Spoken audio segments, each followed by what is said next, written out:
Gaza. That's after Donald Trump says his board of peace had reached a deal for the complete disarmament of Hamas and other armed groups in the Strip. Under the agreement, Israeli forces will withdraw as a new Palestinian police force is put in place. The US president said the agreement is a critical step towards Gaza finally being governed by a new Palestinian government that will work closely with the Board of Peace to help the Palestinian people. At the same time, Israel will have the security it deserves, with Gaza no longer used as a base for terror attacks. Well, let's get more on this with our correspondent Shaima Khalil. Shaima, like we heard there, Hamas has agreed to this, but have we heard anything from Israel yet? Israel hasn't officially commented on this, but look, potentially this is quite a significant move because we have heard from Hamas. They've told the BBC that they have agreed to disarm completely from Gaza.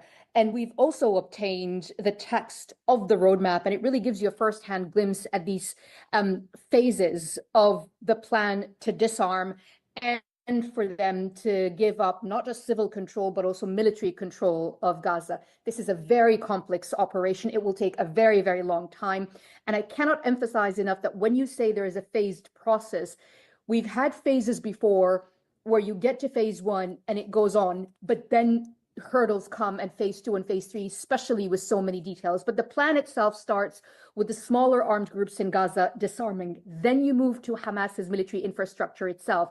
And that is a huge and complex infrastructure. It includes tunnels, it includes production facilities, heavy weaponry, personal weaponry, as well of military personnel of Hamas. On the other side, Hamas is expecting immediate humanitarian measures, 600 trucks of humanitarian aid, and the phased withdrawal of the Israeli forces. All of these are key details for this operation to go ahead. We've seen an impetus from Washington, from the White House, from the president, and from US officials who say, we really want this to happen. I think one thing that stood out to me when US officials were briefing the press is they said that this plan, in other words, they're going in knowing that those two sides don't trust each other, knowing that those two sides have made agreements before and they've fallen through, but also the fact that neither Israel nor Hamas is going to get to the next phase without this being verified. But also, I think that the fact that you've got President Trump pushing this ahead doesn't necessarily mean that the Israeli government, the Israeli leadership is going to play along. We have an initial agreement from Hamas, but what that means on the ground, what it will look like in terms of disarming, what it will look like in terms of giving up control, but also remember what it would look like in terms of a ceasefire. That means that the bombing of Gaza has to stop. We've been there before with another ceasefire agreement that President Trump spearheaded when he went to Sharm el-Sheikh, when he went to Israel, and that has fallen through. Yeah. And so I think everybody's going into this with eyes open about what it will take for this to actually be implemented. Shaima, really appreciate you putting all of that into context for us. And let's just continue this conversation now with Ahmed Fouad Al-Khatib, resident senior fellow at the Atlantic Council's Middle East programs. Ahmed, like we heard from Shaima there's a lot of questions here about how this is going to play out, what this will look like. Greetings, everyone. And that is Hamas reaching a peace deal they've already reached a ceasefire, but they are saying they're going to disarm. And so it's going to happen in phases. And there's always a chance that that will not work because Israel has already said they are not going to withdraw from the areas. So you can see that there's a lot of potential for this whole process to fall apart again. That said, that is where the news is at the moment. Oh, sorry. Thank you all for joining me, all 7 of you. We are going to be having a conversation about the events of the week. One of them is Trump secures deal to disarm Hamas, like this video just demonstrated. Then Tinubu snubs Ramaphosa of South Africa. I'm not, some people say it's a snub, some people say it's protocol. Whatever it is, the point is that he's not meeting a South African official at a time when communication needed to be very, very open. There is also court counseling ADC's deregistration. In other words, ADC, the political party in Nigeria, is allowed to remain because some other ruling did try to deregister them from running for the presidential election. That said, that is that on that front. There is also other news that occurred that is not part of the headlines. Like one where the xenophobic stuff from South Africa affecting Tyler's visit to Nigeria in December. She was due to, come and perform in Nigeria in December, but Nigerians were not having it. For once, I saw Nigerians really, really getting cross with it. Nigerians have hardly gotten cross with the country in this way before. The way it is right now with South Africa, Nigerians are really, really pissed with South Africa right now. From some of the videos that I saw, I might play some of them so that you guys can see that too. And let me play this one about Oprah Winfrey looking to leave. I think she's moving out of school from South Africa, I think. So I'll play that one, and I'll play the one where the Tinubu government refused to meet the South African envoy.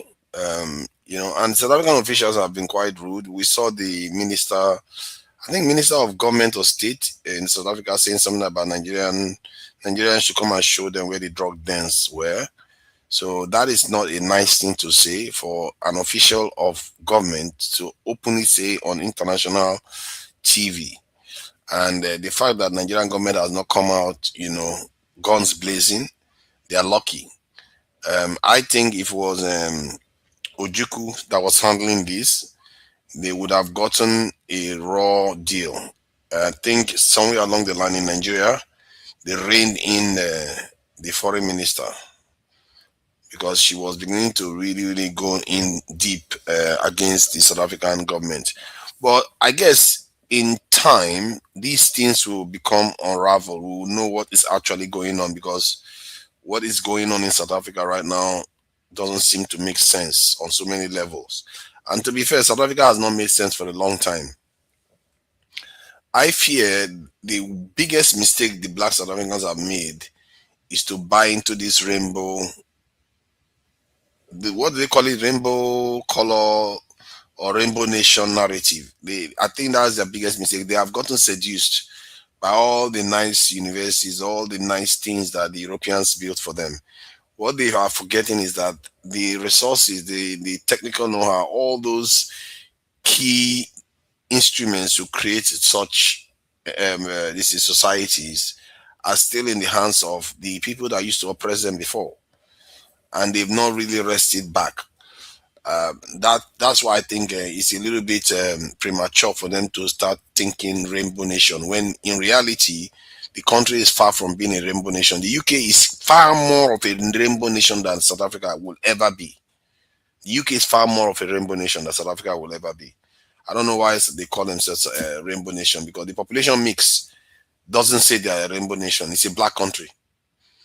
Because the UK is less white than South Africa. That's in terms of having an homogeneous population. The UK has about 4 to 5 times as much immigrants in the UK than in South Africa. You don't see them calling themselves a rainbow nation. They are still a European white nation.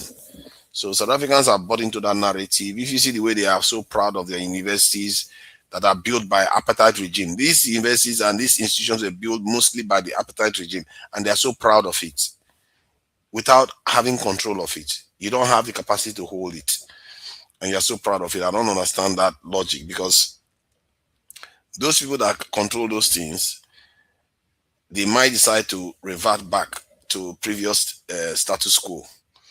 And then while you are doing that, you are busy alienating your fellow brothers and sisters on the continent. So I think South Africa has a lot to answer for. But I'm not sure that is connected to why Oprah Winfrey is leaving South Africa. Let me play the video. Her famous girls' school. After nearly 20 years, Oprah Winfrey has announced that the Leadership Academy in South Africa will close at the end of the 2027 school year. There had been speculation that the closure was due to mismanagement, but in fact, the closure was part of the original deal when the school was founded. The $40 million campus will be handed to the local education department. Oprah's foundation will shift to funding scholarship programs for academically gifted young women across South Africa. Oprah has said that she is excited that this next chapter will reach even more young women. More than 1,000 young women have graduated from the academy, but what will happen to the academy's current students? Well, those who have not graduated will be offered full scholarships elsewhere. All right, so that is an interesting kind of plan. Actually, I think there's some merit to that plan. You start a school, run it for 20 years, then hand it back to the locality to handle while you sponsor other girls, gifted girls into higher education. That said, let me go to the other video covering the xenophobic row between, and let me just play it so you can, view it.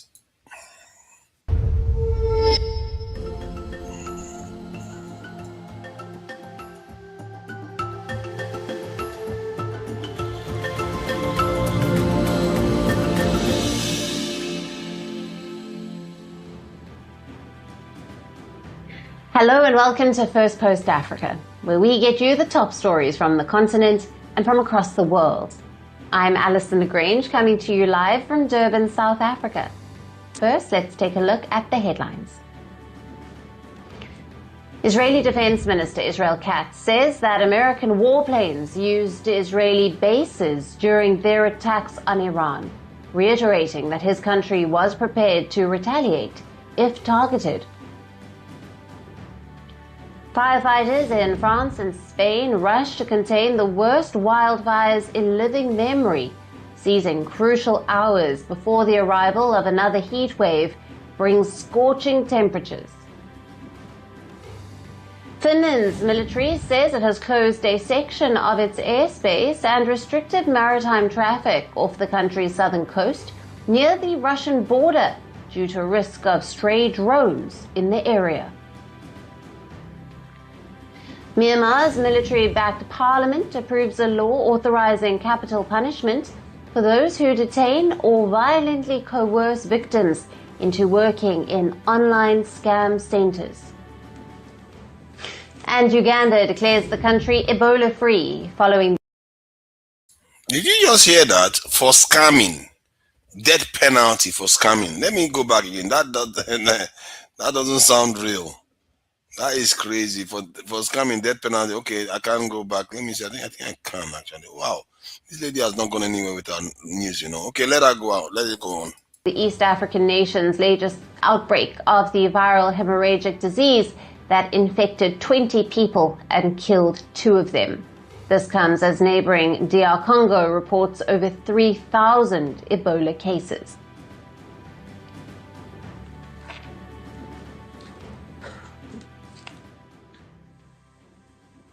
Hello, and thank you for joining us.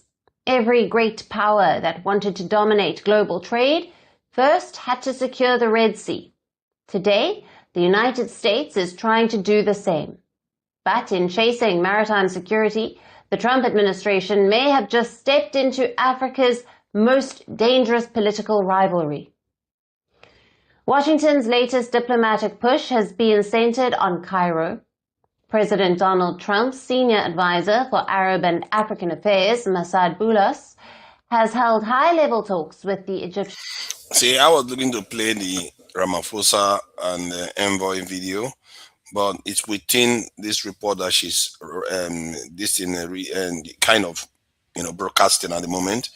So, but I think this news is actually quite important too, because it's about this in Ethiopia and Egypt's rivalry, and it just shows you how, I don't know, for want of a better word, dumb many African countries are. They don't understand strategic thinking. Egypt doesn't want Ethiopia to have access to the sea. Neither does the US. Just that signal alone should tell all their neighbors, hey, let's allow Ethiopia to go to the sea. Because Ethiopia is the largest country by far in that region, and the countries neighboring it want to kill it. It's almost like they want to kill Nigeria too. African countries are really wicked countries. Like, they badmouth their own potential power within the continent. Ethiopia is one of the most decisive countries in Africa. As a matter of fact, it's actually more important than this is South Africa. But because the neighbors won't let, they just keep hemming Ethiopia down with the help of foreigners. You know, imagine a country like Eritrea and Somalia holding a country that has 3-4 times its population behind the ocean. They are not allowing them to have access to the ocean. So, and Ethiopia is fighting to get access to the ocean. They formed some kind of relationship with Somaliland to give them access to the ocean. But Somalia doesn't want that because Somaliland is supposed to be part of Somalia. And Egypt doesn't want that. And they are working with Somalia. As a matter of fact, Egypt has opened a military base in Somalia just to keep an eye on Ethiopia. This is crazy. Like fellow African countries, sub-Saharan African countries, as a matter of fact, Somalia also went to Turkey to go and get Turkey to prevent Ethiopia from having access to the sea. That is how dumb. That is how dumb many African countries are. All they are worrying about is their tiny country. They are not looking at the bigger picture. They are all poorer for it. Don't they understand that if Ethiopia does well, they will do well too? But because of their narrow interest, that their tiny brain, they can't see behind beyond their nose. All they see is, oh, Ethiopia is mean to me. Let me prevent Ethiopia from this rising. Otherwise, we are all going to be gone. No, you are going to be gone because you are not allowing Ethiopia to emerge. Because sooner or later, the ones that are far away will come, destroy all of you, and take everything you've got. That's what is going to happen. But these people cannot see that. They always think that Ethiopia is coming after them. I don't think Ethiopia will come after them. Why would Ethiopia come after them? As a matter of fact, if Ethiopia did, that would be the end of Ethiopia. Because Ethiopia will not have any justification to have access to the sea anymore. And foreigners will come in and fight and, suppress Ethiopia. So I don't see that happening. But here you go. African countries are doing it again. Let's watch this in news. And you see how coordinated they are trying to tie Ethiopia down. Do you know Houthis have so much power over the Red Sea right now because Somalia is not playing its part? Egypt is getting billions of dollars in aid due to the Suez Canal, but Ethiopia is not in the game because they are locked down by black Africans. Black Africans, the Mumu Africans, decide to lock his most. It's like you have the best player in your team and you bench that one. You say, no, you are not coming out. We will not let you come out because we have to shine. Why can't we shine? We are rubbish, but we let us shine. You that is the best one, stay behind. That is Mumu African content. That's how we behave. Let me play the video. Eritrean and Somali officials. On paper, the US State Department calls this routine regional engagement. In reality, Washington has walked into a regional alliance with one strategic objective: contain Ethiopia. But the story doesn't begin with Ethiopia. It begins with the Red Sea.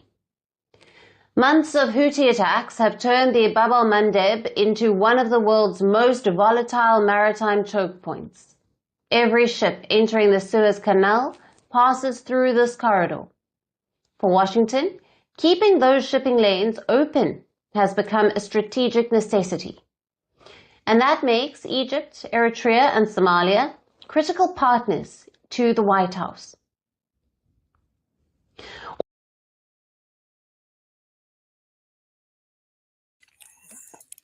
Did you just hear that? She said, keeping the straits open is a priority for them.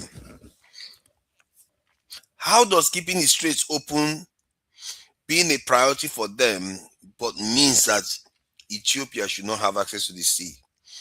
Don't you see what is going on there? Because Ethiopia is not exactly saying, oh, you know what? The moment I get access to the sea or the ocean, I'm going to block America from going through there. Ethiopia is not doing that. The reason why they don't want Ethiopia to make it out there, because Ethiopia will have the power to wield, to say, you know what, if you want to do whatever you like in this area, we're not going to let you. You have to give us, you are going to give us more than you will ever give those small countries. But those small countries will rather prioritize their own interests over their narrow interests over their overarching interests. Because If you look at Greece today, you look at Finland, you look at every part of Europe, they are benefiting because they are working together. Finland is not saying, oh, because I want it to be better for me, let me give some part of my land or give control of my land to China. They're not doing that. Greenland is even doing that. Greenland, there's barely anybody there yet. They're not even doing that. But African countries, they will do everything. Tiny countries like who want to suppress their own interests just because they want to gain their own narrow interest first. Let me just sort my own people out right now. While in reality, you are going to be worse off for it, because those foreigners will come, they will use you to bench your best nations, and then they will go on to finish whatever they want to do, and then give you far less than you would ever get if you had people from your region emerging. And that is why I don't see how that is very revealing, that statement.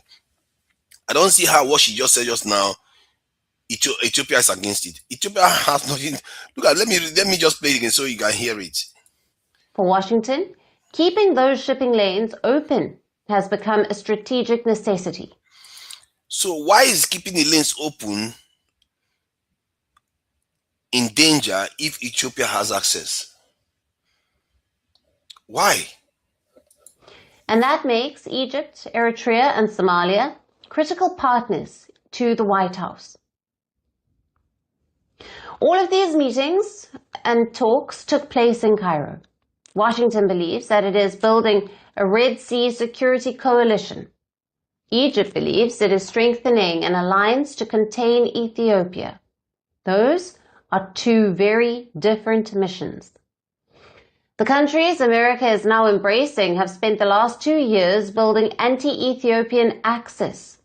Egypt, Eritrea, and Somalia have moved closer through defense cooperation, maritime agreements, and Red Sea security coordination. Just last week, Somalia signed a new maritime transport agreement with Egypt. Now, Cairo and Asmara have also repeatedly insisted that the security of the Red Sea should remain the responsibility of its coastal states, a position that deliberately excludes landlocked Ethiopia. And that is why this story matters. While Washington thinks it is building a simple maritime patrol, the reality is that it is walking straight into someone else's war. Because on the other side of the Horn, a rival bloc has already been taking shape. Landlocked since 1993, Ethiopia has made access to the Red Sea a national priority. Prime Minister Abiy Ahmed has made it clear Ethiopia will not remain trapped in a landlocked prison. In 2024, Addis Ababa signed a controversial agreement with Somalia's breakaway region of Somaliland, seeking commercial and naval access to the port of Berbera. Somalia rejected the deal as a violation of its sovereignty. Egypt and Eritrea saw it as a direct strategic threat. Then came the wildcard entry, Israel. By recognizing Somaliland, Israel secured a critical naval and intelligence foothold in Berbera, right across from Yemen. Can't believe I'm beginning to. I will support Israel on this one, because these dumb African countries, they are willing to do dumb things just to ensure that they are comfortable benching their best chance of achieving power in that region. I don't know what is wrong with all these. East Africans are even worse than West Africans, you know. They're even worse than West Africans. They don't have common sense at all. And this has been going on for a long time. They can't even figure it out. That they are playing you all against each other. When you push, you are East African, your own African nations, what they should be doing is having a meeting and saying, you know what, let's find a way to get this done. Ethiopia needs access to the sea. Maybe we should even form the kind of alliance that the AES did. These dumb people, they will never do that. They will allow others to tell them how to govern themselves. This is what Africans do, move people. Let's carry on with some other news anyway. I don't know when this lady is going to talk about the Ramaphosa. Okay, this is, oh no, I think they're still talking about the Red Sea. African countries are just stupid. They play them like a fiddle. First class people. That Israel is coming there to even join the game. Okay, now that's the this in South African one. All right, let's play the South African this thing story. Within the African Union demanding systemic reform, the court's authority is being questioned. As member states walk out the door, the dream of a truly global court of justice appears more distant by the day.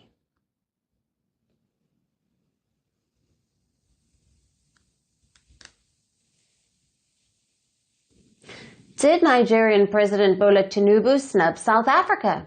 The xenophobia row is costing South Africa its position on the continent, and its latest effort to ease tensions with Nigeria has hit a diplomatic setback. A report suggests that Nigerian President Bola Tinubu declined to meet directly with a special delegation sent by his South African counterpart, Cyril Ramaphosa. The delegation was led by the country's Minister of International Relations and Cooperation, Ronald Lamola. According to a report by The Punch, the South African delegation sought an audience with Tinubu upon arriving in Abuja last Friday. However, Tinubu turned down the direct meeting. Instead, he instructed the officials to meet with Nigeria's Minister of State for Foreign Affairs, Ambassador Sola Enekonyayi. So, the diplomatic meeting was not entirely called off, but it's more about symbolism. Tinubu's reported decision to not interact with Ramaphosa's officials signals growing frustration in Abuja over attacks on fellow Africans in South Africa. While Tinubu reportedly backed out, the minister, Sola Enekonyayi, has hosted Lamola in Abuja on Monday. The Nigerian minister clearly described the anti-migrant violence as Afrophobic and pressed Pretoria to take action. Nigerian side, we made it very. You see, one problem I have with Nigerian this in foreign office and all the people representing Nigeria in terms of, especially in many of these nations, you would think Nigeria would be tilting towards having people from the southeast, south areas in many of these countries where most of the people that travel there are from their cities, maybe even southeast, southwesterners. But many of them, many of these countries are mostly from the south in terms of Edo and the southeast. So you have people that represent them, but all you tend to see in foreign office is either southwesterners and northerners. It's like, why is that the case? Maybe you can send those ones towards the the Middle Eastern countries and the countries that they like to visit. But by and large, the people that should be representing most of the ones in Africa, especially and Far East, should be the ones that can relate to them the most. That's how you reach people. That's how you can understand the problems even better. But they are not doing that. I noticed that when Bianca Ojukwu, the foreign minister, went to Ethiopia, you can see how the Nigerians there were very happy to see her because they felt like, okay, she understood them more. If it was Abike Dabre, you're not going to see that. And look at this guy now. He's there speaking on behalf, and most of the people he's probably speaking on behalf of are south people, southeastern people. That's what he's speaking about. And given the Nigerian politics, many of these people don't feel sympathetic towards those people. And this is why when you are selecting people to represent your country, ideally it should be meritocratic, but we all know it's not. And at the same time, you are picking people that don't empathize well with the people that they are supposed to represent. And I find that problematic. I really think that because you can see how the foreign minister, Ojukwu, Ms. Ojukwu herself, the way she responded was different from the way people like Abike Dabre and the others were responding. You can see that clearly. And they reined her in. Now they are not using her anymore. They don't seem to want her to talk anymore. They reined her in. But this is the Nigeria for you. I don't know what the Tinubu government is up to. Sometimes I think that government, the script they are reading from, God help us. I don't know what kind of script they are reading from. Let me carry on. Clear, we condemn in very strong terms what's going on, and we have asked for specific guarantees for Nigerians in terms of activation of the early warning mechanism, in terms of visible deployments of police to areas that are prone to such violence. We've asked for accountability for those who have been arrested. In response, South Africa's Foreign Minister Lamola condemned all forms of xenophobia, saying that no South African had taken the right to take the law into their own hands. But at the same time, he made the government's stance on the matter clear. This protest and the violence that is happening is not state-sponsored. It is not condoned by the South African government. It's an action of individuals who have taken the law into their own hands. Therefore, the South African government is acting to deal with all these issues. Lamola also stressed that South Africa will forever be indebted to Nigeria for the role it played in its struggle against apartheid. Before arriving in Nigeria, Ramaphosa's special envoy, Lamola, traveled to Ghana to mend ties. He met with President Mahama. Now, tensions escalated earlier this month after Ghana reportedly halted a scheduled state visit by Ramaphosa due to the ongoing violence. Ghana has been leading the campaign against xenophobia in South Africa. It has called on the African Union to look into the issue. Nigeria has backed its campaign. Despite Mahama's meeting with Lamola, Ghana has not toned down its stance on the matter. The Ghanaian Foreign Minister, Samuel Okudzeto Ablakwa, has demanded arrests and prosecutions over the killings of 2 Ghanaian nationals in South Africa. We will continue to hold talks with the South African authorities to ease tensions. We hope that they will also do better in managing this crisis, reining in those who are running amok, who are attacking, killing, looting shops. That is not the kind of Africa that we deserve. South Africa currently hosts roughly 4.2 million international migrants, according to UN estimates, and several undocumented migrants remain uncounted. Thousands of South African locals have blamed these undocumented migrants for the job crisis and the dire state of public services. Soon, the anti-immigration protests turned violent, reportedly killing several migrants. African countries, including Ghana and Nigeria, have rushed to evacuate their nationals. While Pretoria has welcomed the proposed African Union debate, it has urged the continent to address the root drivers of migration. President Cyril Ramaphosa reinforced this message at the Pan-African Parliament in Midrand this week. He urged African states to focus on economic conditions, governance, and poverty reduction so citizens are not forced to leave home. The diplomatic rift between Ghana, Nigeria, and South Africa highlights deep fractures across the continent. The message is clear. Diplomatic visits alone won't mend strained ties. Real action and accountability are what will make things better. Well done. Okay, so that is the South African issue. Clearly, Nigeria seems to be revving up hold on. Nigeria seems to be revving up his position on that. And let me play this video of, I think that is Dangote talking about the $1 trillion economy that Nigeria, they keep talking about $1 trillion economy that Nigeria should have reached a long time ago, but well, I guess let me just let him say his piece. Let me thank the Honorable Minister for finding time to come, not only him, with all the relevant, MDs of various departments, DGs, and also the special advisor of the president. Definitely, yes, the vision of Mr. President Bola Ahmed Tinubu of $1 trillion economy, I think is more than, it's the best, and it will be achieved. It's achievable. And that's why when we took out from that vision of 1 trillion to carve our own vision, which we have seen that, yes, we can do $100 billion out of that 1 trillion, which is 10%, and it's achievable. And I must also thank His Excellency, Mr. President, for appointing people like Senator, for making sure, okay, that he's committed. Yeah, that's on the $1 trillion economy. And then finally, I think I'll just play this one before I go back to South Africa. Tinubu saying something about flyovers.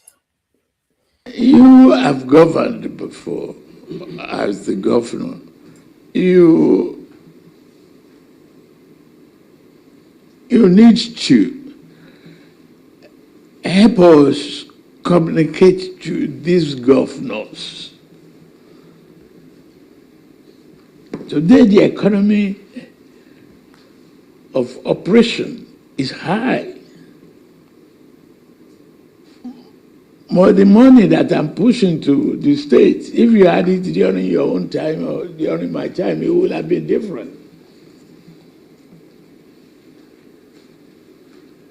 They are taking 4 to 5 times their money.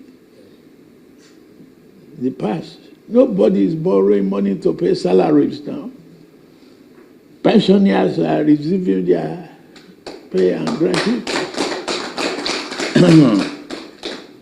And they should do more to, instead of flyover where there's no numeric traffic, build roads and arteries network to really enhance the quality of life and the accessibility of the security agencies to penetrate those areas. Yeah, he's talking about flyovers, even if he has a point that governors, I guess he did employ one of the headmaster of flyovers in the FCT, the headmaster of flyovers, and he did complain about the governors doing that.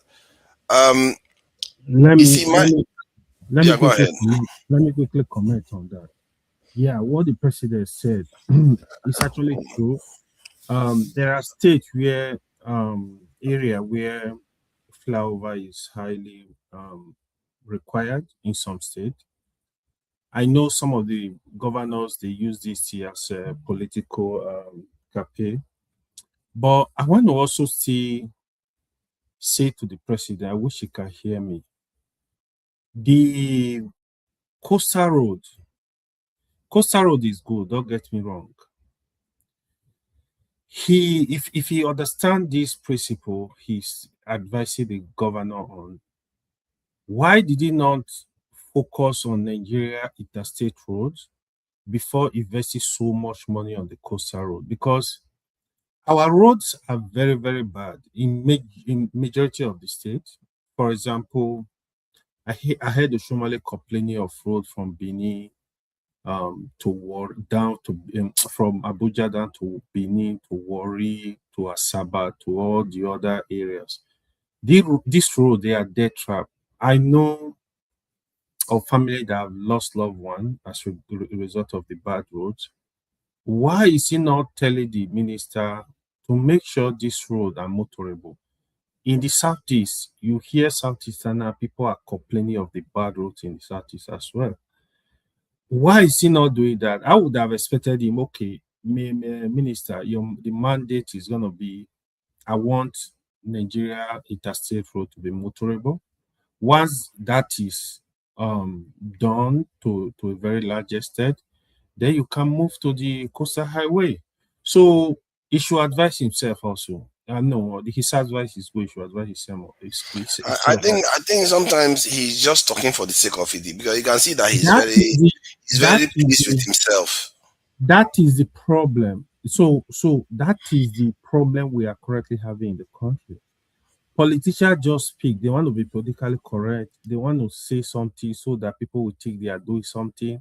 But it's all deceit. So for us to get solution, we have to have a government, somebody leadership that we actually look at the problem, telling Nigeria the truth, I remember the issue of electricity, for example. I've been saying that for quite a while. I was on that matter discussing it, like where the president said, if I don't give you 24-hour electricity in 4 years, don't vote for me.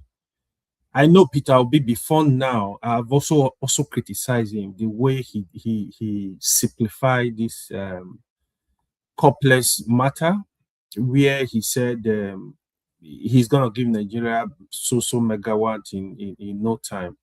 Recently, he has changed his position, which I love. He has changed the position. They interview him. They ask him like, "Can you give Nigeria light in 4 years?" He said no. That of course it's not doable in 4 years. I remember saying that, discussing that issue on this panel, where somebody that called himself an engineer was telling me, "Oh, there is nothing there. You can give the country 24 Hold hours on, in 2 years." but why is that the case though? Because I know that India was able to build almost 20 gigawatts of power supply. It's not built by gigawatt. People don't understand Nigeria electricity problem. So the current minister now of power, when I listened to him when he went to the Senate, I shook my head. I said, this is another gamble. When you hear politicians speaking like that, no, it's not done anyway. I will break it down for you again. You see, the issue of electricity, as regard to, so even in developed countries that have. Well, how is that not realistic? Hold on. Let me explain to you. It's not realistic. If anybody is telling you I can give you light in 4 years, that's nonsense. I will not how is it not realistic? But it's not possible. Okay, let me explain it to you. I have explained it, right? So first of all, even in developed countries, when it comes to electrical power infrastructure, you have to renew them. Some country every 3 years, every 5 years. I can tell you for free, our power infrastructure in Nigeria, for the past 40 years, nothing has been done. They didn't do no work was done. No major infrastructure rebuild. So now you don't have light. The problem is not on one phase. We have 3 phases of electricity, right? We have problem with the production. We have problem with the transmission. We have problem with the distribution.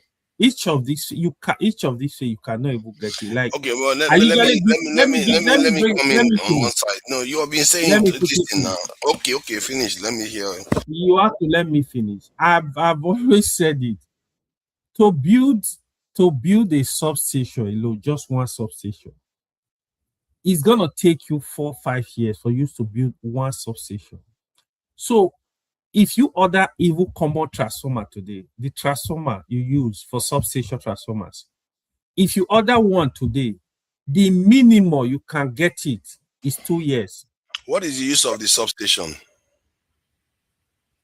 Substation. So when you transmit power from where you generate power, these are the stations. You don't know, you've not seen substations? No, I just need this to these are the stations that break down the power, right? From there, you start distributing. They also have capacitor where they also store electricity. So from there, you distribute. Basically, you have high transmission wire, right? Those are carrying very high voltage current. Mm-hmm. So you move them from the production, you transmit.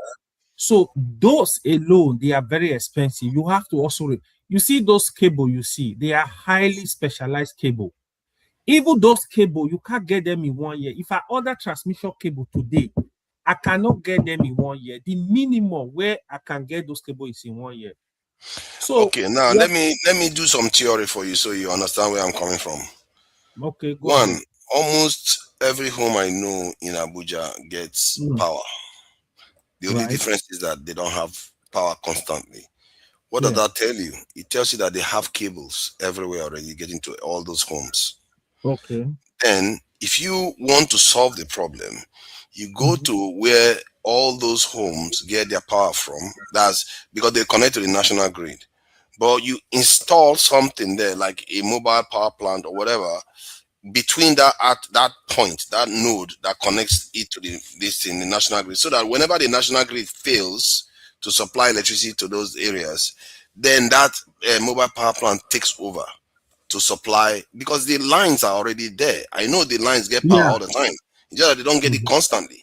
So all you have to do now is plug it. Is there anything wrong with that formula? Is there any issue of there is base station wrong. or anything? There is what is it? wrong. Problem number one. That's why I tell you, when it comes to power, the investment in power is continuous. That's why, first of all, I was explaining this on Walmart or some of those guys. The problem, the investment in power it has to be continuous.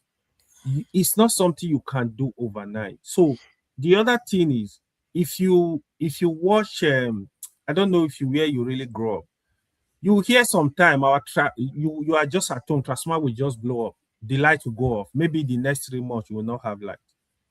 Part of the reason is decay, infrastructural decay. So most of those transformers, they are obsolete. You don't even need them. We are supposed to change all those the whole system. But that's not where I'm coming from, though. You are changing. I know where you're coming from. Then why not deal with it?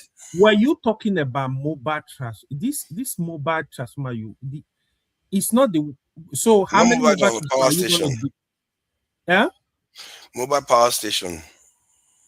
It's not issue of mobile power station. Power station is, you see, don't worry about, forget about that name, mobile. So now they are building a lot of power station in Nigeria. So I will give you an example.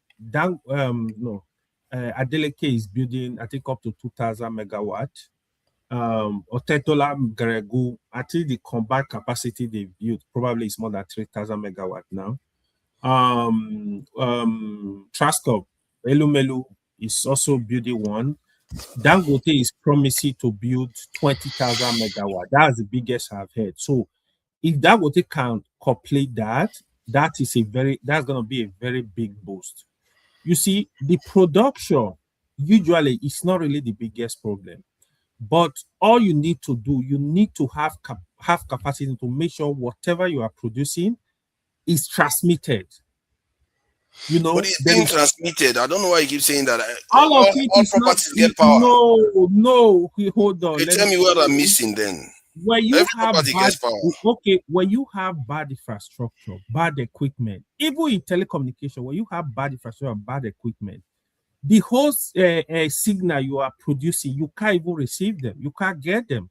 So I'll give you an example. It's just like when you hear fiber technology.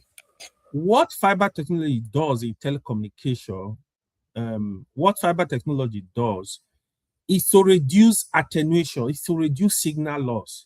So if I transmit from Kano to Port Harcourt, for example, with fiber technology, and I transmit safe signal from Kano to Port Harcourt with cable, with copper cable, the signal, let's say you transmit 1,000 dB.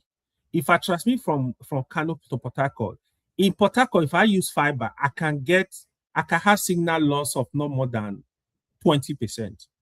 Not even to 20%, 10%. So I can have signal loss, say, out of that 1,000 dB. Say, for example, I can have like 980. That's very good signal.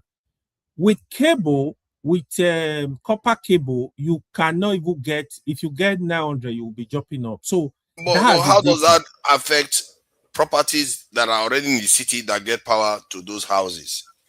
How does that affect them? How does it affect? Yeah, because the properties in the cities already get power, so they don't have transmission issue anymore. Hold on. When it comes to infrastructure, either power, telecom, the equipment you are using are very important. So they are very important, but don't forget the cost of this equipment are very expensive. For example, you want to build your power station, you have to deal with the big guys like Siemens, what's it called? Yeah, those big companies, they have a lot of you have reliability on their equipment. It's just like in telecom, you use Heritage, you use Alcatel equipment compared to using Huawei. Huawei, although they are much better now. So all the signal loss you hear, you make it call, there is signal drop, there is call drop. is as a result of bad equipment. So that is what is also why I'm explaining telecom to you, so it's going to be easier for you to understand it. For power, that is what is also applicable. The equipment you use, they are very important. They should be able to withstand the load. You know, that's why you hear all this transformer blowout, all the wala you hear. But however, what I want to bring here is we need to have a master plan of state 10 years master plan, dedicated master plan, where you will tell Nigeria, listen, we want to build. Hold on, though. You are getting around it. You are getting what I'm saying, because what you are saying is what politicians tell us, let's go and do this round thing. We act as if there is no real way to actually bridge the gap. There is no way. That's what I want to tell you. It's not a permanent solution. What I'm saying is not a permanent solution. I'm saying it's not. The cities can install mobile power plants temporarily to ensure that when the power failure from the main grid or wherever they are getting it from doesn't work anymore, those mobile power plants kick in. They can generate some of them can generate, I think, megawatts of this in there. I think 25 megawatts or so of electricity. I don't exactly get the precise figure. So they have a lot of power to power hundreds of homes, thousands of homes. So if you can get that in place to ensure that the cities don't lose power, the only thing you have to worry about now is whether they can pay for it. One thing for sure is that energy is getting there, because we know gas gets all over the country. So, and gas is what they need to function. So you see what I mean? So, but go ahead. Where is the hole? I don't see any hole. What you are saying, you are very on point on that one. That is why when you build a substation, there is always a storage capacity in that, in case there is a power outage. You will have a storage, a capacitor that will store charges. What name they call them? So you have that there. So what that does, say for example, there is even the one you see in UK, the substation. I wish you know somebody working in substation. Say, oh, can I come in? You're gonna dress you up and show you what I'm telling you. Or look at it on YouTube. Look at substation. So that is they have a storage capacitor that stores charges. So what that does, in case there is power outage, there are some, it depends on the capacity. It can give light for, like, for example, 48 hours. Some can give light to up to even 96 hours. So it really depends. So when you have that, when there is power outage, you cannot sweep to the ashore to restore power. Then it's just this. It's going to serve as the mobile power you are talking about. So it's just going to. But the other thing you also mentioned in terms of cost, what you have said, right? If Nigeria have 24 hours electricity, the first problem you will face, more than 70% of Nigeria workforce cannot pay for Nigeria electricity, 24 hours Nigeria electricity. It's not possible, because the cost is going to be very high. For example, if you have 24 hours electricity today in Nigeria, an average household we pay at least 70,000 naira or 200,000 naira minimum. Meanwhile, the minimum wage in the country is 70,000. So that's where the government needs to come in. Government cannot ever abandon power, electricity. There is no country where that happens. If you check even UK system, the government invests a lot. Even with the private company that are involved in power, they give them incentive. They give them a lot of loan at a very low interest rate, at some point free interest rate. So they give them to encourage them. And they especially in the transmission, you will see most private companies are not fully involved in transmission. The countries always hold on to those transmission. The policy, that's why in some places you see, even if you want to increase the electricity bill, the government needs to approve it. Because if you allow private companies to play, they are going to do the people dirty. The public are going to suffer. I think I agree with you on that. I think my issue is this slow motion where they keep saying, Peter Obi cannot do anything within 4 years. No, you can. Peter Obi can do something. So I'm not blaming Peter Obi. Look, Peter Obi, probably he has studied the power, know what is going on. The last time he was speaking, when I listened to him, it was more appealing to me. Okay, this guy know the problem. He understands what's going on. Before now, when he speak, I usually criticize him. Then people think you hate Peter Obi. Now, he's passing the message. If Nigeria want to listen, for me, if any presidential candidate come and tell you, I'm going to give Nigeria power in 4 years, I will not even listen to you again. I feel you just stupid. But the way Peter Obi is speaking now, he's speaking the language. So yeah, but he's speaking long-term language, and that is something that should concern you, because anybody that's looking for a solution can find a quick solution. Let me tell you, it has to be, if you have a plan, you are carrying out the plan. You see, Nigeria are easy people. If you give Nigeria 12 hours electricity, every home in Nigeria, in the next 4 years, you can give them steady 12 hours electricity. Nigeria will celebrate you. Then you work on that plan to make sure they have 24 hours. For further, if you give Nigeria 12 hours electricity a day, they will celebrate you. I agree with you. They are bound like given where they are right now. Yeah, the issue still remains though. The issue still remains though for P2B, because your criticism for P2B is that he's saying that he can do it in 4 years. People are also resigned that he can do it in 4 years. Before he used to say that. Now he say that no, it has to be a continuous process. You know, we have to work on. That is the way to really speak to the people. Although a lot of people are also gullible, when you tell them, no, we can't achieve it in 4 years, but it has to be progressive. I will have a plan. I will make sure we increase it. Okay, you that could mean anything to anybody. For example, you can say, in the next 4 years, I will give Nigeria 10,000 megawatt of electricity. If you achieve that, that's good result. If Tinubu had achieved that, I think he collected Nigeria capacity probably at 5,000, if I'm not mistaken. If you have built the power to 10,000 right now, Nigeria will celebrate you. Then it's either you not deal with the problem. AY, don't do you. It don't do you. Yes, yes. Nah, this is 2026. You say you go take 70 years to get electricity. No, not because 70. Of what is missing in Nigerian power sector now? Political will. Number one. The first that is the only thing, nothing more. Political way. If the elite, if the leadership decide that we are going to have electricity in 4 years, 24 hours, we will get them. It just take constantly dedicating $10 billion every year for the next project electric power, it will come. So it doesn't have to do with technical thing, or it take 10 years to build capacity. All those are nonsense. Where is forefather? You heard what they said now. That's very important. If you can dedicate, say, $10 billion every year or whatever, and you make sure this money is used judiciously, you have capable people, it will be done. You see, of what you just mentioned now, let me say will. Now, because the Nigerians will not be one. The elite don't think everybody they fight for interest. Now, political will. It is a decision that an administration will make. That in the next 4 to 8 years we are going to have to we're making a major project. Let me tell you why that is very vital. What they said now. If you know what happened with refinery, you know I kept telling you when the former NNPC MD was saying in January we're gonna be producing refinery will start working. What I always tell you, I said it's lying. The truth is, it's not that it can't be done. People are not willing to let it work.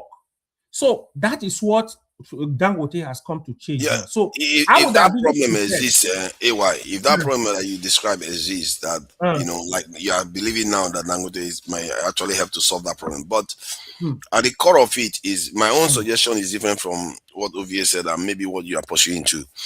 That there are emergency measures you can put in place to react to cities you're having power. There are even laws you can put in place, like me personally. As we speak, OT almost at 24 hours electricity as we speak. Exactly. In Abia State. Yeah, so it's political will. Now political to sacrifice personal interest and invest the money. No buy all this, just invest the money on that sector. It's a major sector. Ban the use of generators in public places like markets. Places where a lot of people do it. Ban use of public generator, where individual generators, so that they have to band it together. All these The noise pollution yes. needs to go away. All that, because when you do that, it is signaling to the people that you are ready to transition. Let's say another thing again. Why talking about affordability? What is the Nigeria not go to afford that? If 24-hour day for every Nigerian, it becomes cheap. How many Nigerian gas access to light now? 10 million, 20 million? Make it access to 200 million people. You go break down the cost immediately. You are using a UK now 70 million people there. That's totally what he said there is quite true, actually, because then because Nigerians are affording data now. He said that they don't have power. Make it available for everybody. You go break down the cost, break down the price immediately. That's not so market. Why the cost of power bank? You know, the cost Nigerians carry power bank as if it's their second name. Yes, now you can use that to pay for the electricity bill instead of carry power bank everywhere. You're going. People face me, you get generator for us. Everybody. Yeah, you see the problem we are facing from corruption from every angle. What will be just mentioned now is the first thing: political will. For you to stop corruption today, you have to have the political will to do it. In corruption, in any sector, you have to have it. That is the number one thing, to be honest. That's why this leader, they spend so much money building roads and everything, when in reality, people spend more time at their homes and offices, and they need electricity for so many reasons. Road is just for moving around. Oh, anybody is telling you that we are embarking on industrialization. Tell the person is making get an ally. There's no industrialization without electricity. I think anybody that tell you that to an extent too, because Dangote is coming, Boa refinery. So when the light don't come, then we'll go talk about that. First thing first, you know, go build that without land now. Say I want build that. You say show me your land. You say you no get land. You have to have electricity. Everything anchor on it. Just take all the developers from Britain to America to everything. Everyone started with even the AI today now. Everybody expand energy. In fact, for America, they have to pass a law. Every AI company have the autonomy to build their own data powerhouse. That's what it's going to take. State no be provide data again. Every company should build it own. Nigeria does generate electricity a lot. Like we talk about national grid as 6-point-something gigawatts, but in reality, Nigeria generates about all those no investment. They are not ready. They're ready now. $10 billion every month. What I mean by that is that if you take the generators, solar panels, and all those things into account, we generate somewhere around 30-something to 40 giga. They're not big now. But just 200 million people. Inefficiently, and it's costing us too much. That's the problem we need to solve. And the noise pollution, I will ban generators. If I was advising any leader, ban generators in marketplaces. When I went to Abuja, I was shocked. I couldn't hear anything. Everybody has their own generator, and these are people that have association, that market association, but they are so selfish that they cannot come together to get one generator to power the entire market. That's why everybody leave those poor people alone. Enter all those states, all those big ghettos, all those businesses everywhere. Not poor. We are talking about people that use heavy machinery. They are not poor. Hold on, first. Hold on. They always go back to the social at the wrong places. The middle class people, the big men, all these managers in banks, the bank director, MD, where do they live? Not in Nigeria that they live in gated community. If light no day, they go every estate now they come with a generator. In Abuja, there are estates that they build generator. Let's make it clear. They get it for themselves, but they don't encourage the public to do the same. Hold on. Make I talk, when I know they talk since. Make the carry fuel enter 5,000 naira. How long will it take before it is the middle class will come together, begin improvise, buy their fuel they go?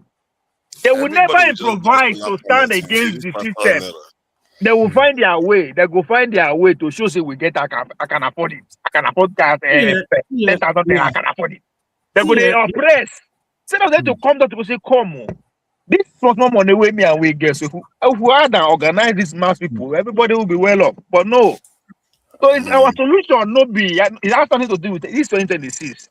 You can build anything within 24 hours. The other thing Now they try to kind of like decentralizing the power. It's also good. Probably it's Yes, gonna no, improve the that's whole positive. system. Oh, every Yeah. state go carry But power, just like again, what he's doing now. government cannot add off power. It's not possible because one, it is a critical infrastructure. You have to Now move government go fit give your power. No, policy. they talk say government. No, government no fit do am. Nobody fit do am. Only government can back up those kind of projects. No be individual projects. Even when private companies are coming See, in, oh, you have to, like Now I the said, political will. there's something I've observed there. There's something I've observed that is not. I don't know how to explain it because I don't know. Nobody has ever bothered to teach me this before.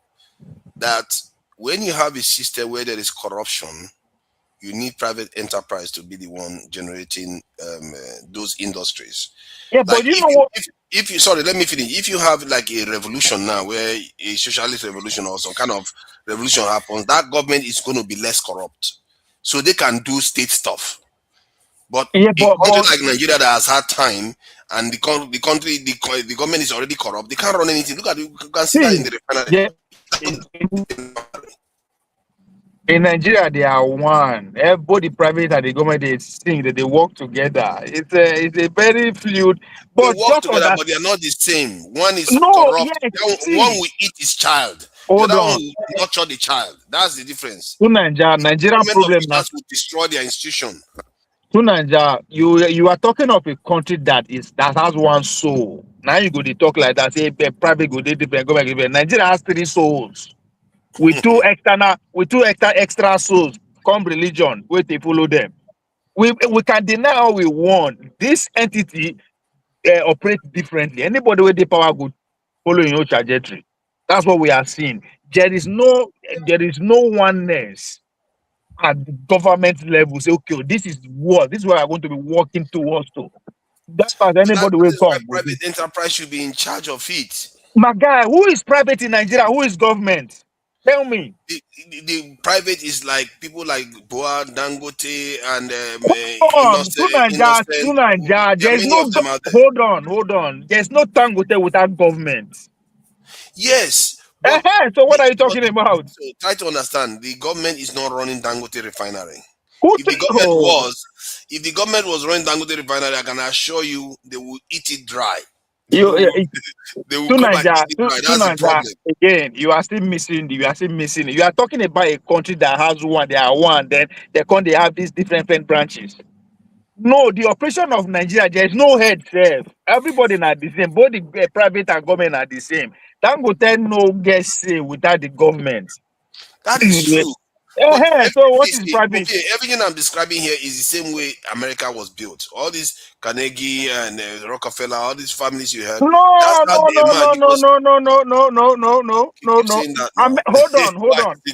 Hold on. America, people come back, say, come, we want to fight our destiny. We want to fight this king where go say Moku the bow to ram. If people don't understand what freedom means. If I carry something, give you today, put that in a free, I give you. Forget time. You don't know why I give you. I have a reason of giving it to you. I'm going to tell you it's free. So those people carry their destiny in their hand. The first people to ever done that in the history of humanity. This group of people say, come, we want to fight our own fight. So those are different people. They are on a different trajectory. Our own no be like that. We see they drag each other. We never have one front. So don't use America. They are how they take come to life is different from how we take come to existence. But the patterns are the same though. If you look at American politicians, they are quite corrupt people. That's why they have to rely on private enterprise. You are still tonight that nobody say they're no corrupt, but then they corrupt for one house, now one soul. It's like me, you having 3 wives, and me again 1 wife. There's no way that go fit organize more than only me and my wife. I think you are describing something else. What we are describing is the ability to industrialize. That was your point. And if you want to truly industrialize, that's right. Say from the beginning. You have to. Where are you coming from before you want? Okay, I want to industrialize. Is it the Islamic way or the Christian way or the? There's no way. Industrialization is industrialization, and you are wrong. Private enterprise to do it. Now be say they pay attention. Just use AI as an example. Hold on now. Now, when I don't talk, let me talk. What is going on with the fight within AI? Which ideology will precede the AI? That's what the fight is about. I go talk say we know. Yeah, but that's a different point. Let's not shift the goalposts. We have We to are deal with the talking of issue of Nigeria right now. If No, me we're and talking you about no agree, hold on. If me and you no agree, where we go build something together, we no go ever build them. We have to agree yes, first. but that is not. But that is already done. We're already in agreement. Okay, Nigeria is a democratic country. It's not. There's no argument about it. Hold on. Do democratic way they can forget democratic country. Tell me what is Whatever you call it, it's already agreed. Agree by who?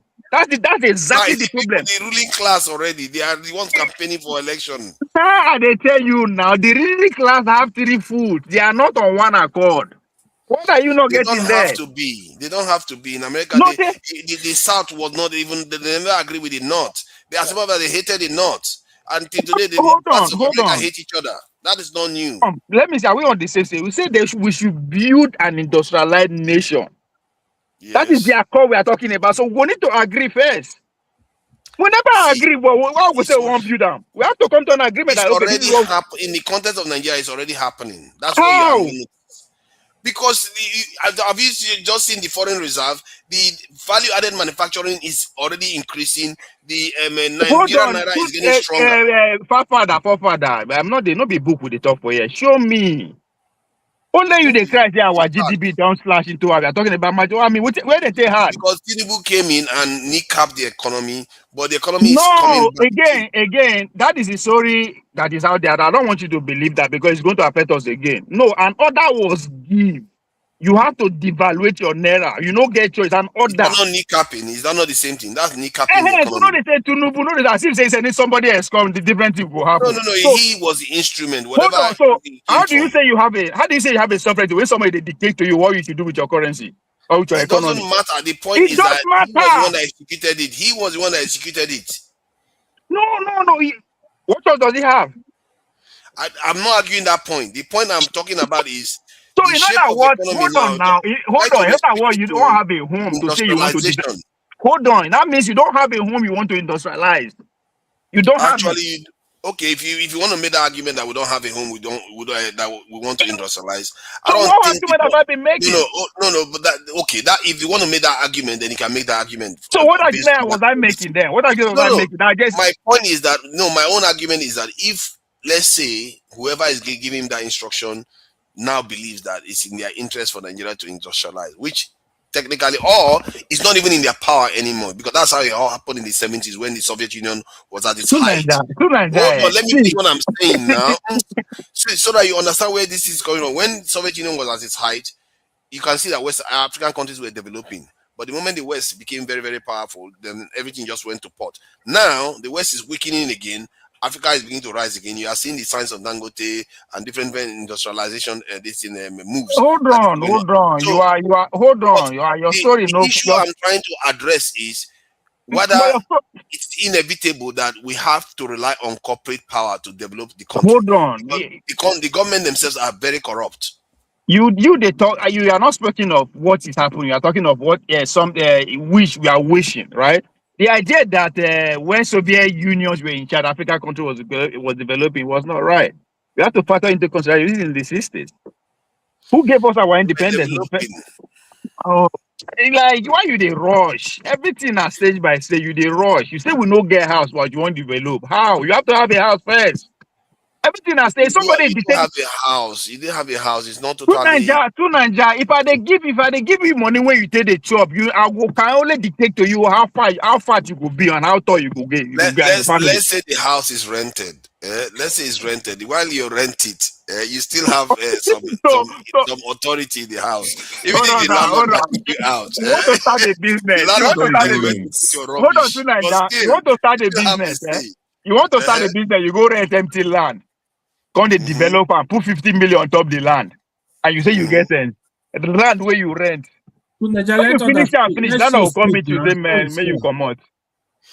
Okay, sure, welcome. You see that Ovie is doing rough here. No, all over the place, trying to drag me everywhere. Not be small thing. Hello, gentlemen.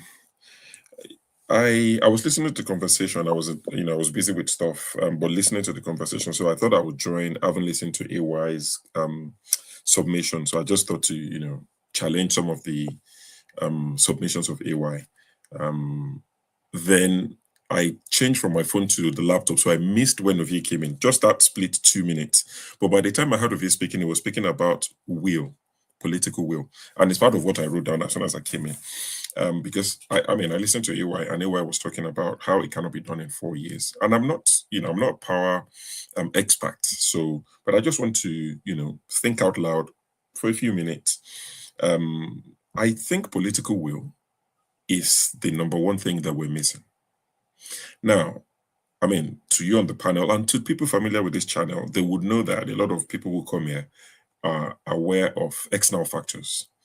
I'm one that like to say, oh, let's deal with it ourselves, let's not blame everything on the external influence and all of that. But like Ovie said, you can't industrialize without power.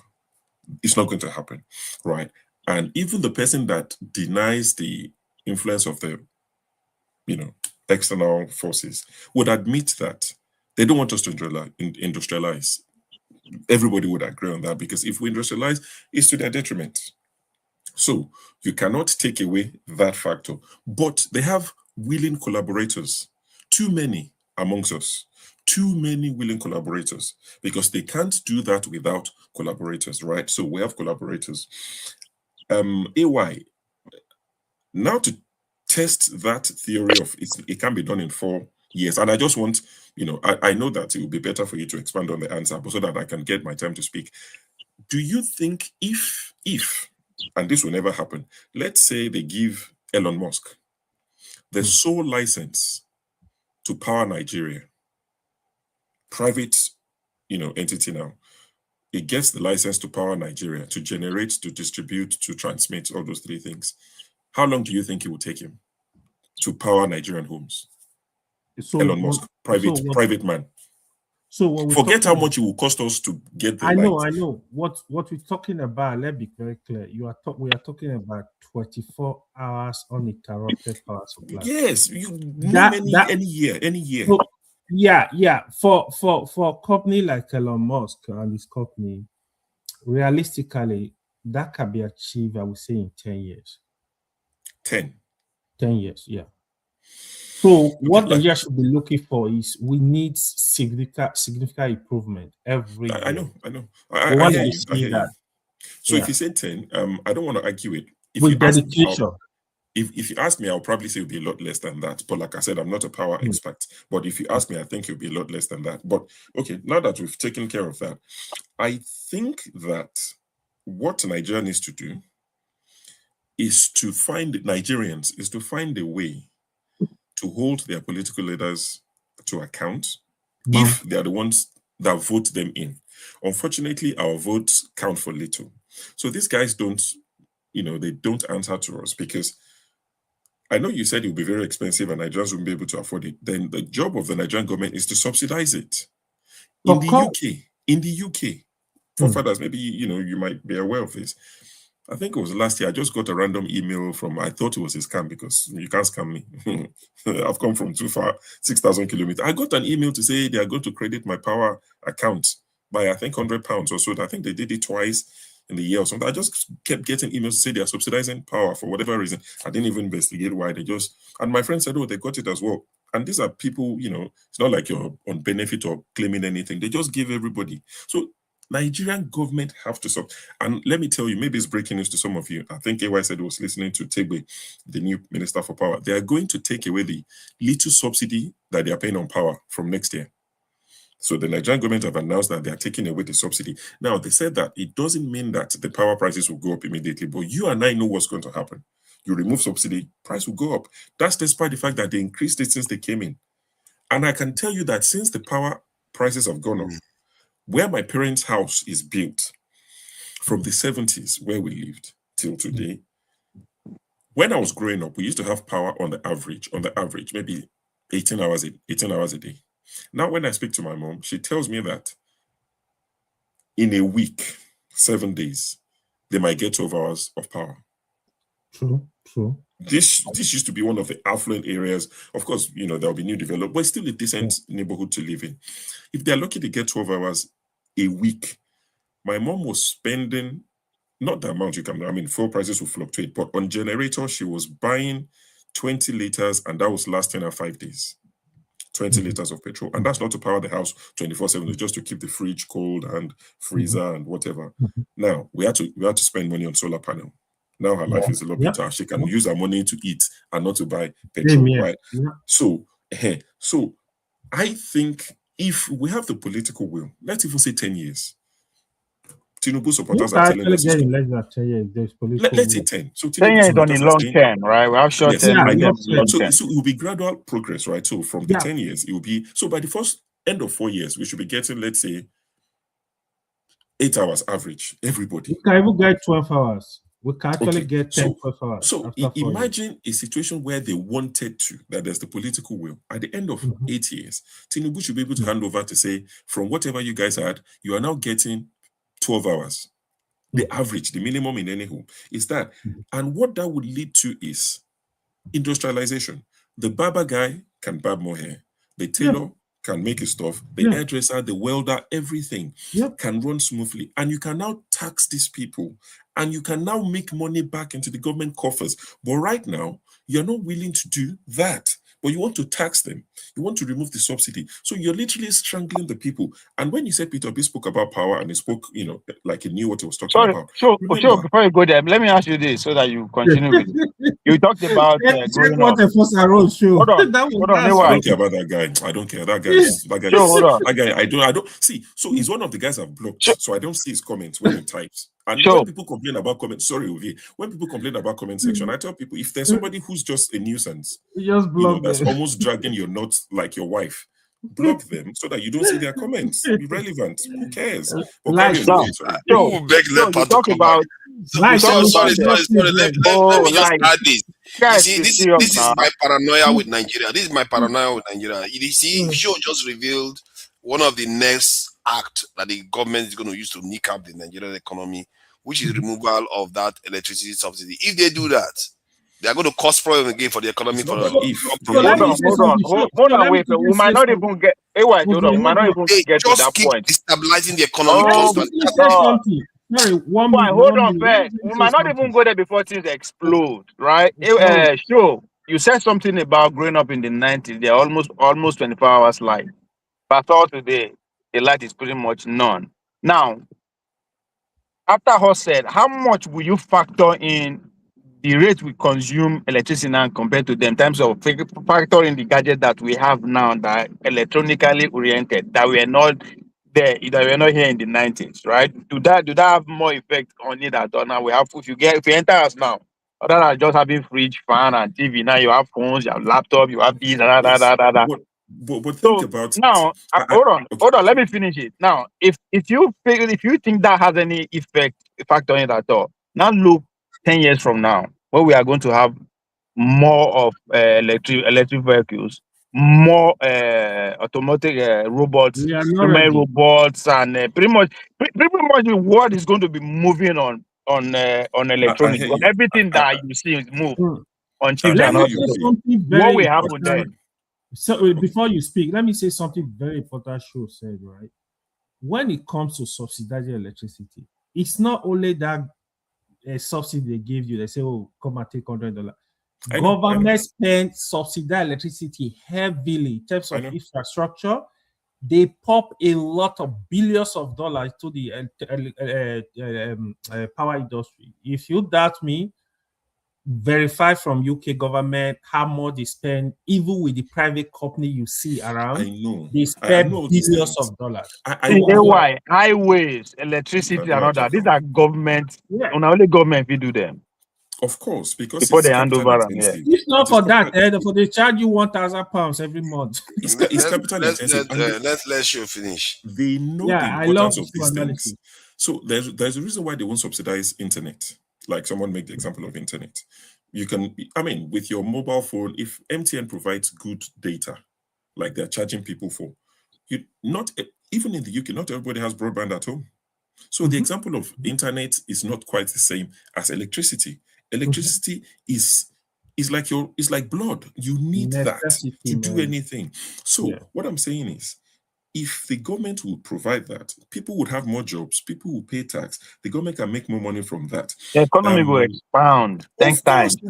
Of course, geometrically. So I was talking about Peter Even B. the telecom you're talking about, the price will drop, data will drop. You know of what? course it will Glo and MTN are passing through. They buy Everything. diesel. Wow, they are 10 saying that the billion UK for government diesel. spent almost 25. That's Yeah. as sometimes direct one 6 billion, then as much as 25 Who's billion that? dollars through taxes On what? and These are government infrastructure. Yeah, I told Not you. being private people, they own all those So countries.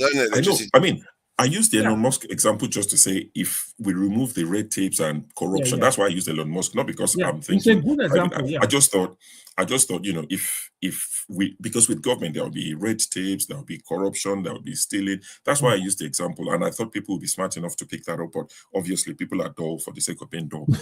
So what I'm saying is, Peter Obi might have sounded, knowledgeable about that, because prior to the 2023 election, he went to Egypt. He said he went to understudy how they generate power, distribute it. He said he wanted to know, and they laughed at him. They laughed him to scorn. Only for Bayo Adelabu, when he was the minister for power, 2 years after he resumed office, he went to Egypt. You can Google it. The same Egypt that they laughed Peter Obi for going when he was preparing for the exam. After you don't reach exam hall, Bayo Adelabu now went to Egypt to understudy the same thing, which, I mean, it didn't transcend to any more power generated. So I am saying, in terms of this capital subsidized, because some people come and say we don't have money. The minute you tell people to spend money on Nigerians, then they will tell you Nigeria is poor, Nigeria is broke. But you look at our lawmakers, they make the same amount of money as the highest paid lawmakers anywhere in the world. So yeah, but Nigeria is poor. See, all of them, no. All of just them. 1 second. Just 1 second. If you look at the level of corruption that we talk about, that nothing comes off, all these investigations that we do, all these panels that they set up, what happened to Ponde that fainted? NDDC, off your mic. The man that they were telling to off his mic is the current number 3 citizen in Nigeria. What happened to that money? Fake agency. That's what I'm saying. What happened to Yaya Bello? Nothing. What happened to the recent one, NMPC, that they were saying bring him dead or alive? Nothing. What happened to they bought a yacht, sell it half price? Tinubu, in fairness to him, he didn't buy the yacht. Buhari paid for it before he left. Sell the yacht half price. What happened to Nigeria Air, that they said they painted? The amount of money that they take right in front of our eyes every day. I'm not saying it would generate 24 hours electricity, even if it adds 2 hours of electricity. It's something. But the minute you talk about, let's spend money on Nigerians, oh, there's no money, we're a broke nation, we don't have this. Aso Rock took themselves off the national grid. That is to tell you they have no plans. I think they are now on solar. We that's why I don't talk about intelligence. We will go school, we understand things. We they help the government to put on shows. Because either now Obi go Egypt or Bola Tinubu go Ghana. All these are theatrics. Where did they go study electricity in after 2,000 years? How many 100 years of we having electricity in the world? That just show. They just see when Obi went, when Obi did that trip, right? Not at the height of pretty much campaign here. We understand that anything we do in follow, I go support them. And the Black administration see that, say, oh, this can't thing they work, or this is a real distraction, because it's a distraction.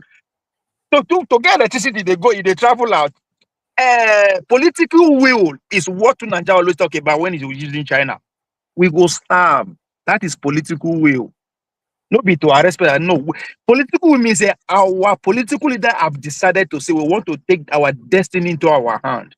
We want to put our nation first. Everything has to be nationalized. That's political will. Then they are asking for trouble. All their assets abroad will be seized. All their bank accounts will be frozen. Everything that has to do with them will be frozen. That is what they are scared of. No big to go Ghana, go say how they do things in 2024. You go like they do their trainings. Go like that. That's nonsense. Now, just because we did right on that, right? And we not invest because that's not who we are. We are not product of that. They teach us. We look up to them. But generation is coming. I go say good Lord to explain to them why you no get light. Because generation that are coming, show like your grandchildren. They don't use slate. They don't use pencil. In fact, even to text no day. Everything will be so visual that everything will be so visual that you need electricity for them to function as human beings. Yes, all these ideas they are good. They're not going to explain them because in a real sense, the only right citizen needs to go after a government, not because they vote for that government. Don't have to vote for that government. The fact that somebody is actually in charge of your collective resources is enough for you to take action against that person. So all this one where they spend, they go study this for China, study this or that. Go back to the village, tell the people what they should be expecting, and see if things no go change. But the more the people know, the more all of them will they parade themselves, the more they no go stand a chance. Because in the recent show, if there's a make you look at across Nigeria, choose one person who will lead us, none of these people will meet your top 10. None of them. So You see, all these things are just a performance. Go here, they do this, that, this. I mean, everything is clear. You don't need rocket science to do this thing. I just will, and that will affect them, their life directly. Yeah, They don't want to. One other thing I'm gonna say, right? You see, leadership is about solving problem, not explaining why the problem exists. Well, Tinubu said it is what it is. So what you see, it is what it is. Okay, you know the problem we are facing. You want to be president of Nigeria. I will expect the person to look at the problem. How do we look for people that can solve the problem? Not all these PDP, APC. If you are genuine, you can have solution to this problem. You need people that will fold their sleeve. They are ready. They really love the country. We are ready to find solution. At what cost? You know, these are compromised people. Yeah, we should stop looking up to them for any solution. They are gone, and they talk up. They don't get it. They know the problem. They are not just the cause. They cannot. So we have to look downward. Unfortunately, we have to look to the next generation. I'm sorry. You see the way they now. We know fit. We cannot. We know the problem. But can we do it? Right? Can we take a stand? Can we take a stand and say we want to take our destiny to our hand? That's what they say. But we cannot do it. So we have to look downward and hope for the future will come and take a stand. Unfortunately. But nothing the way they happen now that is rocket science again. How to build a nation. It's not the rocket science. Now it's got nothing. It's just the will. Sheer will. We will suffer. Anyway, we will starve. We will starve. We will die. All those things. So the Chinese people will get freedom for this world. They are it's over how they did it. There's no two way about it. No grammar, no Turanchi. You have to face on head on.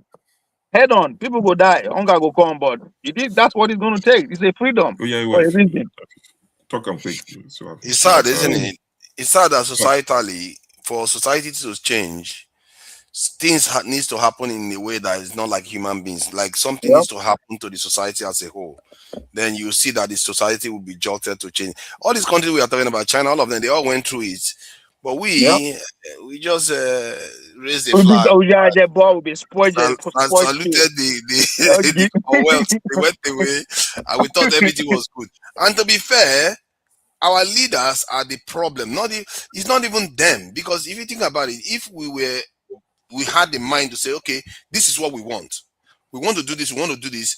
And they don't want it, then they can fight us for it. And if they lose, then we go on to do our own thing. But they too could decide that, you know what, instead of fighting this, let's work with them the way we work with Japan. Look at it critically. They work with other people. They really fight for? Other people are doing well. Why is it that we are not doing well? Let's look at this right from the founders. What did they fight for? Did they fight for us to retain our language? Did they fight for us to retain our way of religion? Did they fight for us to own our own government system? They didn't fight for anything. That's why I say now give us freedom. Nothing. We did not fight for anything. Even the food where we they chop, not be our own. They did not fight for anything. How's the food not our own? Nothing that we can call our own original to Nigeria, the most popular black nation on earth. And you think anybody will respect us? We don't have you go too far. You make good point there. Why you say the food we are growing is not our own again? No, because they best me. Nothing they fight for. They strip of our language. They let it go. Everything about us, they strip us off. We don't even know who we are anymore. We don't get history, we don't get books to read, nothing. Just to finish off on the electricity thing, especially with the question of you was asking, I know it's sort of rhetorical in terms of the amount of gadgets we own these days and the amount of energy we consume and all of that. I think that was I'm not saying it's a bad thing. Just that addition to life. Addition to life. No, I'm not saying it's bad. I'm just saying, it's one of the reasons why I thought this government introduced the pay as you go, and they said everybody will have prepaid meter. There'll be no estimated billings. I've been trying to get the prepaid meter for my mom's home. for the last 3 or 4 years. That's nothing that they're not asking for. They're almost asking for my father's death certificate because they don't want to give you. In fact, my sister, who also lives in Ibadan, I told her, I said, oh, can you, because she knows people, I said, oh, can you help me, hook me up and get one for mom? She said the one they have, some NEPA guys came to try to buy it off them and put them back on the estimated billing. Because once you have that prepaid meter, they cannot come to us and say, we are cutting electricity, bribe us. So no matter how much gadget you have, no matter what you are using, 10 washing machine, if you put money on it, if it finishes, it finishes. So that will reduce the waste that Bayo Adelabu was talking about a while ago when he said, turn off your freezer when you go out in the morning and turn it on when you come back in the evening. Of course, they apologize for that statement, but if you have prepaid meters for majority, let's say 90% of the people, it takes care of waste. Because if you put it on, it finishes, it finishes. If you're judicious with it, do you understand? So that's what they should do. Give people prepaid meters. That's how it should have been right from the beginning. Go ahead. If prepaid meter don't stay on for a long time, not past 10 years, let me tell you what happened. Let me tell you what happened with the prepaid meter. What Show was talking about, right? That prepaid meter, I think it was first introduced probably like 18, 20 years ago. Yeah, it's a long time. It's a long time ago. Do you know what happened? That even the powers, NEPA, whatever they call themselves, they truncated that in themselves. Of course. Because before, what I think, was going no, on, you have to, now Obasanjo started, Obasanjo administration, I said everything. Remember, I used That's it where it started, in a house in Benin then. Let me tell you what happened. So with that, what you are supposed to achieve, you see the way you buy airtime then. Oh, I don't want to talk more than 1 minute. You not be person go tell you say manage your data. You know what I mean? If you call Nigeria on WhatsApp today, some of them they will tell you, oh, I switch off my data at night. That's not off data. Nigeria, we are not disciplined people. We need things to make us disciplined. We need to be pushed to be disciplined. I think there's some logic there. We are very wasteful in Nigeria. That is what prepaid meter will bring. That will answer this question fair. Answer this question. We are not a productive society. But almost all the gadgets where the production is there, they get up. They pay afford them. Nobody answer that question how. I need to explain something. So what Show said, it will reduce wastage. No be person go tell you, say you are leaving the house, switch off your light. What that does to the power transmission, the power equipment, it reduces the load on those equipment. You know, go the air transformer say it don't blow. So why? You know the transformer. I don't think you have current anymore. We you know why we not go the discipline like that. No more blinking current anymore. That's what they use. We are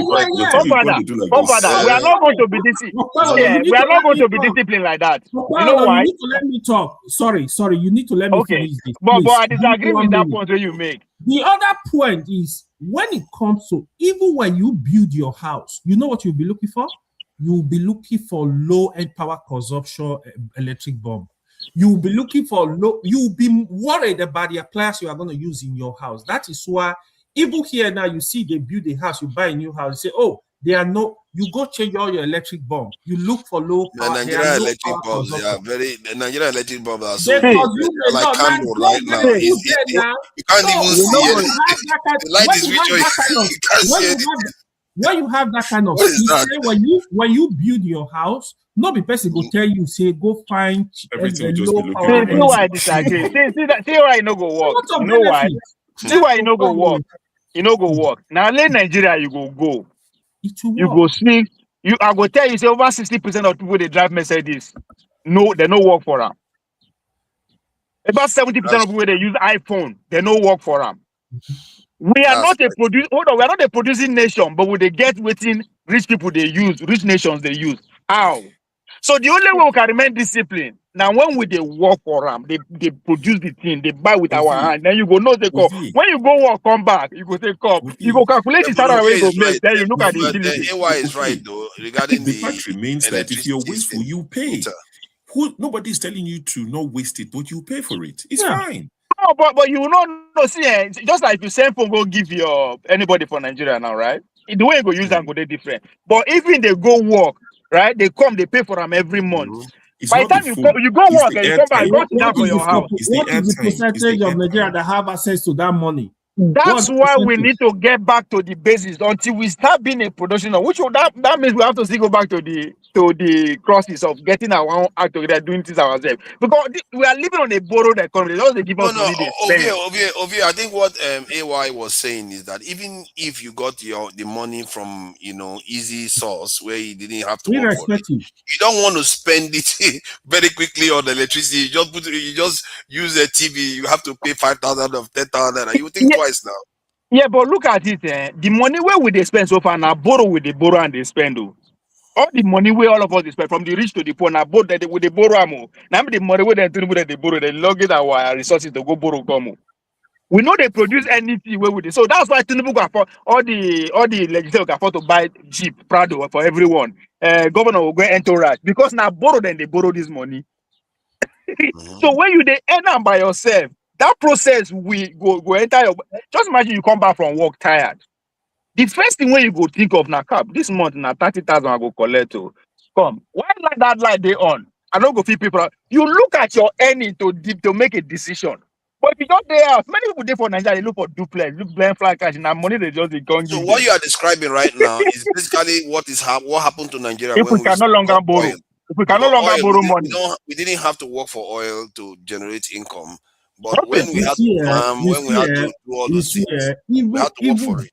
We have to find a way to stop our government from borrowing, and a fight will happen. No. Cannot be Let borrowing. me The say borrowing this. is not the Let me problem. say As a matter of this. fact, Let No, me they say borrow this. to spend that for themselves. That's the whole point. Let me They say this. they borrow the flex now. is that not what we should stop? If you have a responsible But government, to stop borrow that, is they will not a force to think problem. harder. Yes. Sorry. Hold on. Let's get this far right. If you have a responsible government that will borrow and use the money judiciously, borrowing is not a problem. There is no country you have to borrow to build.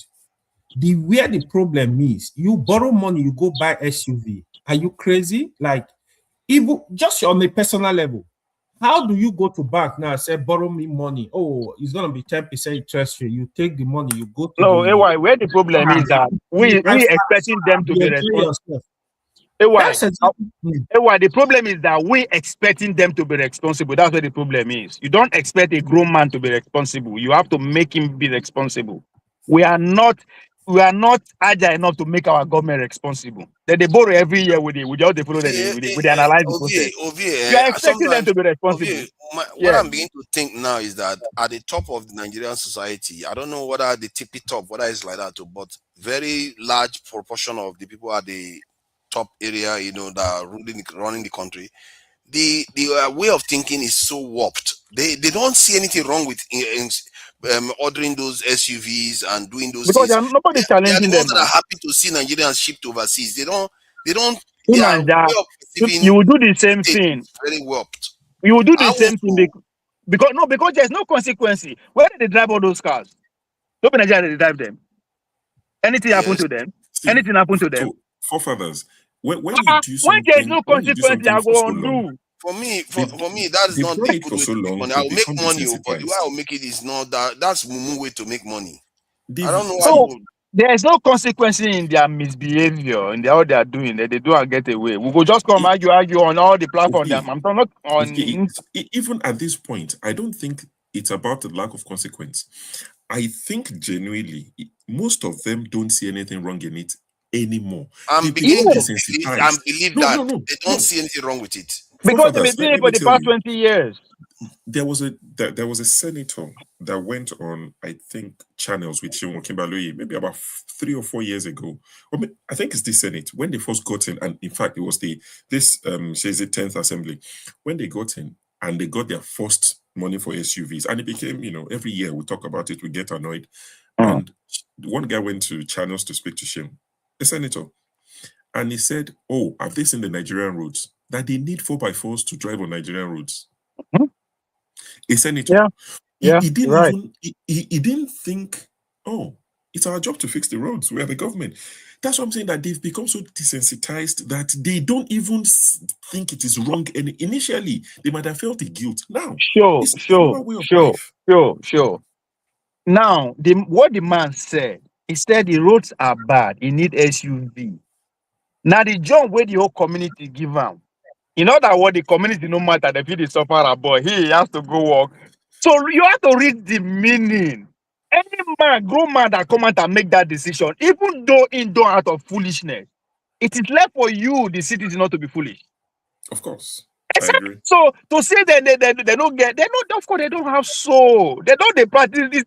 I don't know how to talk this thing. It's like you expecting me a show. I'll be your guy.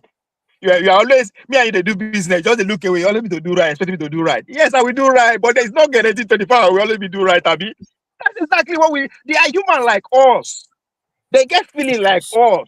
Don't expect them. Expectation are the biggest mistake. Set rules and regulation. And anyone will go better than there should be consequences. There's no consequences coming from us. So if they still go abroad, those ones go welcome them. They go people they saw themselves. But that's the best they can do to open their nyash for us. It now depends on how we go take through them. So there's no consequences. Let's take the border for another SUV and we'll always shout, some of your fears regarding corruption. I'm beginning to think that if, let's say, Tinubu doesn't do anything crazy, like if they want to remove electricity subsidy, they do it gradually. Because if you do it gradually, they do that in the UK where they increase, like how they increase train ticket prices every year. No, of course. If you do that gradually, the impact is not going to be very negative on the economy. But I fear sometimes I fear this our government. They always do crazy stuff. But hold on. The point I wanted to make, the original point I wanted to make was that do we need to fight corruption if the economy is growing? In terms of, especially, it's not growing from the control, from the hands of the government, but from the private sector. Because that what I see happening there is going to be a self-healing system. Because what I mean by that, make I ask you this economy. Let me finish my point. 15 seconds at most. If people start earning more salaries from working, they are less likely to want to take bribes from the private sector. And those private sector they are working in will be holding them accountable. If you work with Dangote Refinery now, he's going to hold you accountable. You're going to deliver and he's going to pay you well. So he's going to start reducing corruption by default. And when you say economy is growing, based on what? You do go produce to grow. Manufacturing. There's no point. Now they ask you, how many manufacturers don't spring up since when you know for the past 20 years the economy is growing? What do you think Dangote Refinery is? Exactly. I know you will go there. Of course now. Hold on. So Dangote Refinery now we will go there based on Nigerian growth on. No, hold on. You know how Nigerians copy down. Many of them are coming along. So Nigeria, you still don't. Every day we talk about America don't finish because of their debt increase and everything. Why do you think that is? They stop producing. Stop producing now. You don't get life. What do they produce? They produce oil, right? I hear what you are saying, but Dangote built his own power station. Boa is going to likely do the same. Oh, so everybody now.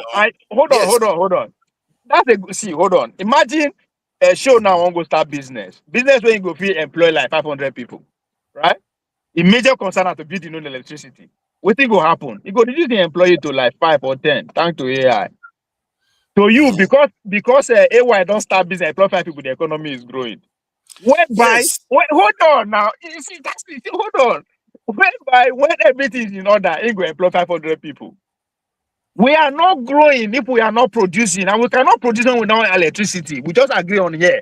Now, everybody produce electricity. When I said self-healing. You don't even understand what it means. I know self-healing. Self-healing has to be, it has to be a conscience of the ruling class. This is where we want to do. This is not individual way we want to be entrepreneur. I'm not saying it should be discouraged. But look at the next 5 years when the world don't finally disintegrate in terms of all this geopolitical nonsense, right? Now, Dangote will sustain Nigeria. But let me tell you something. Do you think an average Nigeria will be able to afford fuel at that time? Yes. Okay. Because there will be any more salaries. That's what I mean. Salary from where? Hold on. You said that they need vast amount of electricity compared to what Dangote is delivering. If Dangote pays those people more, they will pay tax. The government will get more money. If they have access to more money, they are more likely. Hold on. According to you now, we don't have electricity because we don't have money. That's what Yes. you're describing. No, Yeah, okay, kind of. okay. Now apply the same strategy with your nuclear weapon, right? The Chinese people have to stand and say for them to build and they don't get money. So why you not use that the same analogy to look at electricity? That we Because have to ask. I just gave you an example that the Chinese system is based on a revolution where the government has ideological base, so the government can do things without collapsing due to corruption. But Nigeria has Okay. gone past that stage. No, Nigeria is now. You have to now look at why is Nigeria in this stage, because nobody's on anybody So, yeah, accountable. we were once less corrupt, but now we are so corrupt and democratic on top of it, which means there's no way to pull it back. You have to When we go were with a now, system that has been corrupt but succeeded. Like Western system, they've always been no, corrupt for a long say time, I but like yet what they you said when succeeded. I like you say when we were less corrupt. When we were less corrupt, what was happening then? There were competition within the regional government in production. Competition was in production in all the three Yes, regions. The yes. north, they farm, the cocoa, they go on.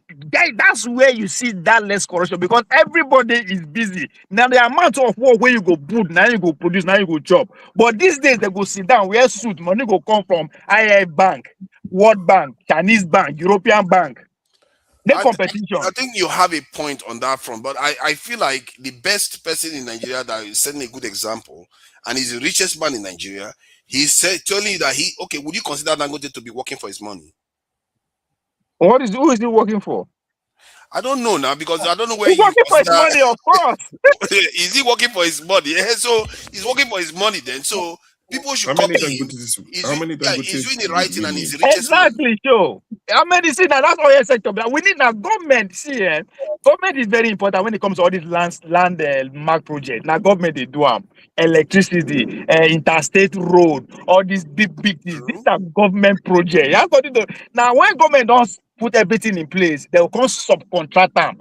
Give this state to one private company, this region to one private company, this zone to one private company. So That's how what it's did the done. government give to But the Dangote? facility has to be established first.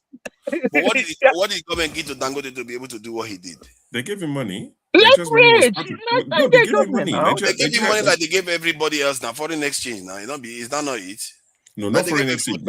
Nigeria actually put money into that refinery, didn't they? Oh, the stake that they have, that they went there. No, look, see, Nigeria, see, this is our leader. That's why I say, Mungu, they listen to them. They understand all this fight that is coming from afar. They know, so they had to come together and put that in place. So that one, it's a good thing. No, I'm not they say it's not a good thing, but we never start. We should not be saying because of that one we don't start. It's overdue. I think we have started. I think we're on our way. I think it's a mistake though. You see, the impact is already there. You can see the impact on the Nigerian currency already. This is something that I predicted coming. And hold on, let me give you another prediction because maybe in 2 years we'll be talking about it. If Dangote ends up going to 1.4 million barrels a day in about 2 or 3 years time, then we have 2 or 3 other refineries pop up. Not to mention all the other industries that may pop up in Nigeria. If they do, the Nigerian currency, I think it's around 1,300 to $1. It's going to shift towards 1,000. See, Nigeria economy. And even then, I still think that our Nigerian currency is stronger. It's because of what Tinubu did. That's why our currency is this bad. See, if our leaders can pretend to be on one front, Nigeria to revive Nigeria economy is small. We are up and doing everything there. You understand? Not just that trust. Say, okay, just like running a relay, right? The difference is that say your opponent get your back, he will do his job. If 40% of Nigeria have faith in our government, in that just small group of elite cabal, we go call them, because they have to come out very radical. We have faith in them and they have faith in us, right? That's all we need. Now we don't have faith in our leaders, and they don't, and which is like a given. They don't give us any ounce of reason to have faith in them. Faith in your leaders for the country to function. I don't know. America don't like their government, but they seem to be doing just fine. UK government. How you say America don't like their government? What do you mean by that? Government? Half of America never likes the government. Oh, forget all those narratives. Half of America don't like their government. Now only America. Hold on, man. Tell you something. Now only America go. Every 2 hours, 3 days, I go to see American flag. all across the country, north, south, west, and everywhere. You see No, they American flag love. everywhere. No, I never seen They that Cyril. love kind the of thing before. country. The They country is love. different from the government. Hold on. They love their country, not the government. Father, which America do you think they are doing fine? Is that what you said? No, I said Americans, because he's saying Americans are doing fine. I'm telling him that Americans don't See, love their we don't even know which part of the elite we will trust, right? We don't know. We You trust don't need to trust anybody. Who says Babajeje. you need to trust anybody? No, we trust Buhari, right? That's our hope. He playing tribal government rule. Here comes Tinubu, a larger than life politician who has been around everywhere. He's in our water. But look at him. He take his own tribal place too. The same thing. An Igbo man go come. Now the same route then go follow. And now you don't go blame an Igbo man if he decide to focus on his people. That's how you don't go blame him. So that's who we Personally, are. when I evaluate Buhari's government, his biggest failure is national security. If he dealt with national security, I think I would have given him a pass because the economy during his time was horrible. It was just downright horrible. The crude oil price was non-existent. Like, how can you govern a country when there was a point when crude oil price went negative? That is crazy. But Tunanja, look at it from another angle. Buhari regime, right? You will say that he make attempts to be a nationalist, right? Closing all the borders, not even allow other foreign companies to just come and do and undo and run away with their money. Now you feel disagree with him with the way he run it because he run it from he use his own people, and I think that's where the disagreement come from his government. Yes, he sacrificed security for that and attempts to be a national And that bureau the change president. nonsense, that bureau the change thing that he didn't handle, he Now enabled a people now, round now trip their in big business, time. Yes, now yeah, he tribal didn't do business much with about that. it. That's their Was business. it under Buhari that all these corrupt people did what they did? Abi, is it another Buhari? Oh no! All You these see, I think Emefiele people, did they all serve the under previous Buhari? government did it. All the previous government did it. No, none of that exactly. It's all of them, everybody, all of All of them. the None of them Tinubu have came that and said national interest. Nobody what there. See, Tinubu came and did was just see, opening it up for international. if we go free, come together. Anybody that want to govern Nigeria should not have any kind of relationship with us in terms of investment and all that kind of thing. Once your children go school abroad, forget it. When Tinubu could sacrifice for subsidy, Abi, we would at the time we need to invent our own sacrifice what they need to make. Because just all the outside nation is open to welcome Nigerians. That's an agreement from the elite. Me and sure we don't lose a call. Even if we have the perfect strategy to set our strategy in motion, we go look at the call. Plus, if we try this embassy thing, go work. We go try and it go happen. We go jackpot. We forget it. So it's open. There's a reason to make jackpot come up for Nigeria is easy. It's an agreement within the elite. Because now the people will go actually go out of mad, go Yeah, crazy and take on the system. Now then they thank just you. look and go outside. So until Jargon we Spain, the block that, gentleman, no grand vex. So Thank you, Ovie. I think there's something else that is brewing these days. I think maybe South Africans gave us a gift. I feel like with the next topic I wanted to discuss was that is it time for Nigerians to start defending their reputation a bit? That because I feel like we have taken so much, our reputation has taken so much hit as a nation, and if you actually go behind the data, it's not true, especially when people see us as drug dealers, all kinds of different things, scammers, as if we are number one in any of these things. And one other thing an African said recently was that, Nigerians are the most prisoners in foreign countries. And when people hear it, most people think, yeah, it makes sense, isn't it? Because that's what we believe. But nobody bothered to go and check these things. And when you check it, it's not true at all. I think it's true. It's not. You see that? Now, That's exactly my point. But it's not true. Hold on now. Let me tell you why I say the thing is true. Right? But it's not. But share of our population, right? Even with that, it's not. No, share of our population make that kind of stigma stick. We are everywhere because we plenty. You understand? So now normal, it now easy go to place with that. And second, officially, we always give them reason to hold that view about Nigerians. Forget about officially now, how our government they behave. They go accuse, UK government will accuse Show, say na scammer. When he did London many years ago, now he's in Nigeria, they have to, before you know, because our government want to be, serve their paymasters, they will go find Show. They don't go, there's no kind of protection for that image. The leaders let it open like that because in a way it kind of favor them. It's a talking point for them. It gives them access. Yeah, so We are the price they pay. so in a very we did a very delicate position. We have to embrace it and see it for what it is and we're able to work for it. I think the issue of the population, I don't know whether we should play an interlude and encourage. Can you guys like, share, and subscribe? Even if it's just how many of you there, just like, share, and subscribe because it helps other people to come and see. I don't ask you this question before. Make I ask you, Nigeria. Okay, hold on now. I'm trying to get people to go and subscribe. Man, you should donate to, is this guy that wanted to have show speak? That's the only one that donated. Maybe I should short show up a bit and then he would donate another £2 again. So make I ask you this question. This is what they do. Go ahead. Question. Now, look, I never go London before, right? Look at the British where you did there. What is the organizational skill of Nigeria as a community? They have power. I don't know. I'm asking a question. Do they have political power due to their sheer numbers and coming together and intellect and everything? Reason as one. We definitely don't wield political power, but we do have some organizational skill.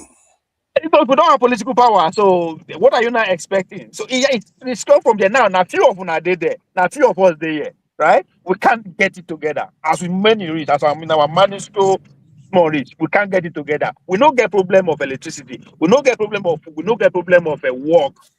Everything is there, but still we cannot form a formidable front. As in when you are in such countries, you hardly form a national identity. Either you say, okay, the black people come together. No. I don't know of London. For America, and allow you. What do you think the Ethiopians then get? What do you think the Chinese, the Cubans, the Indians, everybody get their nationality for here? They do everything. America is slightly different, especially when you have. So that's why I say I don't know for that. And they are slightly different. So, yeah, America is free, but we cannot. We Nigerians, right? We know they see eye to eye when we come to say let's put issue of Nigeria together. We only see eye to eye when we organize, do party, do the show. I actually think that maybe in the near future, Nigerians will start doing that because Nigeria, their population swelled recently in the UK. I think it's going to 500,000. So that's why I believe in the younger generation. Because one thing I noticed about this Davido, this Burna Boy, this their reign, it is due to the offspring of Nigerian diaspora, the younger ones who really don't speak Nigerian, don't understand it. Now then they make all these artists blow. Because that Nigerian spirit is in there anyway, they dominated their communities, their family, their schools. So that magnet other tribes to be fascinated about how we're doing socially, which in a way benefited the likes of Davido and the rest of them. So anywhere they go, that Niger spirit, not because of we grown up people now make it like that. It's because of the younger, especially the Gen Zs, right? Who carry that culture, even though they don't actually understand the strength of the culture on their head. Because now everybody is sure where it come from. So you have to now look at it from that perspective. Now, because of share our numbers, now make anybody where parents don't come up from Nigeria for 50 years ago, will see claim that Nigeria and we or she will still be respected in that small place we or she did. So that's why I say the hope is in the future. We have to look back. No, I think the reason why I'm highlighting that maybe Nigerians need to start defending themselves and others need to stop going overseas to go and malign Nigerians. Because there is this South African case where you heard about this Igbo king that was looking to be crowned in South Africa. That kind of behavior should stop. Then there's another, I think it was a Yoruba guy that in South Africa, bad-mouthing the Igbo guy, trying to tell South Africans to go after the Igbo guy. So this sort of stuff that we do is not helping. That's one. There's the issue of data. Sorry. There's the issue we going to have that problem? I'm actually. This is Ove, my friend. Ove. Your disturbance is too much. You need to let a man come to the end of their sentence. I've been listening for about couple hours. I And the get it. I'm level of sorry. I your got it. I get it. I get interruption, it. I get it. or Paul, You keep cutting me off. is too much. To go do So, Now, just the question I asked. I'm flow. sorry. I'm sorry. I'm sorry. Go ahead. thank you. Regarding this, another one is data, whereby they will just say, "Oh, Nigerians are the drug dealers in South Africa." Nobody bother to check. Okay, who are the other drug dealers? Is it only Nigerians that are doing it? Then sometimes it is true, sometimes it's not. In globally, they will say, "Oh, Nigerians are prisoners. We are drug dealers all over the world." Did you bother to check? I think somewhere along the line we have internalized the fact that okay, that's what we are, and even if it's not true, they will make Nigeria look like Nigeria is a backwater country that the people are just, sometimes mean-spirited and evil people. Well, in reality, Nigeria as a nation itself, not the individuals, the nation as itself is the most selfless country in the world. That is crazy. How is it that Nigeria that is, nobody will believe, most people, when they hear that, they will not believe it until they go and measure the matrix and check. For a country that has so little, we sacrifice our own blood, tears and sweat to go and help other people for something we are not going to get anything from. Other countries, whatever they do for people, they get something from it for it. We don't get anything for it. Look at what South Africa is doing to us now. The same, maybe Liberia will do it to us. This thing, Cyril will do it to us. We don't get anything from them. So now let me say this. Let me ask you this: if we are better off today, I've just come. Yeah. Unfortunately, I'm going to have to introduce myself yet again because forefather is very much from the ghetto. When you go up class, but the man will introduce you that this is my friend X, Y, and Z. Forefather will just leave you there to introduce yourself. That ghetto level they present here. Shola show was there for ages. I was watching, and you didn't even you didn't even look at him. He went on. He continued doing. He finished one thesis before he came to speak at all. I don't believe in that kind of introduction spirit. We are our leaders. I don't believe in it. No, it's not like that. When somebody comes in you welcome them. You say, show, nice to see you. Just give us a minute. You'll be speaking very next. Something like that. Nothing. I think you're right. They will just be there looking very terrible. Ghetto man. You be ghetto man. Let me start you off with this question, right? Do you think if Nigeria is wealthy or better off and every other nation coming to, hustle in Nigeria, do you see us having that kind of tendency towards? Well, I think the thing that we suffer from is very deep. And there are many things that I believe you mentioned, OVA, across the course of this show that needs real investigation. Firstly, you spoke about political will, which struck me and others on the panel, and how important political will is to move anything along, to have anything move along. And when we find that we don't have leaders that have any will at all, then we have to realize what we are living in as Nigerian people.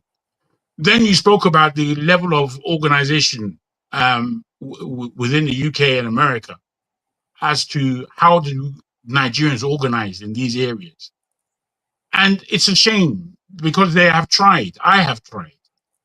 And the level of organization that we can assume is either very little or it is brought down by our own people, or even indeed by people who are organizing for people are the ones who are bringing people down.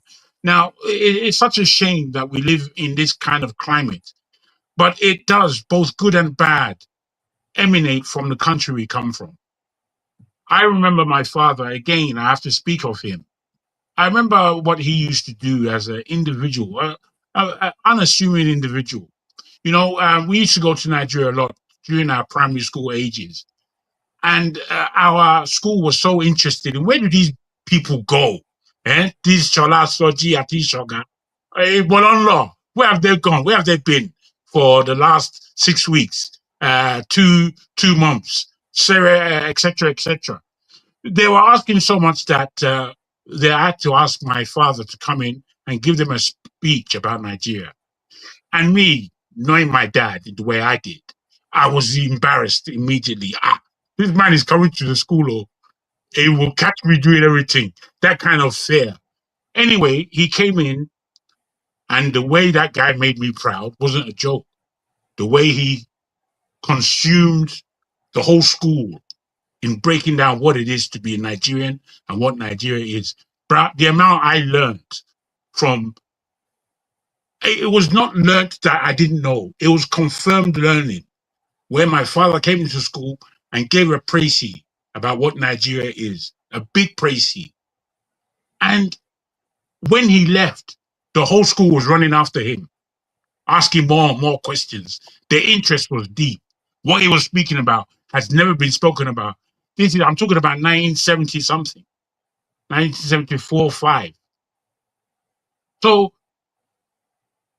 from this, we as Nigerians, we get a lot of our culture and understanding, as Ovie again rightly said, from our parents a good 50 odd years ago. And this is what we continue to carry.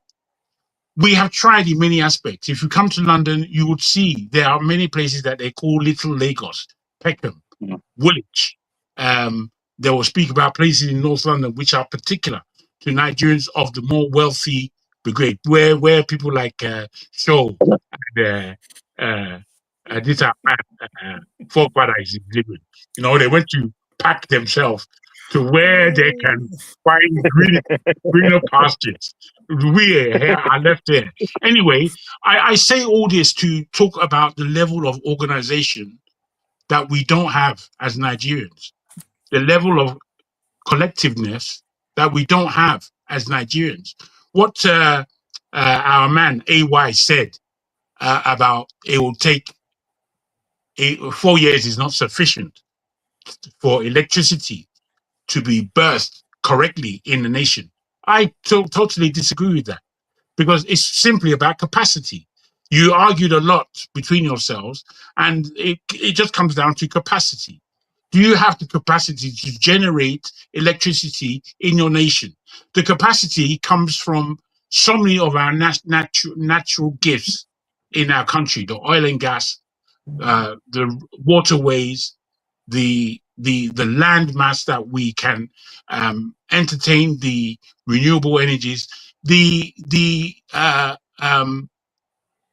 nuclear vision that we can have in a country like Nigeria, whereby Nigeria and Niger, we share a lot of the same uranium resources and the quality of it. And then on top of that, we have minerals that we just are not yet exploiting, and we don't have to understand. But the greatest thing, I think, is between the people and the population that gives us a serious power base, both in terms of global standing and in terms of a natural economy. Now, we have all of these things, but yet still we are largely not able to become producers. Question for you, Jago. You see, sometimes when we are speaking, sometimes my problem with Nigeria, no matter how we take I don't think I mentioned Islam. I don't know why you're speaking. No. Maybe don't do that. My problem with Nigeria is when you hear people speak. For example, you are not an engineer, you don't know what's involved in electricity, you don't understand the process of power generation, you don't understand. Oh, me? Are you talking about me personally? Okay. In 4 years, how do you want to just break it down? No, I can come to that over here. I can come to that. That for me is an issue. Wait, bro. Wait, my friend. What I'm trying to deliver something that gives you an expanse of what it is I want to say. What I wanted to say about your one is very small. It's not that important because the fact is it can be done. The fact that you don't understand that it can be done is very secondary. You don't know what you're talking about. Very secondary. You don't have to disturb me. You know how to speak British English. Sometimes say I don't know. Here we go. I knew you were going to go elsewhere. I'm speaking No, about no, one thing, no. or you now started to tell me I'm not Nigerian. You lack the technical knowledge to even speak on this topic. I'm But happy to as I support. said, I didn't speak about Islam. And that's what I'm saying, bro, The before same you with you now. My interrupt friend is without from wisdom. Lagos. Where is this forefather? Make you they do your job, bro. Okay, go ahead, Jabu. Go ahead. I will listen to you. Where Make did you they do your job, boy forefather. now? Make you they count. Give AY yellow card. The next one be red, and then he's off. What With father that. is an absentee leader? Is an absentee moderator? Let me say this. Forefather, the chop. Get at, Nigeria are funny people. what I'm trying to get at is that all the issues that we spoke about, I've been listening today to your show. And in that I've been listening and seeing all the arguments that we've been having. I believe that we really need to take a look at ourselves, a serious look. We believe that we're in a country that either has no hope or the complications of the state that we are living in means it's impossible to grow, and only a calamity can happen to make us change. I think this is an extremely defeatist way of looking at oneself. You know, there is negative and there is positive. Nigeria has been balancing itself on the negative, and it's very unfortunate because we are strong people. If we tried to balance ourselves in the positive, as I said, to produce electricity is simply a situation of infrastructure. Simply, if you put the infrastructure in place, the electricity will be there. We, in a country like Nigeria, have all of what it takes to process and bring power to bear. We have gas, we have oil, just as a beginning. So that is not the only thing you need to put. No, it's not the only thing. You're not listening very well. You're complaining about my English, I'm not but you're not listening. Jagu, I just want us to dialogue. No, hold on, Sawoke, please. Jagu, when you have Monday Okpebolo as your this thing, this is what you get. You don't listen to Jagu. Come. This man, you don't get respect for Monday. The ripple effects of no, wait. Okay, hold on. Hold on. You don't get respect for Welcome Paulo, somebody now. You will not want them to welcome him.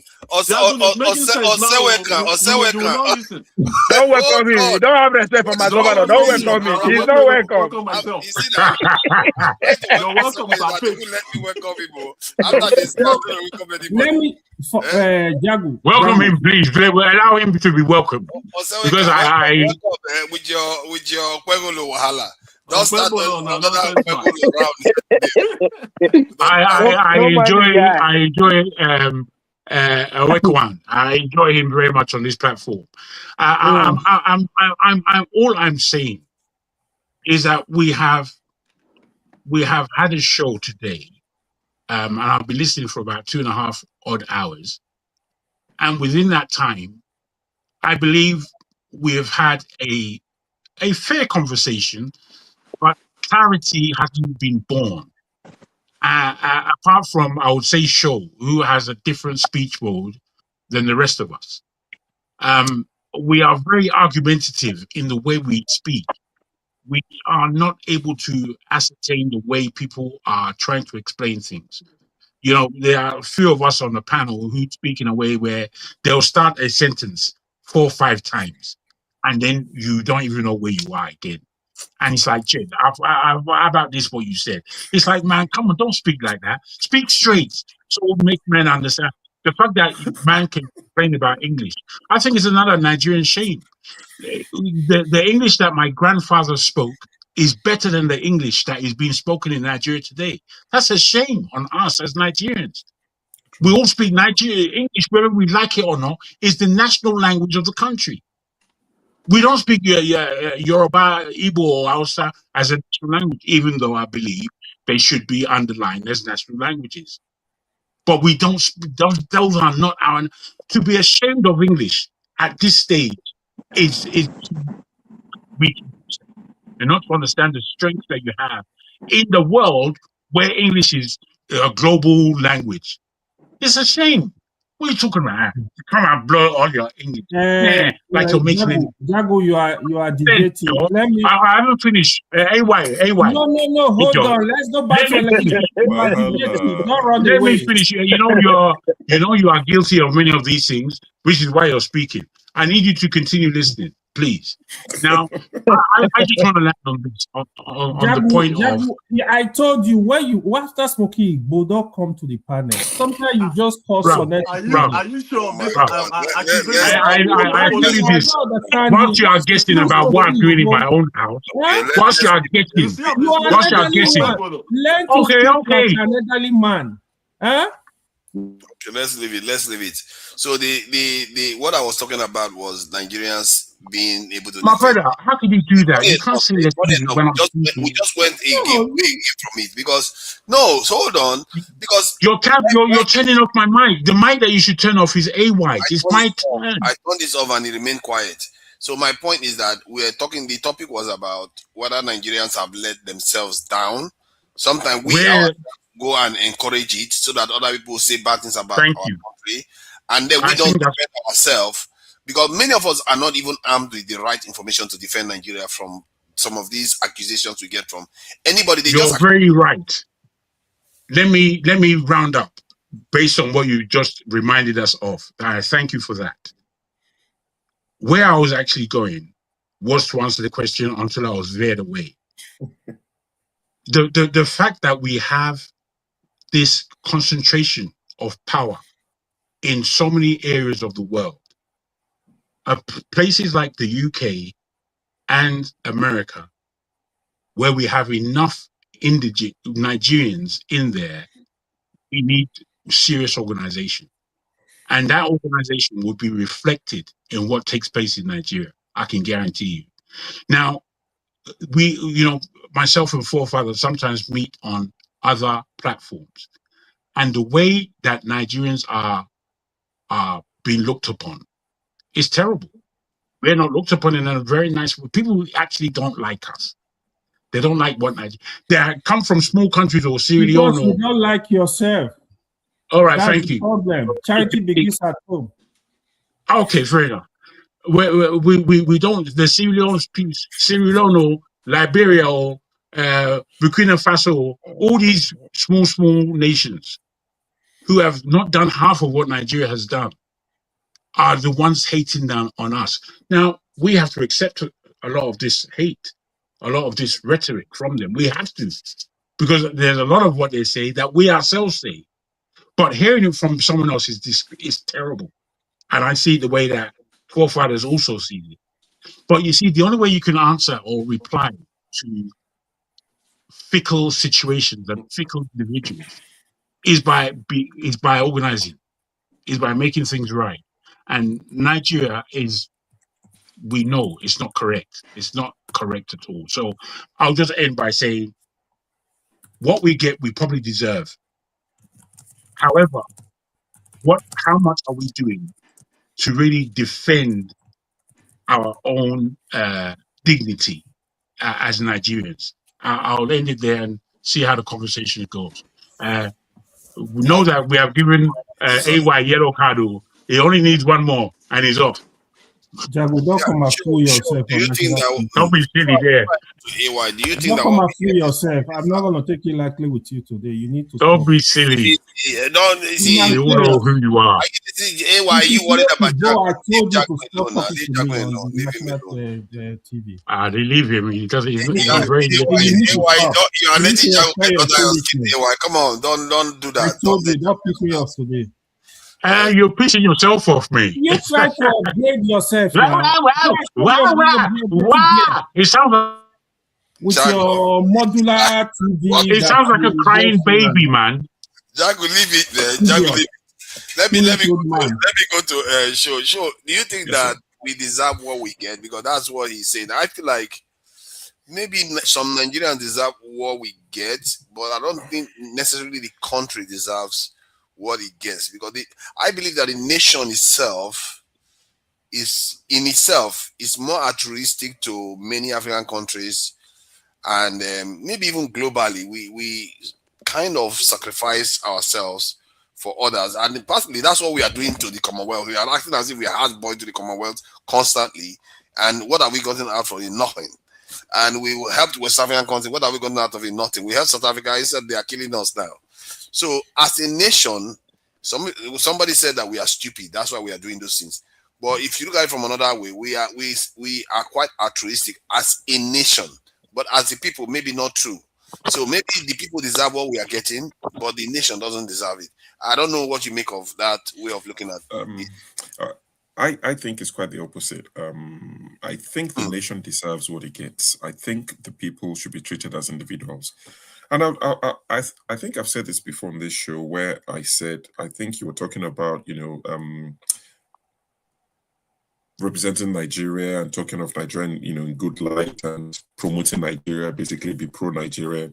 And we had a slight, back and forth. This was, I think it was during the Ekweremadu incident, or not far from that period. And I said that as much as an individual can excel, because if you look at the UK, for instance, where the top 3 most educated, race in the UK, ourselves, the Chinese and the Indians, we're the top 3 most educated in the UK.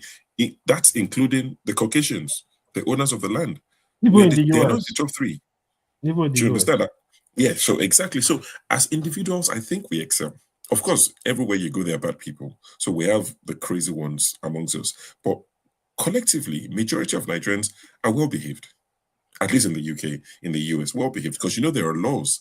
If you take the same people back home, give it a few years, they'll become mad as well. So it's the society, it is the structure or the lack of it, the laws or the lack of it that would shape people. So you would find out that people in the UK behave better because they know there are consequences. You drive, speed cameras are there, nobody's chasing you, you get home, 2 days later, DVLA, there's a ticket, right? So these things are the things that put us in check in the UK and the US. If I am doing everything possible at work to stand out, which would reflect on Nigeria, but let's say 1,000 of us scattered across the UK in IT, all doing well, no issues at all. But one Ekweremadu incident would take us back 50 years. And unfortunately for us now, the world has become a global village in the true sense of it, because there's no internet. When Anthony Joshua had the accident he had, my manager came in, female. She loves Anthony Joshua. I think she actually wants to marry Anthony Joshua. She's obsessed with Anthony Joshua, Igbo woman. She likes the Greek or the African god body. Sorry, I take that back. The African god body. So she didn't know, and she would talk to me about him all the time. And she didn't know how to now break it to me to say, oh, I know she was a bit, apprehensive. Then towards maybe 1 p.m., she said, oh, I saw the Anthony Joshua accident. I said, I saw it too.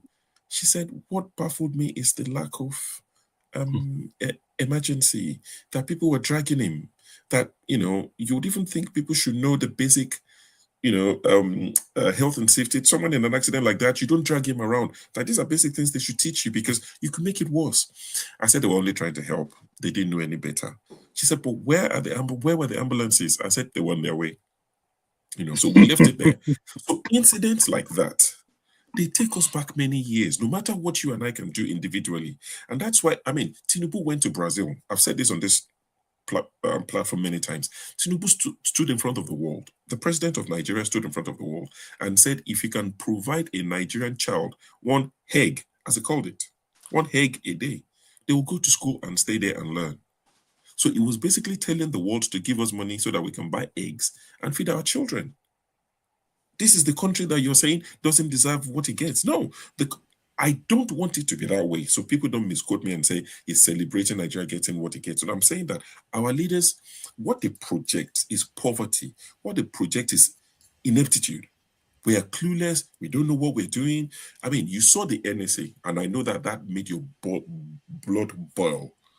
He was saying to Imbumen, this is the man that advises the president on security matters. He said, we want you to come and help us so that we can live like the rest of the world, like normal human beings, to come and end terrorism. He was saying it to Imbumen, caught on camera. So these are the people that represent us. They are what will reach places that you and I are what will never reach. 73 people watching. 73 people watching. Let's say, come and check this video in 2 weeks' time. It won't hit 2K. Tinubu speaks, as much as we disparage him. Go and watch Tinubu's clips. What he said, it's not watched by Nigerians only.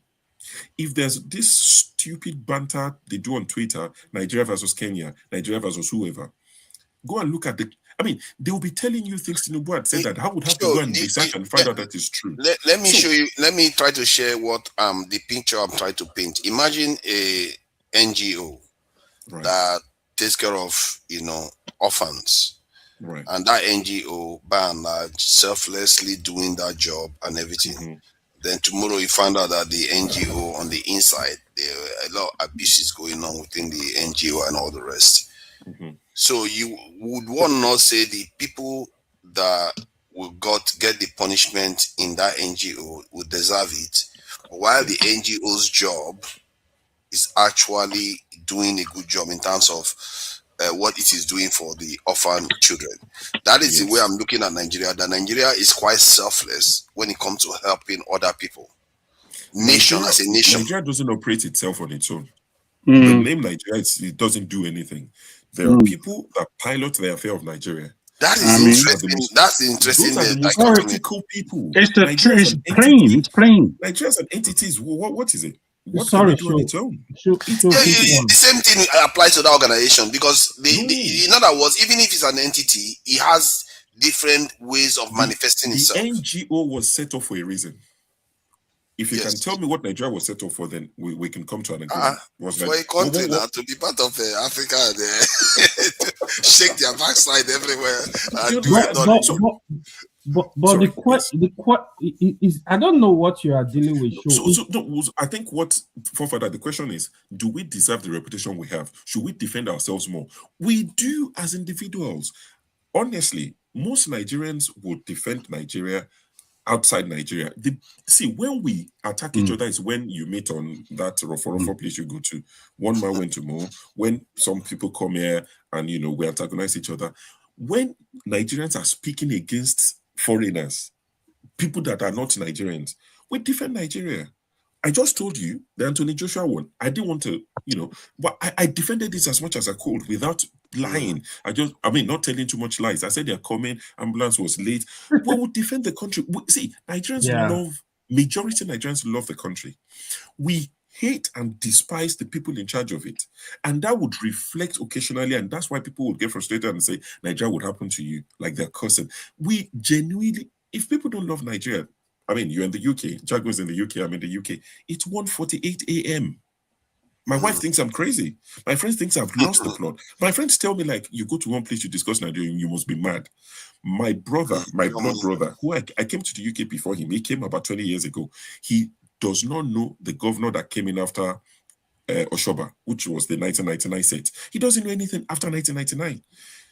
Since he left Nigeria, it's like it turned off a switch. When I tell them about, they think this guy is, why do you know these people? How do you know these names? A lot of people don't care anymore.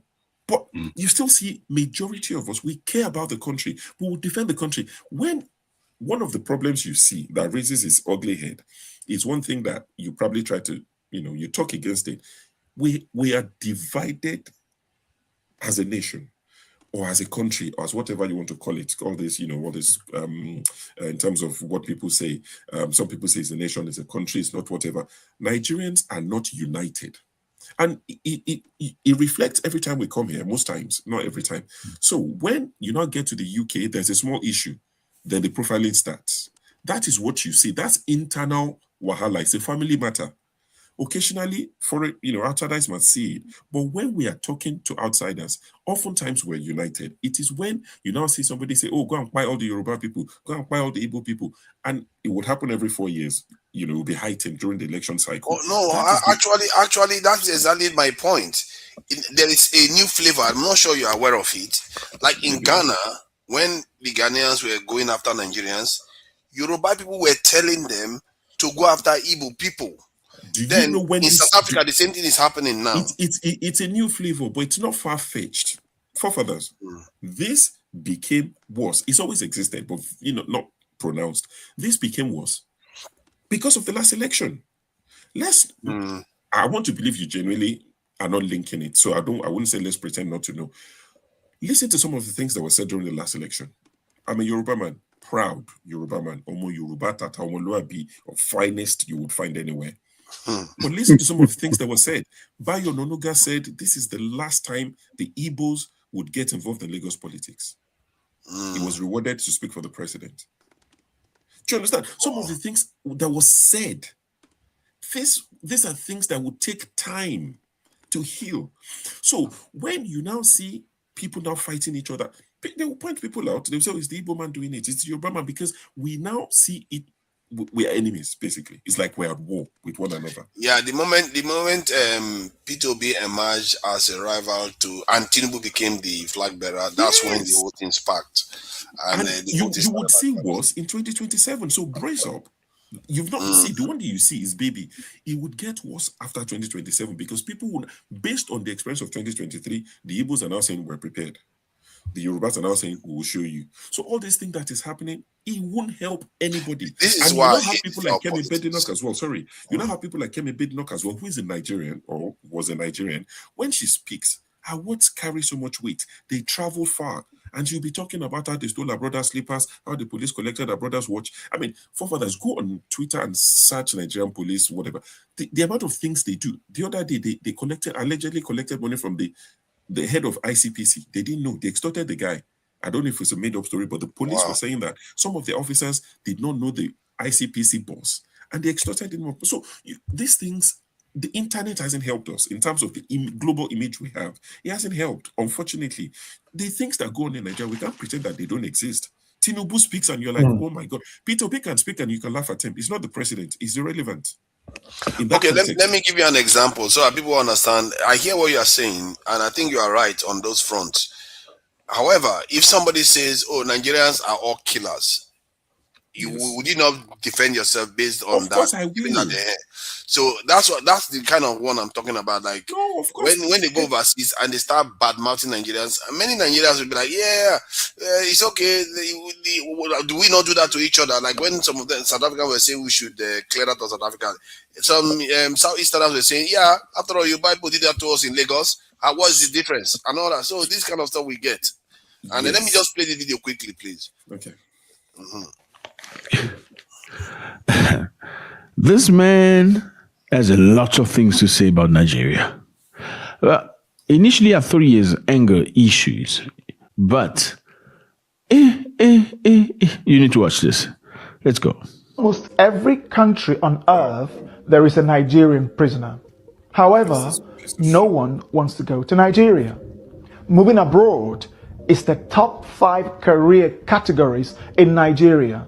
They have ruined their country so terribly that it has become uninhabitable. Police stations look like pigsties, whilst government buildings look like building sites.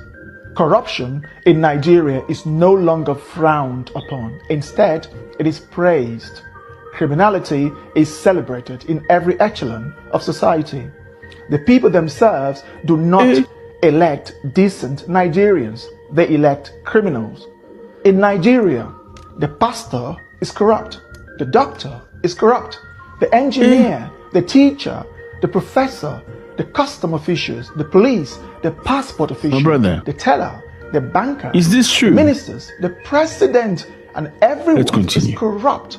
I'm not sure you understood. I will elaborate. You can get to the Nigerian border with explosives, bribe the officials, and they'll let you in. You can bribe your way through your profession. And that's the Nigerians saying that too. But let's carry on. To give you the best grade. Bribe the passport officials to delete your name from the system and create a new identity for you. Or pay the police to arrest someone who annoys you. Okay. Pay the police to arrest someone that annoys you. Let's just be a little bit fair there. I don't think this is exclusive to Nigeria. There are multiple African countries where you can actually bribe the police to arrest somebody. Oh, yeah, in America. Yes, you're probably confused. It could be somebody that's influential, who's got money, and you happen to be somebody whoever their girlfriend likes. Or a potential girlfriend. So if this person likes a woman and this woman actually likes you and they don't like them, this person can influence state security, a police officer, or a member of the army to actually get you arrested in some African countries. So I don't think this is an exclusivity of Nigeria, even though it's a characteristic of a shithole country. Let's continue. Nigeria is a complete shithole. Now imagine people raised under such chaotic system coming into your country. From the day they were born, they bribed their way through the authorities, school, and even employment. When a government job opening becomes available, the person in charge sells it to the highest bidder. When a government job becomes available, the person in charge sells it to the highest bidder. So it's not about qualifications and ability. It's about how much money are you willing to pay to get an opportunity. That is a sad reality. Let's go. You see, this is not talked about enough. I have given this a serious thought before making this video, and it breaks my heart that I have to make it.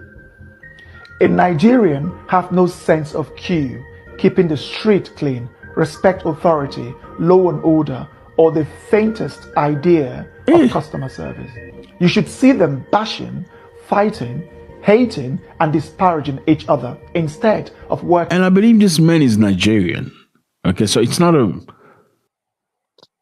Let me stop it there. I think we'll have a gist of it. But it's my many turn, of the things right? that he said there was absolutes. They didn't even qualify it, or like Nigerians are just evil and all kinds of stuff. And that's what I don't like. He said Nigeria had, like, we have the highest number of prisoners all over the world. And in every... No. Look at this is what he said. He said You guys are for... content creator. I think you should allow the new person to speak. He hasn't spoken now. That's true, though. That's true. Come on, man. But let AY just say what he wants to say first. Yeah. No, everybody's going to say something that's very unnecessary. Let's Okpebolo talk. It needs it. Jago, stop being foolish, man. I think you're meeting Okpebolo and Why are you AY. behaving like Different people. a tout? Don't be a tout. Don't worry.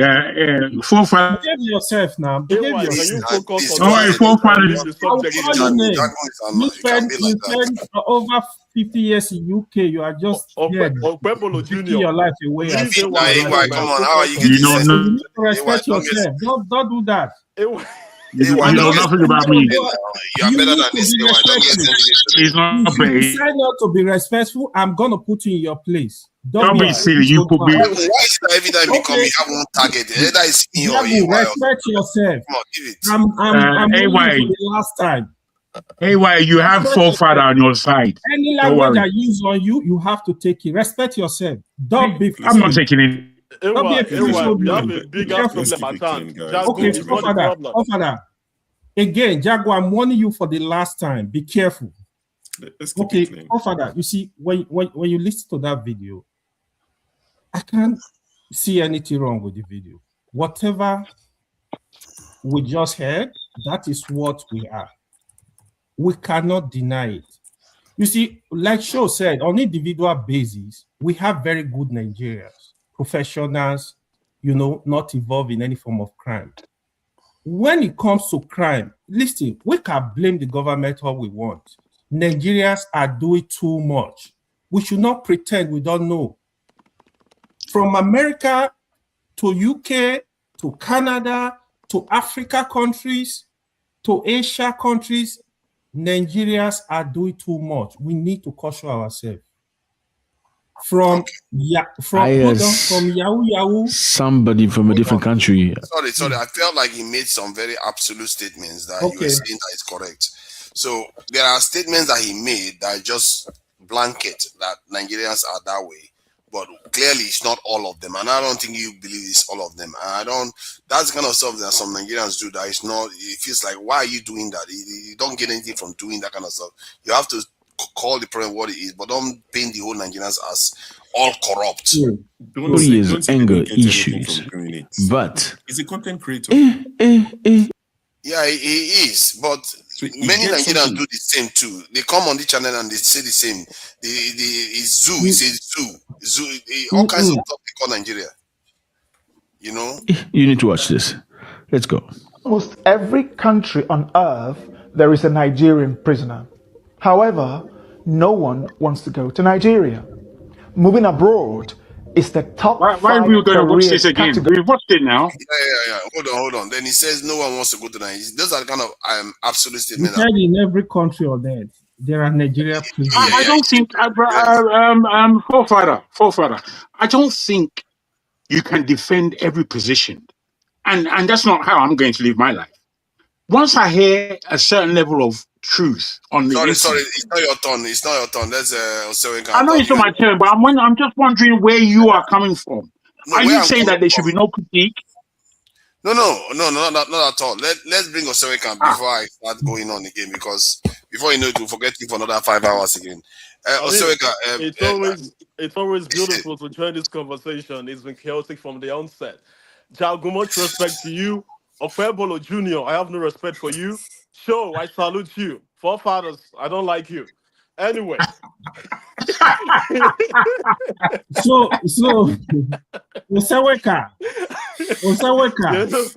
we love Okpebolo. Go and have yourself. Last week Sunday, I told we you will support him. We will support him. He's working. I will support the I told you that the day. Hold on. I know you don't like fat because Okpebolo is doing the job. I will support him. Ovie will support him. So you can burn yourself to transform. You can support anyone you want to support, but you can go help transformer. You see, the leaders that you choose. I'll let him speak. Let him speak. He's only begun. AY won't let me talk because it's a. Jagu, I'm not your son. Don't yell at me. You are as young as my son. I'm afraid. Let me see. You see where you've gone. See where you've gone. Uncontrolled. Jagu is instigating you, and I think hold on. I think what is going on here is that Oseweka and like opposite. You should do that. So he's getting to if you are a bastard, go and look for your father. I don't think it's about Jagu, because Jagu has been doing this for ages. He didn't I will never take it like you. You lost it. Oseweka is the one. Did you hear what he just said? Did you hear what? Okay, let's calm things down. Now, wow. AY, calm down. You're better than this now. Don't let Oseweka get to you. I think it's just the Oseweka. You are the one who come here with the Okpebolo argument. You have fragile emotions. That's what you see. You just stop it. Forefathers, you see, good evening. All of you. Again, we have bigger issues to handle. These are just frivolities and mundane things. I lived in a village in Sharjah Emirates in UAE for 5 years before moving to the US. Now, everything that guy said there, I can tell you without any sense of ambiguity, that is the truth. If you go to Sharjah, so in Dubai and Sharjah, right? Because they have 7 Emirates, they have Al Fujairah, Ras Al Khaimah, Sharjah, Dubai, and co. And there's a place we call Union. Union is like the train station where kind of connect from one emirate to another. Go there and see the loads of Nigerians there sleeping there on the railway station, like fatherless kids. If you want to see the penury that Nigerians go through abroad, go to Dubai. Go to Dubai and see the lifestyle there. It's crazy. Luckily for me, I was able to get a good job. I was working as an inventory analyst with a frozen food company in Sharjah. But sometimes I found it so difficult to affiliate with my people. It's sad. They sell alcohol, they do all this powder stuff, and the police there. And I always tell people, no set of people is as racist as the Arabs to blacks. You see what they make our guys go through. There was a guy that but there's no proof that Nigerians are in all the prisons in the world. That's in all countries in the world. Baba, Nigerians are it's not a fact. Prison. No, but it's everywhere. But it's not. You see, that's what I mean. You are doubling down and believing what people are telling you about your country. Majority of the country. Okay, so are you going to say that Chinese are not in all prisons around the world? No, sorry. I don't know why we go do this thing. Are you going to say Chinese who are not in all the prisons? You can't keep defending. You can't keep defending. Yeah, the indefensible. We defend. Let me land. Let's hear you. Let me land. You see, You see, we are in majorly, almost all the countries in the world, Nigerians. And I can tell you for a fact, without any form of ambiguity, once you go there, many of us are imprisoned there. That's a fact. If we have 200 countries in the world and Nigerians are in 150, and you can go to 100 or 120 and see Nigerians in prisons there. Facts. I can That is tell not you, all of if them, you is know, it? You have to be factual about these things. when we are doing social survey, all right, when you have majority, that counts for all. Is the logic that you can say, okay, because what? Actually, no. When you do social, Babami, anything involving science involves precision. You can't say it's all. Forefathers. An argument can be cogent and not valid. It could be valid and not cogent. That's logic. It still doesn't mean it should lack precision. It's my time. Let me land. I can tell you for a fact, right? I'm giving you specific instance now that I lived through in Sharjah Emirates in UAE. If you see the life our guys are living there, what that guy said is nothing but the truth. But because Nigerians, we don't like to look into the mirror. We hate what we see when we look into the mirror. That is why we use filter every time. We hate ourselves. We don't like There are instances when Nigeria, they went to rob a bank in UAE. I can tell you, I don't like to say this on a live stream, but the Nigerian was the first person to kill a UAE policeman in Fujairah. They were ransacking. That is bad. We are the ones. Stop going on. I'm not buying your this thing. I'm not buying your. It's not about buying. I lived through it. I can show you my. See, I can show you my Emirates card. It's here. I lived there for years. Don't worry yourself. This is not about. I go with data. I don't go with people that are just. We hate ourselves. We just have to believe stuff. You have to go with. I'm a bit surprised that you are not saying, "Oh, where's the data?" Give me 10 seconds. You're just. I know the data. I have the data for father. AY, 1 second, so that it can help you, so that this can help the conversation and reduce the argument. Also, nice to meet you. And AY, I know Jago understands. So what father is telling you is, if there's 500 countries in this world, let's say even 1,000 countries, and you find Nigerians in 998, forefathers is saying, don't tell me it's there everywhere. Are you going to start arguing with somebody who has that kind of? That's what he's saying to you. So don't argue with him on this. I get it. I get it. Sure, I get it, right? We do not expect Nigerians to be in prison in all of these countries, but we are in majority. That is the truth.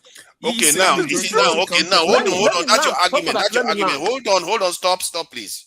That your argument is implying that Nigeria is uniquely widely distributed, isn't it? That's your argument. You don't have to mute me before you. No, because you won't stop. You won't stop if I didn't. The question remains. I really want to get somewhere. I don't want just to talk over each other that we don't get anywhere. Your argument is implying that Nigeria is uniquely more distributed all over the world in terms of the prisons. That's what you are implying. Not uniquely. Especially evil. That's why we are distributed that way. If we check that we find others distributed like that, would that stop your narrative? Let me learn. I say, my brother, please keep your thought. Please, actual. It's going to be very small. That's the problem with you. You're trying to, make it a substitute. I'm not asking a question. Wait, guys. I'm giving you something to hold on to based on what I lived through. Yes, it's a very good story. Give me 2 minutes. Give me forefather. The Chinese too have committed. I beg your pardon, forefather. Don't allow me to shout. I don't want to shout. Focus on Nigeria. Leave Chinese alone. Yeah, other people have committed. No, you are saying Nigerians are uniquely distributed that way. Just listen to people. These are people with first-hand experiences. Let me make If you can allow me very quickly. Esewekan and forefather, we mustn't just be very emotional. I know you're saying that you don't want to receive emotional news from emotional individuals. Which is fair. Wait. But our reaction also must be less emotive. Your reaction, I'm afraid, is very. Wait, let me finish. Because I was trying to stop him from carrying on. You cannot stop me from anything. I'm telling you the fact. Let me finish. What are you talking about? Don't do that, forefather. I've got something to say. And this is it. Do you know when we look at the world? Don't You do just that. muting me, saying I'm looking at the narrative. Please wait. I can show Please you my wait. Emirates card. I lived through this experience. I'm I saying didn't Please. say he you didn't should live get through from my it.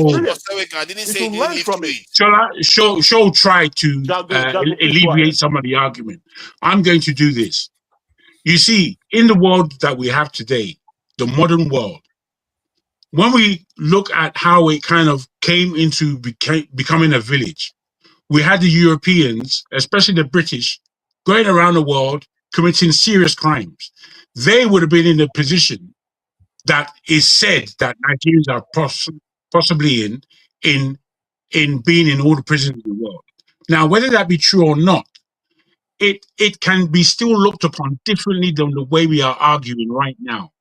Because the fact of the matter is, when we look at America, all of the ethnicities that came in, they came in through organized and criminal means. Organized crime and criminal means is how they grew their local and individual and collective economies and power structure in America. So the fact that Nigerians, or the possibility that Nigerians are in prison all over the place, is not necessarily all bad, because this world does not reward good people or punish bad people. No, the world behaves like the ocean. If you can swim, you'll survive. If you cannot, you're going to die, whether you're good, bad, or indifferent. The fact of it is that when coming into any new economy, you have to structure for your development of your unique crowd, your statehood, your people. If you can do that in this way or that, it doesn't matter. Where you settle matters. And that is the thinking. But because we ourselves are so emotional and so stupefied in the way we think, we don't know how to think. It's as though we don't have history that guides us. There is such a thing that is called, I forget the term, when you enter into a new place and you enter through levels of, I dare to say, corruption. It's because the governments of any world is corrupt. So if you are following a level of criminality, let's say, not to say criminality, that grows your economy. The economy of the Italians in America is down to the mafia, largely from drug selling, protectionism, all kinds of organized crime.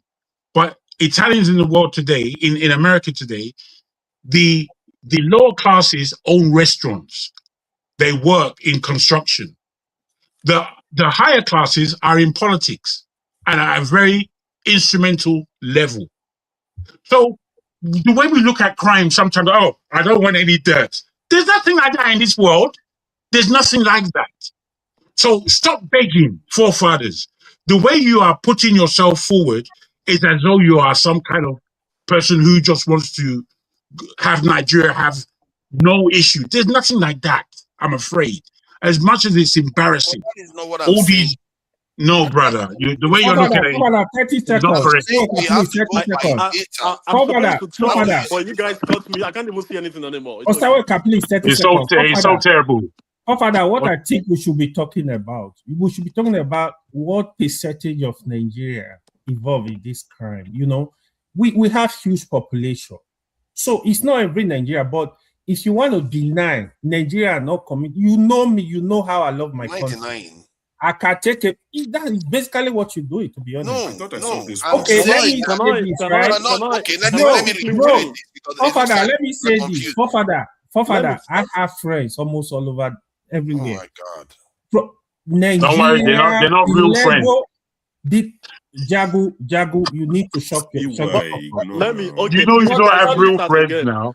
No, it's my you time need to talk. stop by your AY, madness. let me just make my submission, right? I'm being a comedian. Go ahead, Osaweka. Thank you, AY. Thank you, AY. Honestly, with due respect, right, this is really painful. Because see, forefathers, when I use a figure of speech and I use hyperbole or what they normally call exaggeration, that doesn't make it false. Exaggeration does not mean, I mean, I can say I'm hungry as a horse. That doesn't mean that I'm a horse. It just means I'm hungry, I'm famished. That's the truth. So when I come here and I say we are peculiarly distributed all over the world, and you know what happens? Jagun is making a very brilliant allusion here.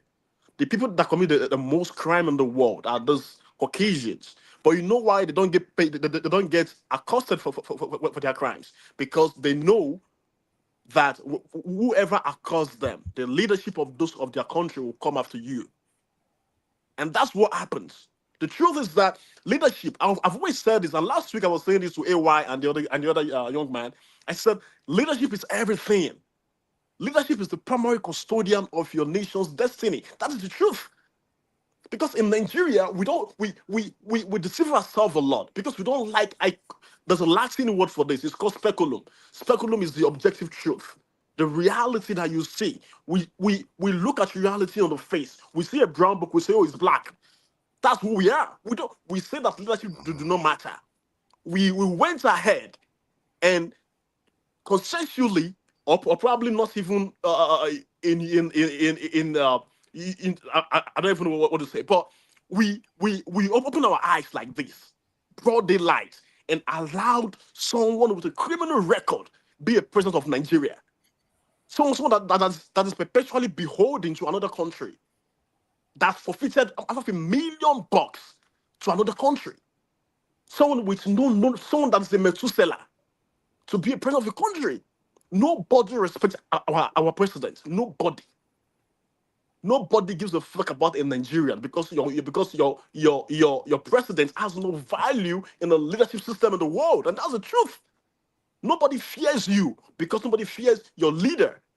You cannot mess with an American; they will come for you, irrespective of what. Look at that guy that's unalive this young black girl in Tanzania. There's this African American girl. The news went viral. Nothing was done because what is an American? They will come for you, irrespective of the crime. They will come for you. So when I say that, look at what happened in SA. A young man, an Igbo man, was killed like this. Broad daylight. We saw the videos. You know why that happened? Because South African know that there is no repercussion for killing a Nigerian. The Nigerian government won't save you. I can tell you what I saw. Do you know the number of our girls in Dubai that are being shit upon by these dirty Arabs? Do you know what I see? And I'm telling you facts. You're telling me that I'm pushing it. Just, to me, these are insane. These are facts, forefathers. We are going through hell outside. I lived in the Middle East. I went to Yemen. I was in Qatar, Saudi Arabia. I know what I saw. Our guys are going through shit there. Nobody can save them. No one respects your president. When your president speaks, no one gives a fuck. They don't care. Your life is as useless. And people can use that in Nigeria on the streets because they know nobody will sue them for it. Nobody will pay them a price. I dare you to mess with a finish like that. I dare you, forefathers, mess with a German like that. Irrespective of the crime the German has committed, they will come for you. They know what it means to kind of protect their own people. In Nigerians, our life are like flies. So when I'm saying this thing, I'm speaking of, I did that for 5 years, half a decade. I know what I saw. Our young girls are being run through by Pakistanis and Nepalese and Bangladesh people and dirty Indians. I'm saying facts. So purely, no ordinary Nigerian deserve what we are going through. You cannot blame somebody in the plane. You cannot blame a boss, or someone in a bus for being responsible for the bus crashing. No, it's the driver. When the driver hijack a bus and the bus crashes, you don't blame me in the bus. Don't blame me in the bus. I might have been there by any chance. But we are in a deep mess, and until we know that leadership is everything in Nigeria, that's the truth. Look at the US for example. Look at the things going on in the world with Trump. You can't say a word because why? It is Trump. It's the US. You fear the US. You are so scared of the US. You can't say shit. You are so scared. Even your president can't say a word. They just cancelled visa. Avenues in 30 to 50 in the world, countries in the world right now. Tell me an African country that can say fuck you, the US. They can't because they are scared of the repercussion. That's what happens. So, Seweka, a quick question for you. I get you, but will you really blame the president of Nigeria for the crimes Nigeria are committing in abroad? Even before now, don't forget, this has been happening for the past over 20 years. I know where you're going. Sorry, let me finish. I know where you're going. I can tell you, Nigerians are not, hold on. Nigerians are not the most criminal in the world. We are not even near. Right. But you know why people push us everywhere? Because they know we can touch it on these people. There's no repercussion. We don't even commit crime. Okay, apart from that, hold on. Let's stop there because he has come full circle. He's turning me off. 2 seconds. When the Osh Puppy case happened, the major guy is not even a Nigerian. Other people was working for another guy. It was an Indian guy. Where is the guy today? But who is being pushed up and down? Osh Puppy. Because why? He's a Nigerian. He's a fucking Nigerian. Nobody cares about the Hold on. Let me say this is what it bothers me sometimes. Do you know what you just did? First, you thought I was disagreeing. I was trying to say what you said was false. That's not what I was saying. Then, secondly, you went around to explain some of the issues and landed on leadership as the issue why Nigerians can be maligned more than other countries, even if other countries commit more crimes. So in other words, you are raising the same concerns that I'm raising, that our people are getting maligned unfairly, and none of us are doing anything about it. You were trying to tell me that I'm pushing a narrative. I wasn't pushing a narrative. No. This is a fact. I'm telling you from my lived experience. I'm not saying you are pushing.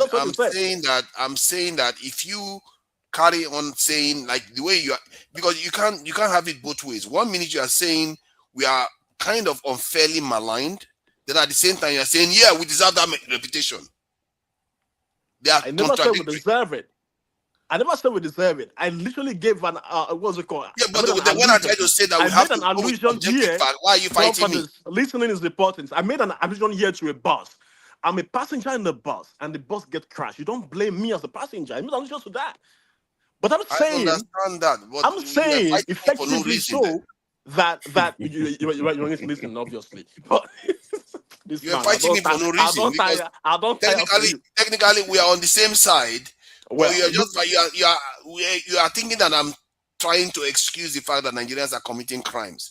I'm just saying that the flack we get for it is undeserved. It's not as high as other people are doing it, and some of them are getting away with it because their leadership and their people are doing something about it. They are not allowing people to malign them and get away with it. Because if factually we commit 10 crimes and an Indian guy commits 20 crimes and a Chinese will commit 50, then we internalize and say we broadcast it and accept that we commit crime while they sanitize their own. Is that not a problem for us? There's something happening right now in Benin. You are here in Benin, AY. There's a group of Lebanese in Benin right now mining some natural stuff there, and the way all over the country, and the way they are treating Nigerians. Forefathers, if you go there, your eye will turn you. You would think you are in once Libya slave plantation in Benin. Lebanese in Benin. You are singing to the choir. Wait, I'm going somewhere. This is our problem. The only way we can have a conversation is when you listen to understand. That's the truth. I'm giving you practical examples, right? But you know why the Nigerian government can't do shit to them? They're fucking Lebanese. Try it. They are nice. I'm saying that we are also we commit heinous crimes too, bruv. We do stuff. Yeah. We're not saints. And we are evenly distributed all over the world. A friend of mine traveled to Siberia, one of the coldest parts. It's a Nigerian has a whole family there. Mm-hmm. But it's not in prison in Siberia. So I don't know why you're going on. That's not exactly in prison in Siberia.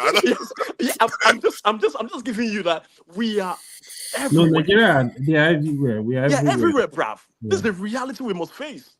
People do not migrate from Nigeria.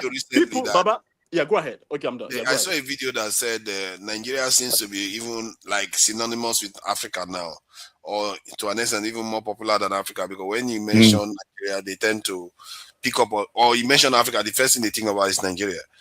And I can understand that, but my own point of view is that those are absolute statements that guy was making. Anybody that hears it, they will think Nigeria is the worst, most corrupt country, the most criminal people in the world, and that is not fair. You know, A lot again, of innocent Nigerians that don't have that don't do those things, and we calm down. allow those things to be happening. It's not right.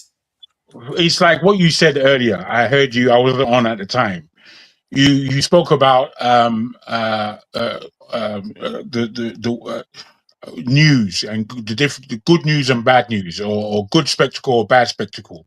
You said that all spectacles are good because they call up the nation or call up the positivity about something. And you are right. All news is not bad news. The fact of the matter is, exposure is very important. And I can tell you, as an old boy, that in my youth, Nigeria wasn't the first nation thought of when speaking about Africa. No. But today that's changed.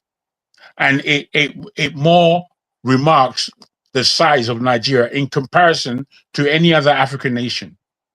You see, it's all about our perception, forefather, and how we now use the information we have.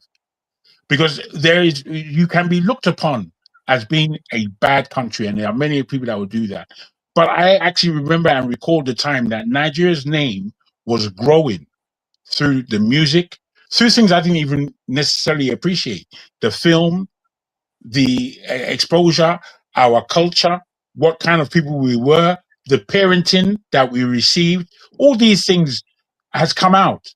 And as they have come out, the rest of the world has had a way of looking upon us. And much of the way they look upon us is not the way you see it. I mean, from other people, especially our own Oyinbo, who don't know or who didn't know. They have a different appreciation of who we are, one, and how different we are from the rest of Africa, from the rest of the black world. So whilst we do bad things, and the bad things are embarrassing, I know where you're coming from. Someone like our mothers who aren't criminals, why should they be suffering this name of criminality? I understand and get what you're saying. But we who are exposed, we're supposed to know what we do with this kind of information. The fact of the matter is, because we are so disorganized, all we have is emotion. And emotion doesn't take us anywhere. It really doesn't. To be accurately emotive, to be intelligently emotional, is very, very instrumental to get that root. It's not easy. You have to go through years of understanding. But to just react, you must understand that you're not holding on for the information to land thoroughly, so you know what it is you're doing in your reaction. But many times I can see that we are just reactive. We're not able to consolidate our thoughts before we react. And I need that to be part of our conversation. Because wait, I would land like this. What do they call it? The little understandings that we need to take on board. I understand their importance. The nuances, I understand their importance. However, on this platform, we who are coming to speak publicly, I think we need almost to offer the answer to a lot of our audience in terms of how we react to certain things. I'll land there. Thank you. Yeah, AY, what do you make of the submission from both of them now? Where has it landed? Because it seems to, for me, in my mind, it seems to have come full circle. Huh? It seems what? It seems to have come full circle in my mind anyway. Yeah, but first of all, what Oseweka was saying, sincerely, this is the truth. I love my country. I love Nigeria, no doubt. I would take my country for any citizenship. But sometimes I get really worried. I've seen things. I don't want to just measure some things here, to be honest. I see situation where I'm at the border, border agency. They asking me like, oh, you are Nigeria. Oh, do you know this Nigeria used to commit fraud, Nigeria priest? I'm telling you, we joking about it. I'm just laughing, looking up like, yeah, you know, I'm like, Nigeria are good people, it's just few percentage. So when you are discussing this issue, you have to discuss them based on, if for me, if I'm explaining it to somebody, I will tell you, listen, there are a lot of good Nigeria. We have a lot of good professionals. We have doctors, engineers. We have professionals everywhere, IT, doing great things in all these countries as well. But it's just that we are not speaking enough about this. They attribute the bad things to us. Sometimes you see this kind of situation. This is the best way to defend it. I know of a situation in Canada where I was working with, when I was a student then long ago, I was working with a lot of African people from different African countries. Bro, I used to be very emotional. When people want to talk down, I'm like, what are you talking about? They get close to you. By the time they were telling me the kind of crime Nigerians are committing in African countries, I was blown away. That's why that day, when we were having discussion about the Ethiopia, when the foreign minister went to Ethiopia, that list you saw, 130 something, over 90% was drug-related offense. Go and fact check me. So it's not only in that country. It's in Africa country you see them. What they say, okay, you see Nigeria. Okay, for example, in Saudi Arabia, if you are caught with drugs, you are gone. They will make attempt to do it. In Malaysia, if you know how Nigeria did, let's just keep quiet. But here is it. I would say, like, we have a lot of good. I also know a lot of good Nigerians, a lot that even if I give my dollars, I say keep it for me, I will come and meet it tomorrow. There are a lot of good Nigeria. This is the truth. But we have a lot of bad ones too. So, yeah, we can talk about the government. What I think we should do is more like we need to console ourselves.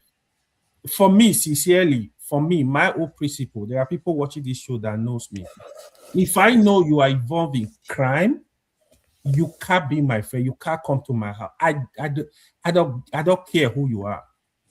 Do your thing. Don't come near me. I don't want you around me. So this is my whole principle. But these things are going on. Nigeria are doing too much. Again, let's not like cast ourselves too much, but hopefully, you know, they need to also calm down because they cause a lot of problem for the younger ones.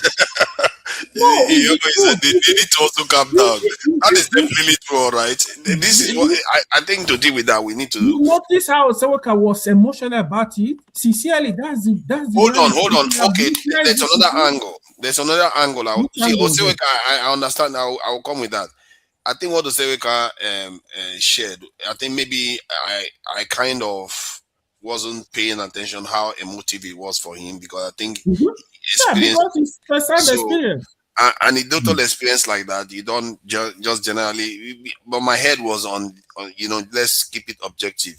So there's another angle to this. You know, when they say Nigerians are thoroughly corrupt, it's like if we are so thoroughly corrupt, why is it that South Africa has more drug and related issues than Nigeria? Corruption is not only drugs, no, forefather. Are you going to let me finish all the other areas? Go ahead. Yeah. If you are so thoroughly corrupt, why is this thing weapons not all over the place? Arms just being sold on the street, like in some parts of this is South Africa or this thing America. Why is it that our population density is way lower than that of this is South Africa? On so many matrices in terms of war criminal, even death rate from criminal activity. I included Boko Haram ones. South Africa one is still higher. Yeah, South Africa is higher. So how are we so corrupt? But we are because I will tell you why. It's a fair question, but it's a simple answer. You see, in southern Nigeria, and I say that purposely, we're not murderers. Generally, it's not that there aren't murderers amongst us, but generally, our people are not killers. Our corruption is money. Our people have criminality in their veins because of the way we live, and our criminality is particular. It's particular, focused on money. Money. We want money, but we don't necessarily want Corruption to kill. breeds decay. Okay, Forefather, I will No, tell you're you. right. You're right. I'm not arguing with that. I'm not saying we're not corrupt. Forefather, you are right. Our corruption revolves around money, from the government to the people, even within the family. So our corruption revolves around money. No corruption, criminality. Hold on. Listen. But it leads to decay that results in violence and heinous murders. No, Forefather, let me tell you this. Look at it. You will see even that thing we're talking about now, like white powder. You will see Nigeria selling it. They don't take it. They get money out of it. So when you start taking it, that is when you get involved. Yeah, why we the worst corrupt people then? You see, this is the thing. we are so corrupt, but we know enough not to take the drugs. Why are you crying? I'm not crying. I'm just saying. When people say certain things, then except corruption means nothing then. Because let me say this one last thing. So-called corrupt people don't have such violent records, don't have such criminality record as much as we are defining the corruption for you, what Nigeria are doing. So let me tell you, like in Nigeria, the government, the people, Nigeria is fantastically corrupt. Don't bend it. In every ministry, every government office, every institution, Nigeria is deeply corrupt. Period. I will second that before show comment. Forefathers, your chief of staff, Femi Gbajabiamila, remember, these guys stole $20,000 plus in the US. He ran away from the US. Yes, from Syria. Your chief of staff. From a client. From a client. Your current chief of staff, Femi Gbajabiamila, he stole it. He had to pay. You see what I'm saying? So when you have a system where everyone that is managing your affairs are terrible people. It's deeper than that, sir. You know, in Nigeria, where nothing works, corruption is the only thing that works. Yeah. That's where it is. That's where you're beginning from. That is cynicism talking there. See, No, you could say that, but bruh, if you're going if I give you wait. If I gave you £1 million right now, and I told you a route in Nigeria that is plain, where you can double, treble your money, and then I told you a route that was corrupt, where you could actually quadruple times 10 your money, my brother, you know, that's the aspect that Nigerians are, the country that we're in. Which route do we take? And many are taking the route of corruption. Why? Because it works. It works. You see, there's I'm not arguing why people go into corruption. I'm arguing why we think, just when people say Nigeria is the most corrupt country, and the people that are using them, because that guy is often in the side of South Africans, while he's doing that, he's not calling out South Africans for all the data that indicate that their society is also terrible. He's speaking for Nigeria now. He's not speaking for South Africa. No, he's not. He's not in Nigeria. He's a Nigerian. He was a Nigerian that was saying all that thing. No, sorry, I'm talking about the one that is presenting the show. Because don't worry about him. That's what I'm talking about. The Nigerian that is presenting the show, in a way, the reason why I support him is for him to force Nigerians to think. That's why I support it, not because I think what he's saying is factual. That's the Bantu City Diaries guy. But this other guy is deliberately using it to malign Nigeria. He does it all the time to malign Nigerian image. While in South Africa, most of the metrics that he's using to measure Nigeria is actually worse. What does that tell you? Even if a society has these negative metrics as South Africa does, but because the structures have already been put in place and still maintained, the society is still functional. What does that say about corruption? Is it that decisive? Forefathers. Outcomes.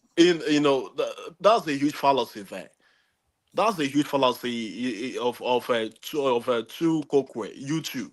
Someone is talking about what our existential problem, and you're saying now about South Africa too. No, that's a fallacy. You don't talk like that.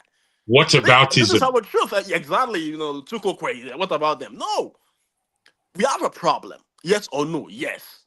That is our reality. But why are we so scared of our truth as Nigerians? We are so scared of our truth. We don't like it. We have a whole governor in Nigeria that cannot read a statement effectively in 2026. 5G generation. He can't. He can't pronounce 3 million naira. And we have people that will come and say that that is not what we need. What we need is that is he building flyover? Yes, they are good. That is the ripple effect. Then when you talk, they will say, how about SA2? They have draw case too. Is that now the case? statistics we got chop? See, whataboutism is actually quite a useful diversionary tactics if you want to. yourself. But it's not whataboutism in this case, because I'm actually comparing specific metrics that they were saying Nigeria is corrupt from top to bottom. And when I look at it, and because I also know I've had experience in Nigeria whereby an item that I was bringing from the UK was seized, and even a former customs controller general couldn't get it out. So people pretend as if Nigeria is totally down. Yeah, it's totally down if you have huge amount of money. But at some level, at some point, it doesn't work if you don't have enough money. The law will take its course. And we pretend as if it's zero. There's no law in Nigeria. It's a lie. It's a fallacy. And this is kind of stuff. And that's why sometimes this our conversation is actually useful to have. So that we okay. Stuff really lies. Okay. Now, is it that you want to boast of that Nigeria is not a lawless country as we all know it to be? Do you want to say that Nigeria is a lawless country, bro? It's a lawless country.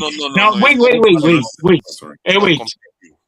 Why I'm saying this is not because that there are no laws, but the laws are not effective in the country, and the laws are made less leaders.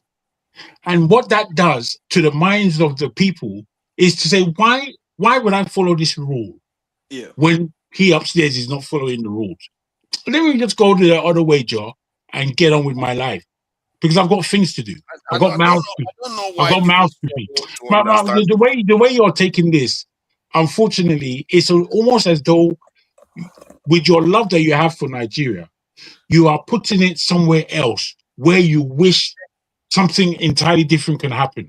Without wishing, forefathers does not love Nigeria. Forefathers dislike Nigeria. I'm actually trying to be objective about it. No, that is not objectivity. You're not allowing me. You are being you are going with the narrative.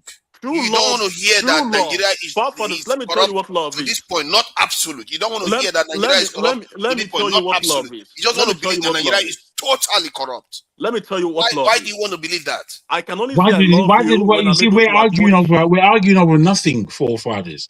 If we agree that Nigeria is a lawless country to the large extent, we don't want it to be completely lawless. What we're arguing about? Wait. What we are arguing about is is time. What we're actually arguing about is time between where we are now, however you may see it, and how long it is before we get to the point of completion of that negativity, of that corruptive forces that are feeding into the country. So is that a calamity that you're waiting for, that we will reach that point before we make an adjustment? Because for me, I don't believe in a lot of the rhetoric that comes out that says that we can't save ourselves. But that is the main rhetoric coming out of Nigeria and Nigerians. Yeah, nobody believes. This is what they are sold. They are sold that there is no hope. The country is completely down. The country is totally corrupt. The country is all criminals. this is the narrative that is being sold out there. Do you now take that forefather as a warning, or do you just take it as an insult? Because to be insulted is not good enough. I don't think it as both, actually. I Forefather, we are not saying I think it everyone. as misplaced. I think it's more as a challenge. Forefather, I understand I your take it more position. as a challenge because, forefathers, you have 20 million children out of school in your country. 20 million. In fact, you have the highest number of children out of school in the world. UNESCO said that, not me. I think probably in the world. 20 million, bruv. That's a whole country. He said, 20 million children, bruv. That's a whole generation out of school. They're going to take over your country, so keep saying that. Did you you don't know, have any problem with that, too. Did you know what that means? We have a country in the world, it's just 5 million. More than 2 countries combined, 20 million. That was cool. You know, those things don't alarm me too much. You have a governor in your country that stole money from the state treasury and paid 10 years for his children in advance. EFCC posted him wanted. He was busy exercising on his treadmill, telling you, what can you do to me? What can you do to me? Focus. You do nothing. This guy still came back. That guy is this guy still came back now. and still bought a ticket for another political office. This guy was be fair, a convict is running the White House right now. Let's not.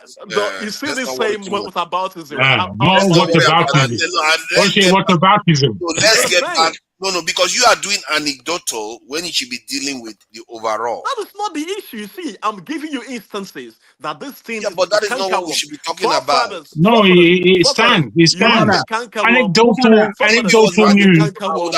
You see, forefathers. Let's be serious. That's not my point. Let's be serious. Forefather. At the systemic level, I'm not looking at on an individual cases. No, this is how it works, forefather. When news comes out about a certain situation that concerns us as Nigerians, we can then look into our own experiences in terms of family, friends, or whatever, where these things can be confirmed and factual. Yeah. Now, just like our brother now, who spent time in Sharjah, I have a cousin. He's from the village. He's not from the affluent side of the family, let's say. He's, I won't say he's lazy, but he has alternative ways of seeing how his own personal economy works. Anyway, because of his penury, our sister bought him a ticket to Dubai to go and find his feet there. He went there, he didn't like it. He had an apartment and everything, or they really furnished him to begin. Where he ended up was what our brother Esewekan is talking about, sleeping in the street before he had to get the hell out of there.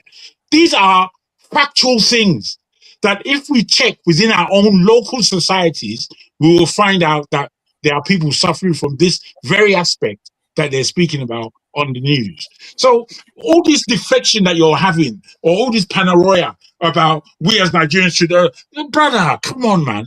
We are strong. You're not listening. Let me tell you this, Forefather. All Nigeria, first of all, they are not criminal. We have a lot of good Nigeria.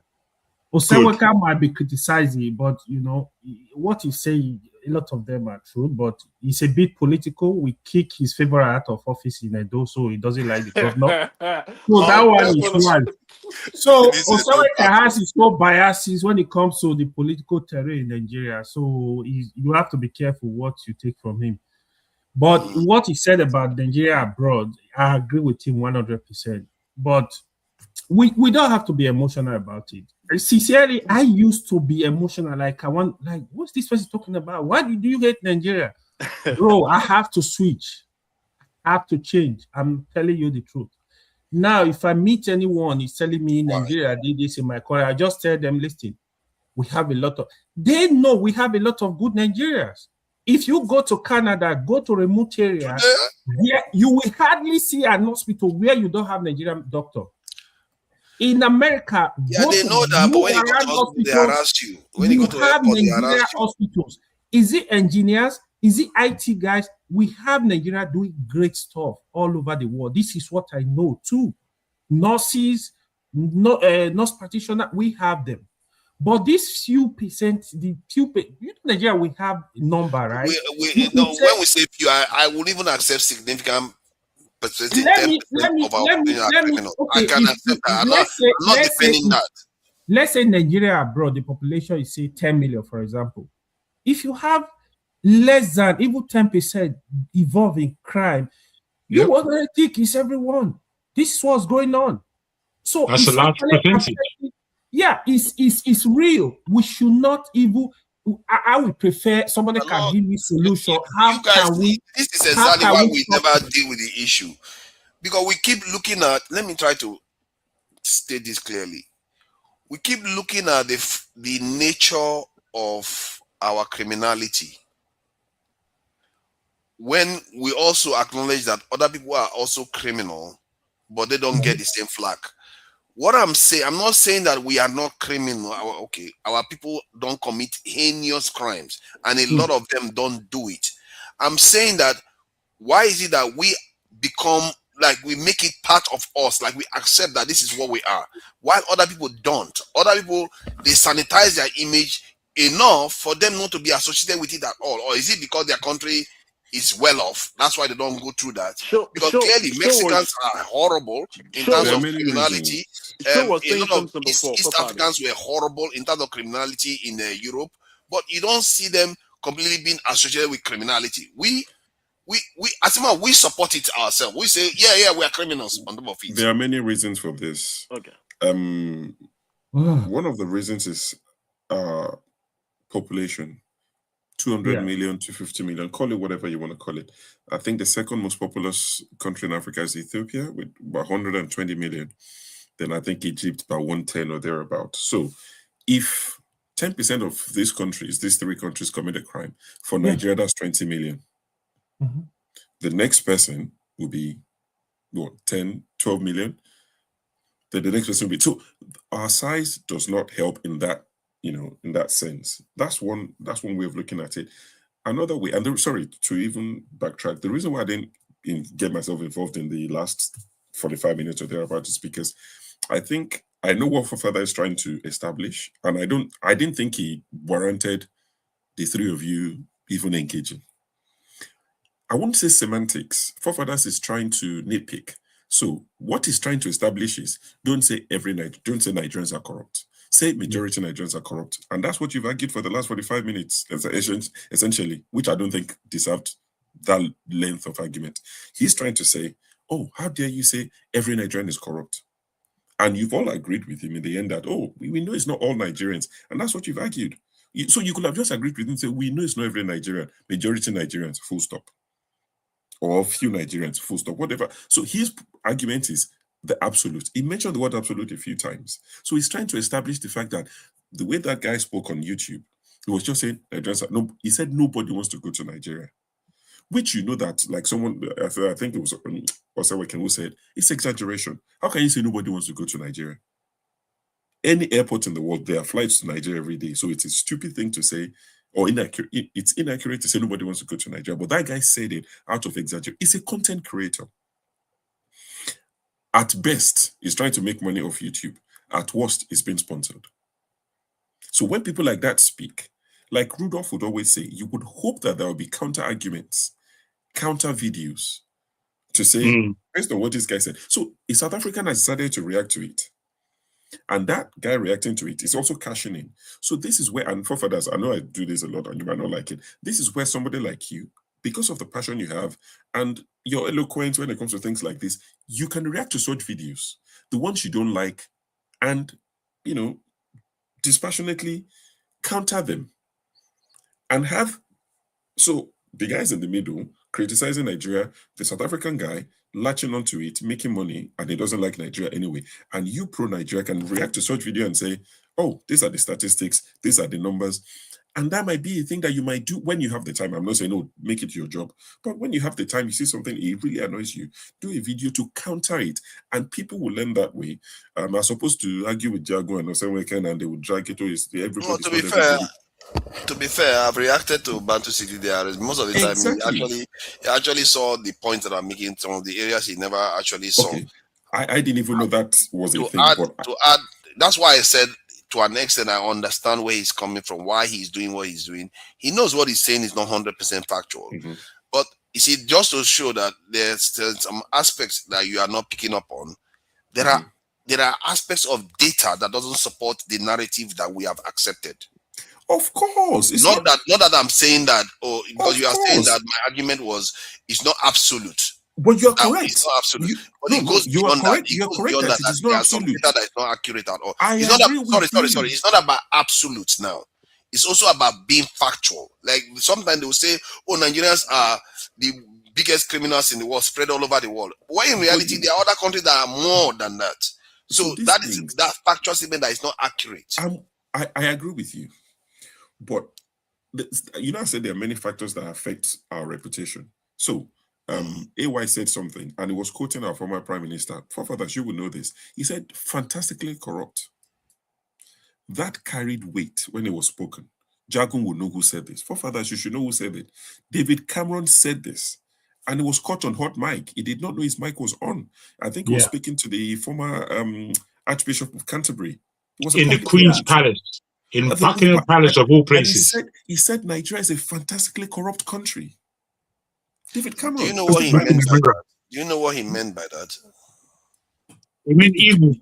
He deals with our leaders. He knows more than you and I would even know. Yeah, he meant Nigeria is very beautiful. I'm not saying that. I'm not saying that statement is true, but I'm saying words like that traveled far. Every news outlet in the world carried it. Do you understand? So that has gone before us. And you now see our leaders. And that's why, going back to my point, one act from one of our leaders would drag us for days. There's not much you and I can do. There's very little we can do to claw it back, to redeem ourselves. Because you will see our leaders, they're the ones with houses there, houses here. See, I tell people, in the UK, there's corruption. There's corruption. But when their corruption happens, you would see that the people would benefit somehow from the corruption. So the corruption scandal, the big one that happened recently or a while ago, was the PPE scandal. What were they trying to do? They bought PPE during COVID. They bought too much. They awarded it to companies that were founded days before they were awarded the contract. But the fact remains, they bought the PPE. It was corrupt. It was investigated. It was found out. In Nigeria, you won't see the PPE. They won't buy anything. They will just award the money. There were some of them they didn't build, or they were looking to build a hub or something. They didn't even do that one. That one went away. So things like that would happen. So their corruption, when they do it, most of the time, there will be little for the people, or majority of it will be for the people. They will take some of it. But when you see things like Better Edu in Nigeria, can you tell me what's happened to that lady? The money that was stolen. No, not one. She got away with it now. So these are the things that people would see, and they will just run with the narrative to say, "Oh, that country is corrupt." Because by the time you can finger 75% of the leadership of the country has a criminal case, active criminal case. So people will just generalize and exaggerate and say, "Burn that country." It's corrupt. So when it's loose talk, it's not like there's data to back it. It's not like people have figures, but it's just like, I mean, look at Tinubu, 450 or 460,000 in the 80s, forfeited, drug-related case. Femi Gbajabiamila rightly said, as a lawyer, this guy was disbarred from the US.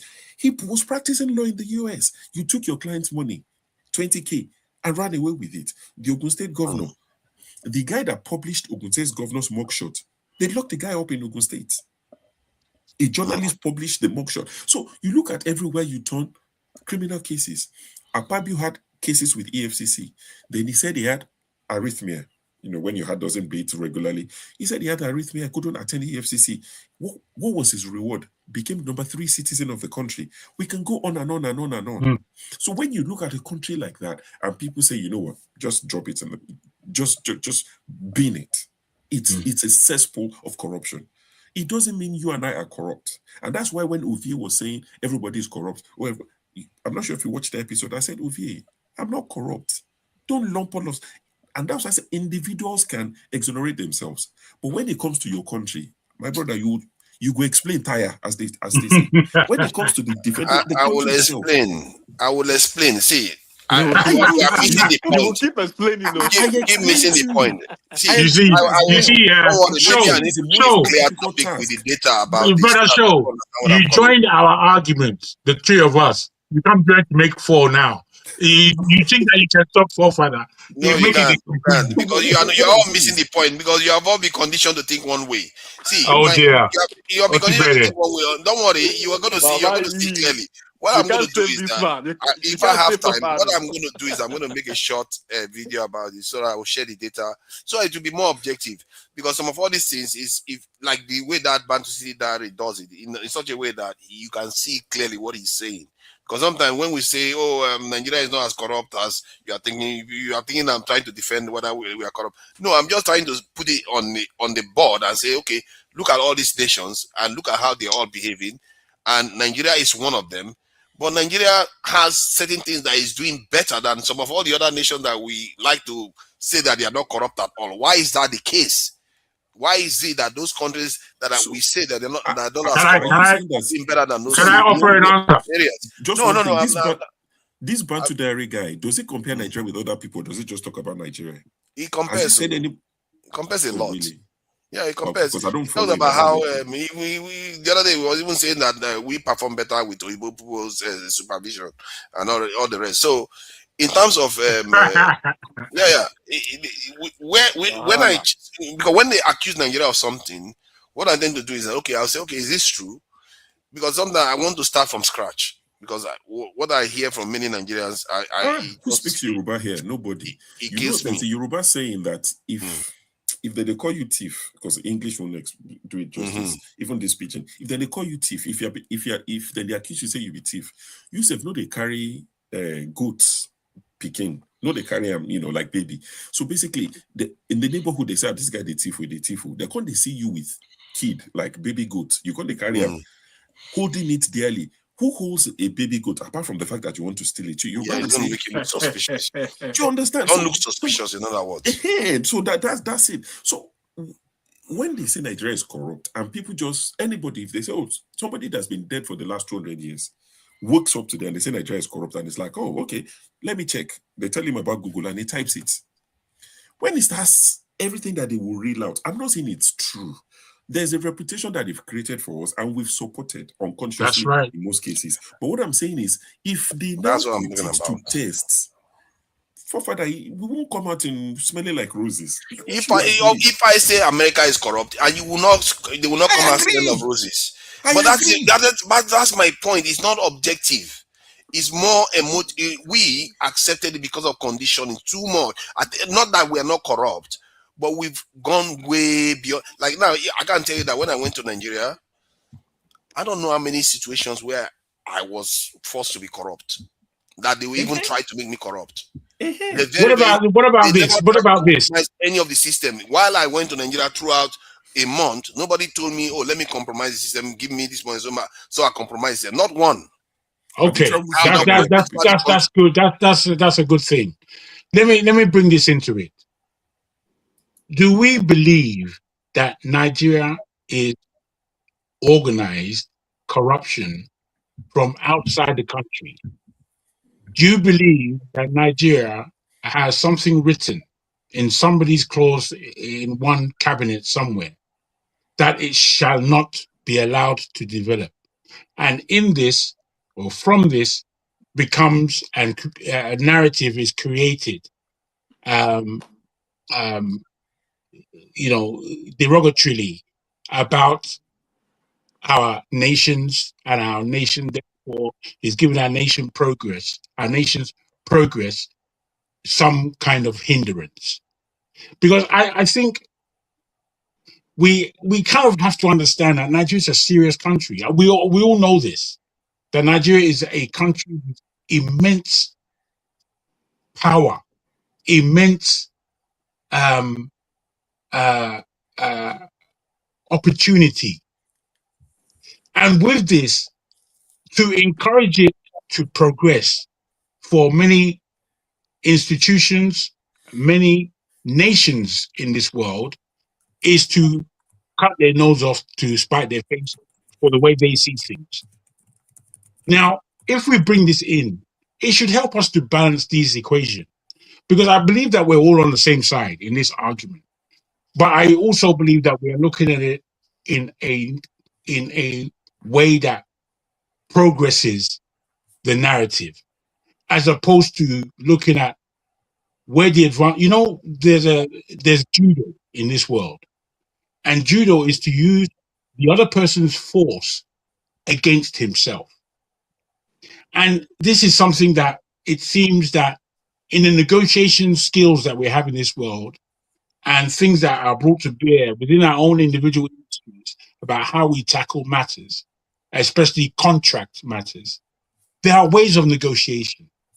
And everything we negotiate every single day, everything. We don't know the amount of complex mind shuffling that goes on during any day that we now have to use negotiation skills to move on, to just get on so we're not stuck in that same position in our day. When we have a bad day, normally it's ruined emotionally, any other thing, because we became stuck somehow. Somebody blocked our way forward. Something happened which made us make a big detour, taking away time from our day. Now, these are matters that happen right across the board. I've been in boardrooms, and I can see who knows how to negotiate and who doesn't. And I know where to make my focus within that boardroom. I can see that Africans generally have negotiated poorly about the policies internationally that matter to ourselves. We've negotiated very poorly. And I believe also that sometimes I listen to people just talking by themselves. And in listening to them, there's a route that if I came in, because I'm listening from the outside, that I can make their communication a lot easier. But their communication is stuck on ignorance and not really wanting to negotiate. So they're stuck outside of the negotiation. It's like what we used to say, having a meeting about a meeting is pointless. It's pointless. I don't want to have a meeting about a meeting. I want to have a meeting. How do you know? It's possible that it might be. No. You see, that's where that's where negotiation has gone wrong. When you have a meeting, when you're having a meeting about a meeting, you're actually talking about the fact that you didn't say what you were supposed to say in the meeting. Yes. You're talking about your bad negotiation skills. You see, or adjournment. I'm saying these things for real reasons. Makes sense. Pardon? People courts adjourn cases all the time. They are basically having a session to have another session. So that is not new. So I think that is a natural. That's why courts work differently from business, work differently from government. And then works differently from the people themselves. However, let me share this quickly. All is negotiation. All is negotiation. Share the link. Who is that now? Who wants to come in? I want to round up. It's 4 hours. See, let me share this. Show. I checked. Look at that. Look at the Antioch guy. I shared this. I checked in the UK. I said, list the top number of foreign prisoners in the UK. It turns out that Albania, Polish, Romanian, Irish, Lithuanian, Jamaican, Indian, Pakistani, and Iraq. And all these countries, I think almost, apart from Indians, almost the rest of them put together, Nigerians outnumber them. Almost all of them put together, Nigerians outnumber the rest. If you take India out of that list. Meaning what? Meaning that if you put the Albanians in the UK, the Polish people in the UK, the population of these people in the UK, Nigerians outnumber them, and yet they rank higher in prisoner numbers in UK prisons. But the question is, do we have Nigerians in the UK that are in prison or not? But how do you read that? My brother, forefather. Wait, guys. I need to ask you a question, forefathers. How do you read that statistic now? Where is it positive? Where is it negative? How do you see that stats? How I see it is that in the UK, even if we have a large number of Nigerian population, we don't have that much of a high number of prisoners in the UK compared to. I don't read that stats the same way you do. Okay, What I have read in that stats is that those like the Polish, the Ukrainians, the Slovakians, and whoever are outnumbering us in prison in this country. It tells me of their seriousness and organization within going to another man's country. They are going to another man's country and they are working as Polish people. However, they are doing hardcore criminality at the same time. Why? Because they know what they're doing. They know. It's almost like they have a plan. I don't say that they have a plan, but it's almost like they do. But what I do know is that this is what happens all over the world. All over the world, criminality pays. That talk where they say that. That talk confusing me. You guys are confusing me too much. What is this? You are confused. The talk where they say now we are not in prison is a problem. We are in prison is a problem. No, you're not getting me. You're not getting me. You're not getting the industry or what it takes for a nation to make moves. When those people were coming to America, they came boatloaded from Italy, one country. There was hardly a boat that left Europe that wasn't some kind of monocultural, or at least if they were coming from the Mediterranean, they'll pick up those in the Mediterranean and go. If they were coming from the English Channel and such, or the North Atlantic, they will go together via there. But when they landed within their communities and they began operations. And part of that operation was criminal. And if you don't understand that, then you're in big trouble. Because you know what? The Polish have come to this country. They have left in 15, 20 years within that time and gone back to Poland and built Poland's economy. And that's what's happening now. So these are facts. These are things that actually take place. It's not because you're emotive that anyone cares. Oh, why are so many Nigerians in prison? Poor us. And we're not even guilty. Shut up, you boy. We're doing men's game here. And if you get caught going to prison, so be it. If you get away with shit, so be it as well. But however it works, we are going to take advantage of our situation. And this is what you're not recognizing, sir. Easy. You know, when you start getting like this, I don't know, man. You just start insulting people left or right. No, I didn't insult you. I hope I didn't insult you. I didn't want to. I just wanted to make something very plain. Oh, wow. Welcome. Hello. Thank you for joining us. What do you make of this conversation? I don't know. Hello, that's one, darling. How you doing, darling? I'm fine, my darling, babami. Yes, ma. Easy. Good evening. Hello, Fafada. Hello. Welcome. AY Show. And my other brother.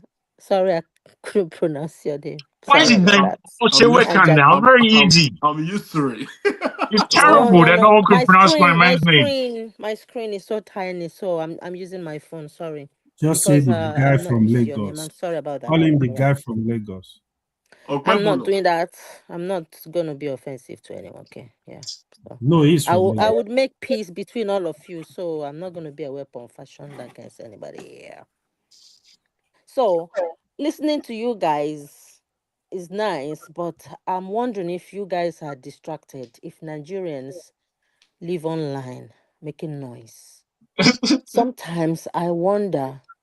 The way it's like, you know, when you have a lot of I'm not saying Nigerians are like that, but when you have, you know, when you pack I want chicken adìẹ inside a cage like this and the space is too much, everybody is just struggling, fighting to breed, and there are people that put everyone there is just looking and laughing, you know, like yeah, this is what we'll eat today, something like that.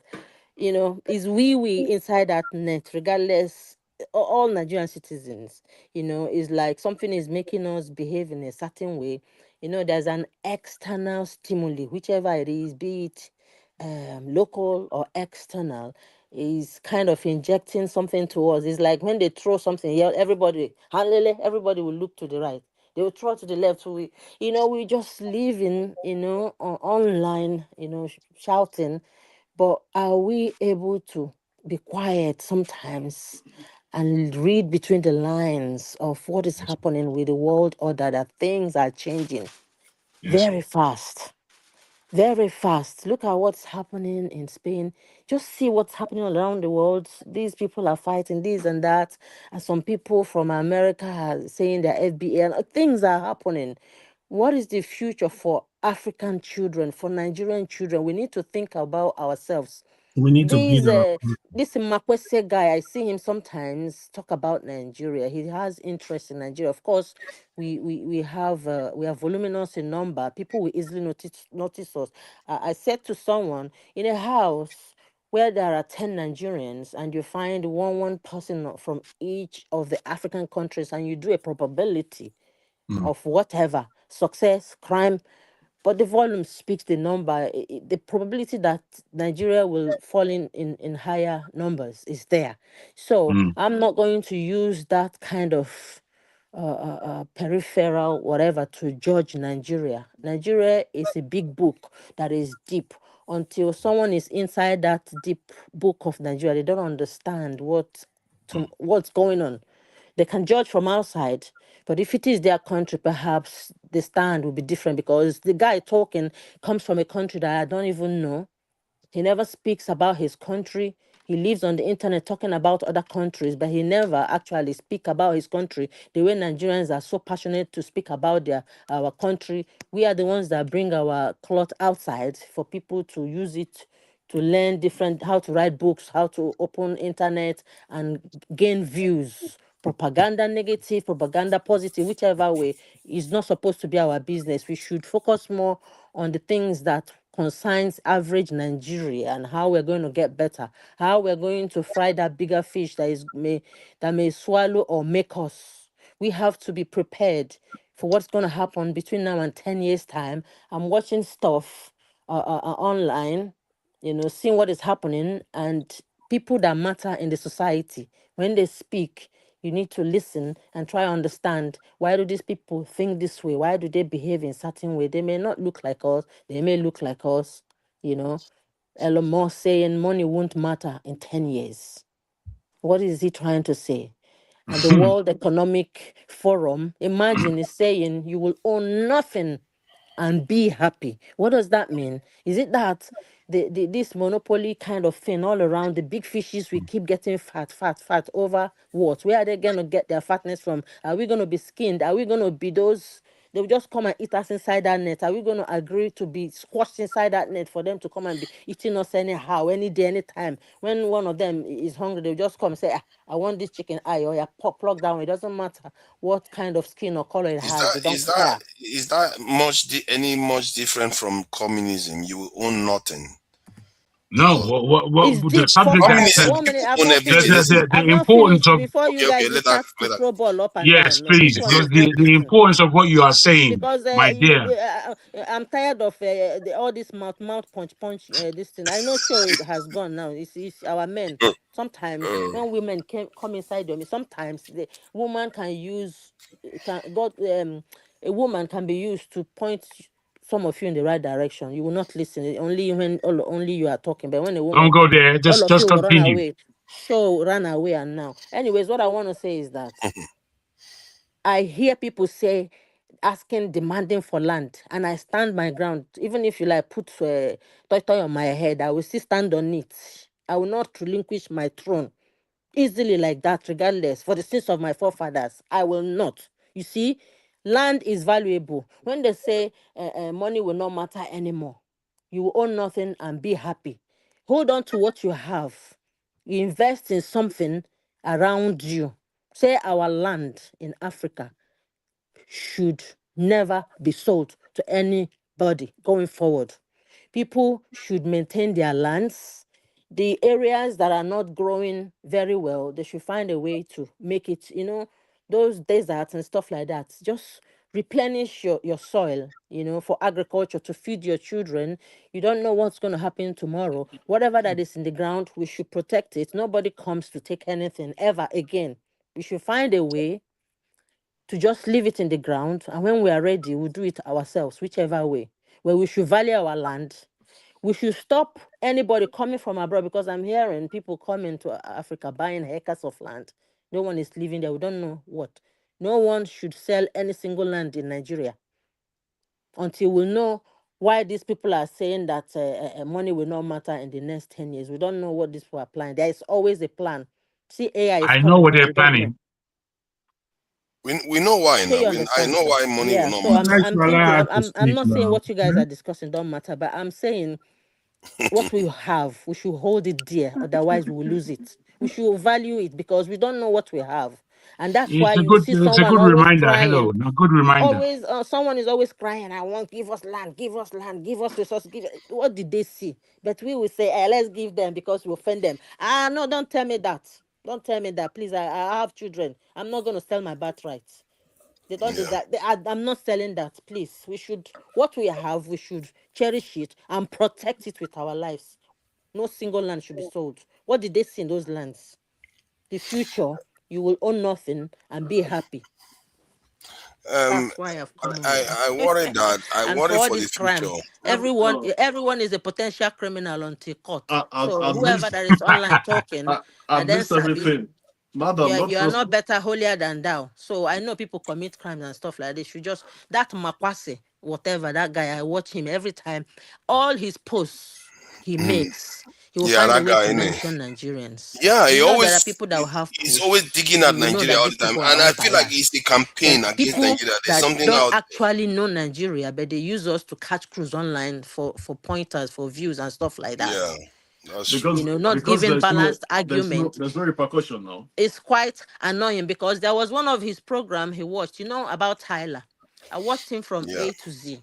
He was giving instances what Nigerians are saying about Tyler, the crimes being committed in South Africa that made South Africa to behave like that. But he's only talking about illegal immigrants in South Africa, as if that is the reason why, because South Africans say illegal immigrants should go. That's why Nigerians say Tyler should not come, without him saying actually that if people say leave my country, you're illegal, they have that right, but they do not have a monopoly of violence to go and loot people's shop to pipe. He didn't lay those facts. He just take it on periphery. He took his camera down to South Africa to prove to everyone that South Africa is not xenophobic. He did not show those looting stuff.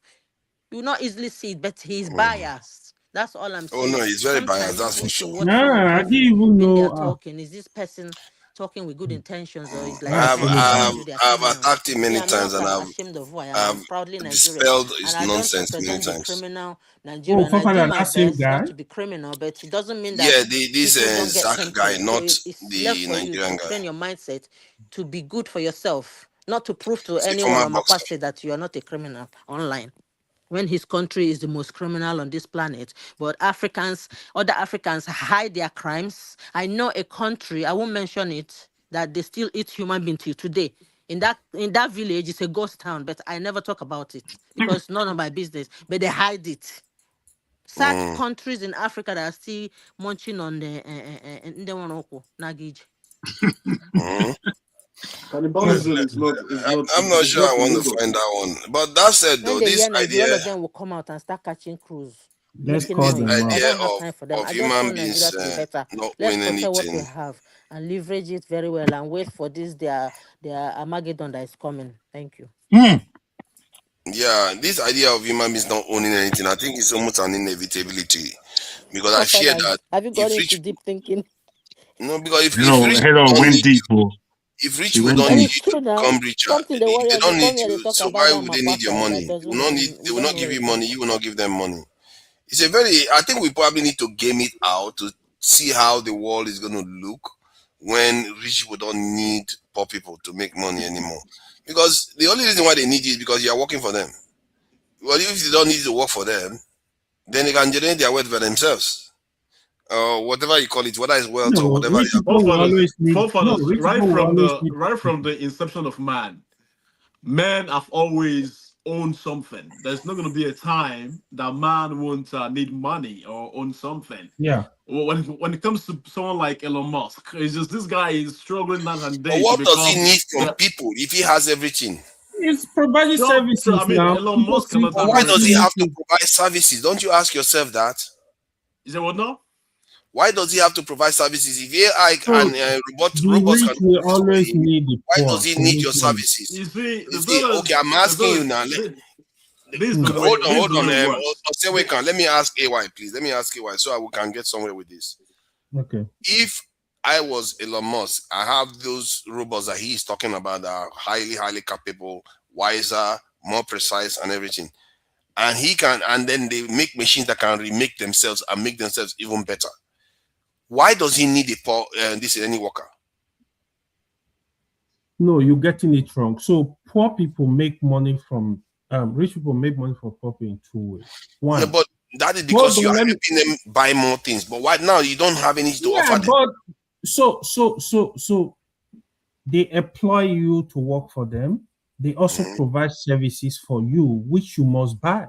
So Elon Musk, where he's going, I will tell you what he's doing right now. So with SpaceX, his intention is to take over the mobile network in most countries, take over the internet network in most countries. In such a way that, let's say in America, he's going to provide you the mobile network. Obviously, the current mobile company are going to be obsolete. So except it will give them an offer and take them over. So this is the stage is going. So if that happens, right now with the internet, Starlink, even in Africa, everywhere, people are subscribing to Starlink. So that's where he's going with the mobile. So when you hear them talking, he know what he's talking about. That is where you see. Well, you are not thinking. See. Try to imagine in the medium-term future when it has become saturated, where the capacity of these robots can surpass anything human beings can offer. Let's say he needed 1,000 human beings today. Tomorrow he needs about 2. That's technically no human being requirement. So what does that mean? We will not need to. We will still need more people. Actually, artificial intelligence is still going to be AI. So okay.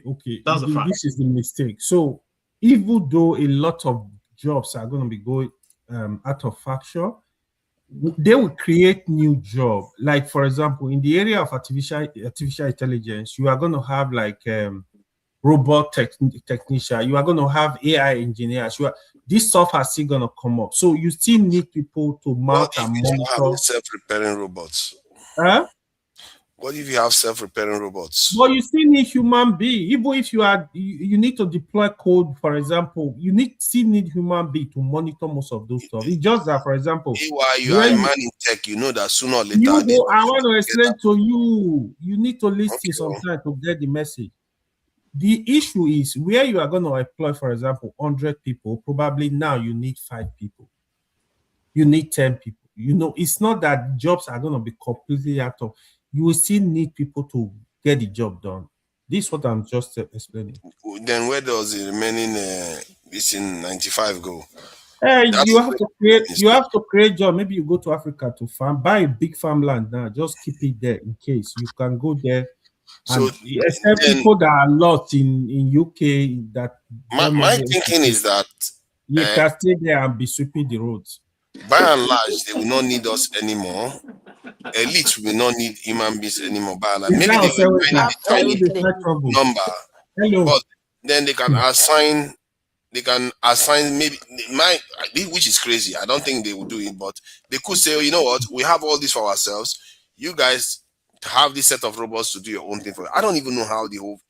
Do you think that's how it's going to be when they have everything they want? They will still give us some things and say, you guys can have these for yourselves. But forefathers, don't forget about the population in decline in some areas and all that. So people are not foolish. They prepare for stuff and they change the denominator every time. There is always something. They will live longer. That's what's going to change the denominator. So, they will live a lot longer. How? Because if they are living longer, the population is not going to decline fast enough. It won't decline fast enough. But when someone reaches 100 and 150, what do you want to do? You know what I mean? Anybody that is 70 today and lives up to 120, that person will live up to 200. And if that person lives up to 200, the person could, God knows how far they will live. What are you going to do to the body that will make you live that long? How can you give that sort technology? That is the problem. If technology keeps advancing further and further, the more they can preserve life. If it keeps advancing, not in this. Not yet. We are not there yet. I think the first person to live 150 years is already born. Maybe even longer than that. The first person that will live 150 years is already in this world. If the world doesn't kill itself. People have lived 150 years. What are you talking about, forefather? What do you mean the first person? Oh, you see that? He started now. Eh? Who has lived for 150 years eh? now? Who? Oh, wow. So, Methuselah. No. Now, you mentioned the oldest of them.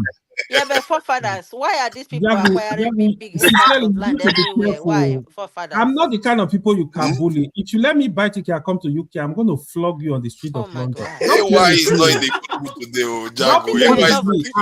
What's he talking about? Why are you even talking? I'm not like forefather you bully. I'm not like forefather. I'm a gentleman. You didn't hear what I even said. You didn't hear what I said. Badly. I'm telling you. You're an idiot. You didn't hear what. Are you in love with one another, two of you? I'm warning you. You need to be careful. You're just a stupid person. I said. No, when forefathers you on the streets of London, then you flog who? I don't like you know now my picking go arrest you. Foolish man. Okay, I insist now. I insist that you guys need to sort your father is you guys are giving me headache. Forefather mentioned Methuselah. Hold on, you guys were friends before. You guys need to sort this out. Enough of this.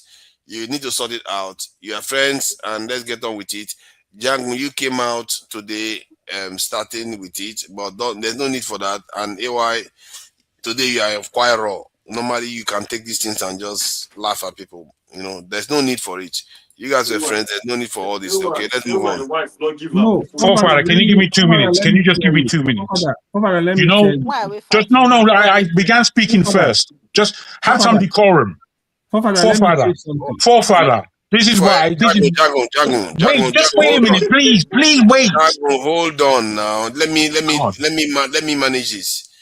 AY is not going to speak for long. AY is not going to speak for long. So no. You can be free to talk. Forefather, you just taking me off the line.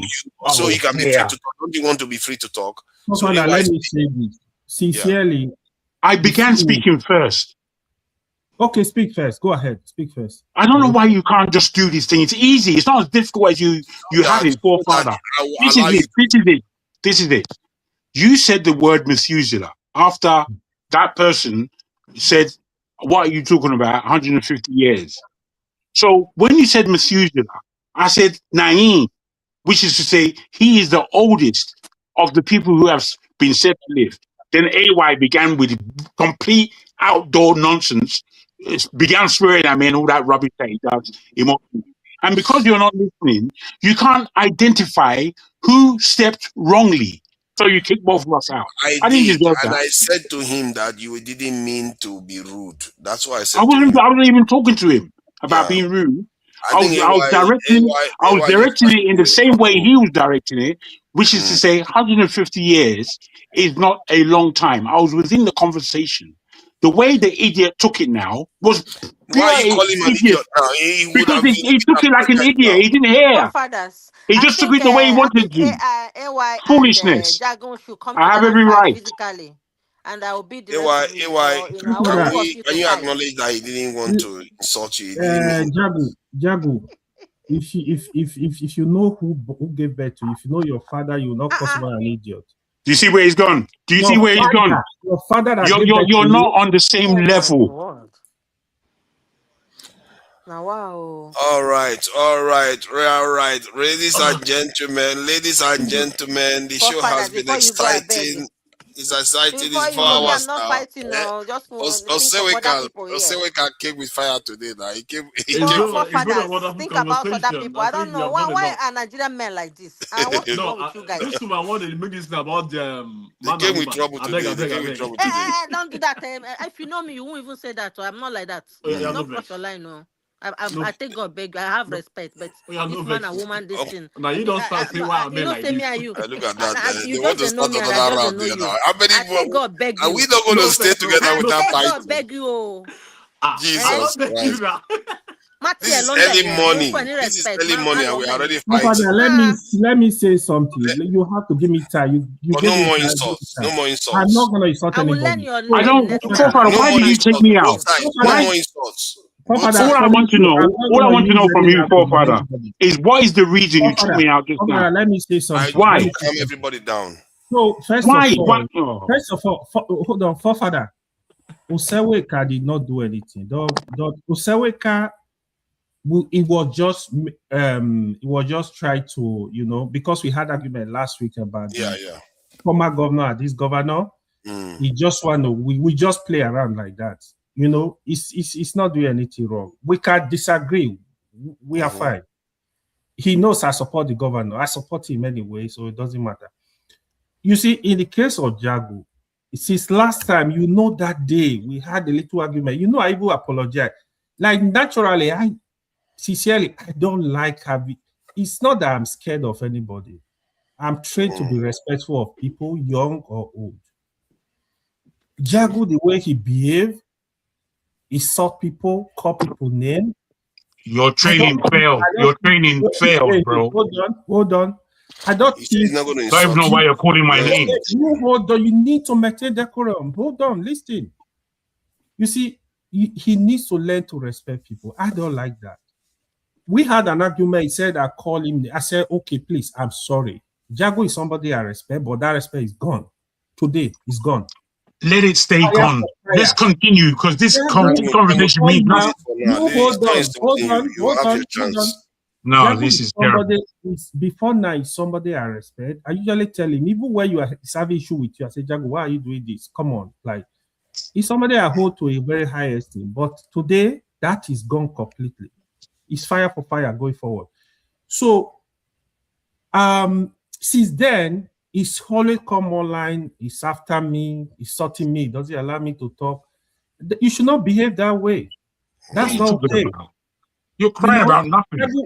Jago, you might be older than me, but you are really nobody to me. You promise you're not going to insult me. Don't go there. You are a little kid to me. Go. You see now we started now. Come on, I don't want to get peace. I can come. Okay, Jago, make your own submission so that we can round. You know what? To be honest, don't make me put you backstage now. Come on. You should do it. That's how you should be doing it. You should be understanding what people are saying and take them off in line with what they've said or not said.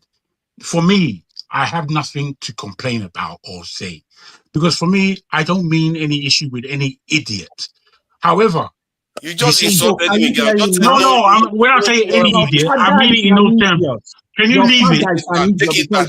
No, don't do that. Don't do that, AY. Take it back. This is Jago. No, this is what I've said. When I say any idiot, I don't mean anybody in particular. I mean anybody. But it was him. Wait, Edo, please. I'm not insulting. What I'm trying to say. Useless. Go cut your hair. Let it be my turn. What I'm trying to say is that my heart and spirit is at rest. I'm easy. There's nothing confusing me. And with that, the conversation that we're having is being spoiled unlawfully. I've got nothing to defend or to protect in terms of AY as an individual. So, therefore, we're wasting our time. Everything that AY just said was pathetic. He knows himself he made an insult over the line, talking about me and my family. From there, I've ceased really recognizing him. From there, which is about a month ago. Today, I'm just being joyful, playful. However he takes it is up to him. But me, my position, I'm not tight. I'm not squeezed. I'm not feeling any affliction. Yeah. If I get it. If AY is feeling that, that's nothing to do with me or the conversation we're having. Angry today. As I said, innocently, I said, when you said Methuselah, I said, there you are. Well, I mean, there you are. There's the oldest person who ever lived. So what you're saying about 150 years is not correct. Wait. And that's what I said. For some reason, my man went somewhere else. It's because he's been afflicted. There's nothing I said that should warrant what he's. You've got something in your hand, Jago. There's nothing I said from what he retorted that suggests that he should be insultive. Me, I didn't insult him once. Full stop. Not once. Thank you. I'm happy people were watching. Jago and AY. I think on this show, I'm like the youngest person here.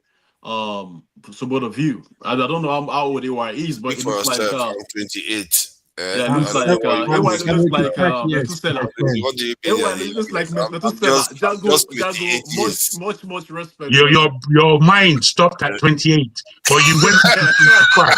So I beg, I Oh irrespective my God. of the issues, please You let had us to bring this listen. on into that one.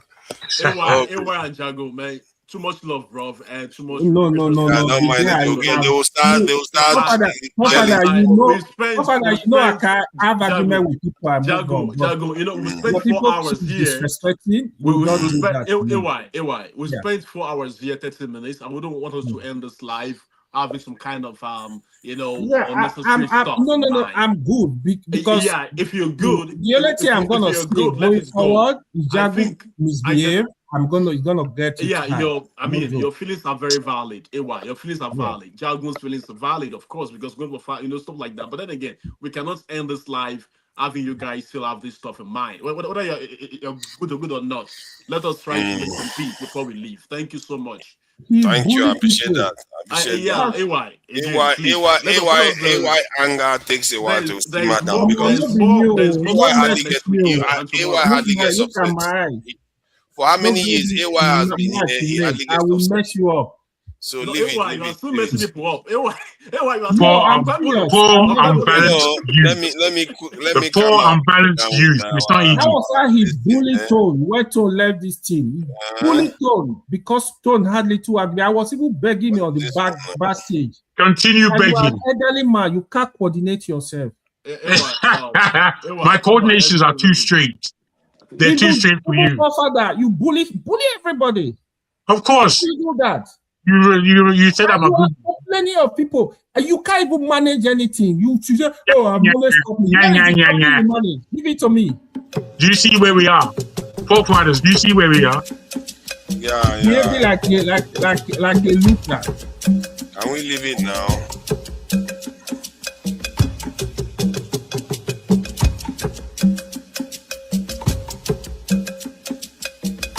These are white people, though. These people are unrepentant bandits. Jago and they are bandits. Oseweka, this is your Kingo.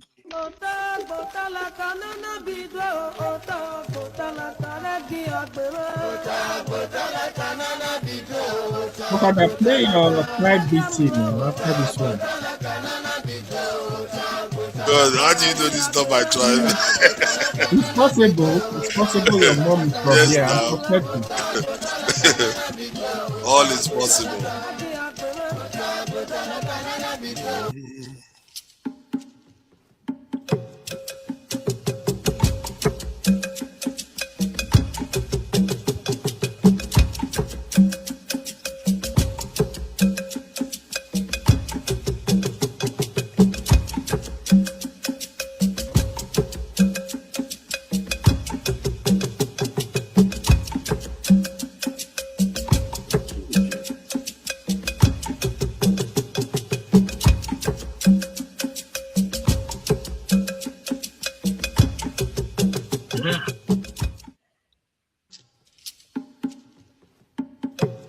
Why are you playing this thing, my brother? This is interesting. You know what I like? I want your Vanille. You know what I like is the drum pattern. The drum beat is rough. You like the beat, eh? Good. Yeah, man.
eluigwe sokwala no, Elijah sokwabịa, Gideon sokwabịa, nna m ukwu Abraham, Aịzaya onye amụma, dịka okwute nke nzukọ bụ ha niile zukwa. Atụ Alfa, enwere onye ma agba egwu ebe a? Ije, o nwere onye ma ete egwu?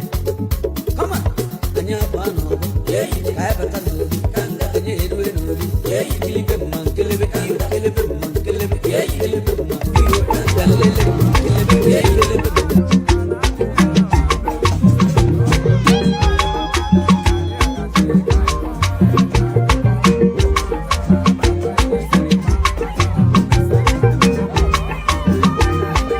Let me acknowledge the people that donated, so just in case, because I think I forgot to do that. Okay. Zoba Herds.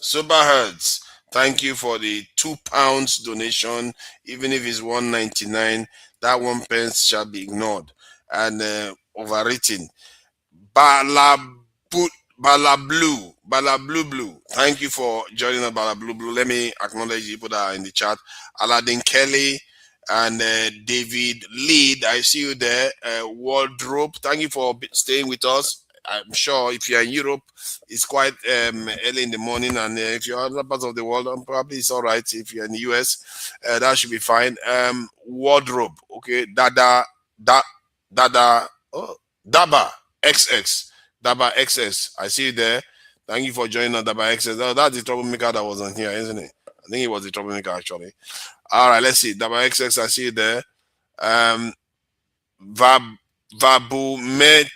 Vabumet Obis. Thank you for joining us, Vabumet Obis. I see you there. Let's see if there are others. Tracy Jacobin, I know I saw her there earlier on. And I think I've said Aladdin Kelly. I hope I don't miss a lot of people out here. Dixon EK Official. Let's see who else is there. Emmanuel Johnson 8983. Emmanuel Johnson 8983. I see you there. And who else is there? Fidel Iso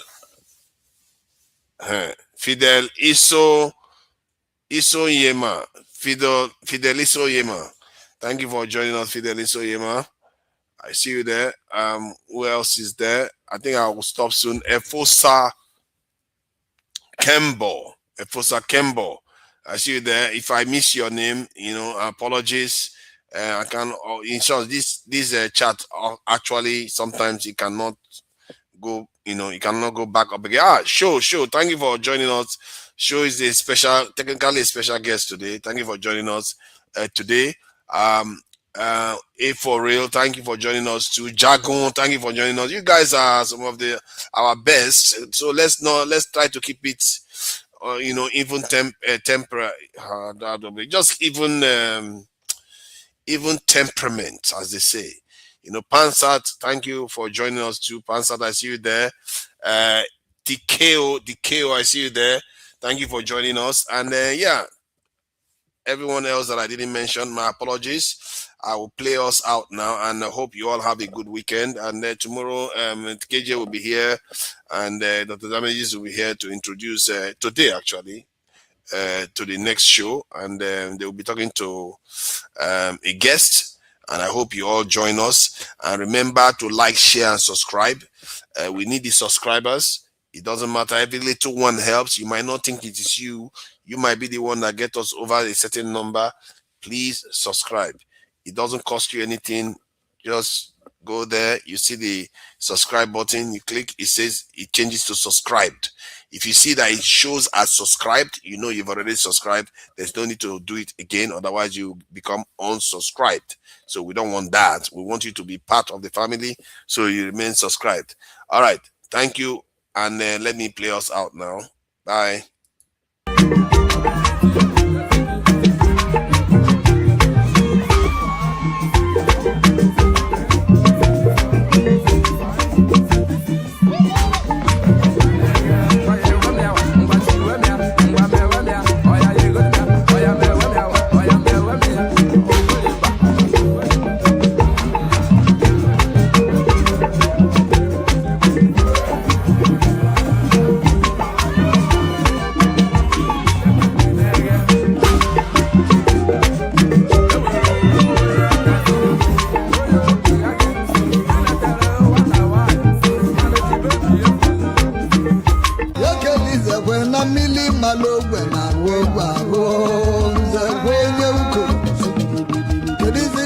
Hi. Guy, you are full of vanity. I can't believe you. You made an effort to come to your computer, your phone, just to send the message so that you'll be acknowledged. Okay, I will acknowledge you, Guy Owelele. Thank you for joining us at the very last second. All right? Thank you. Bye.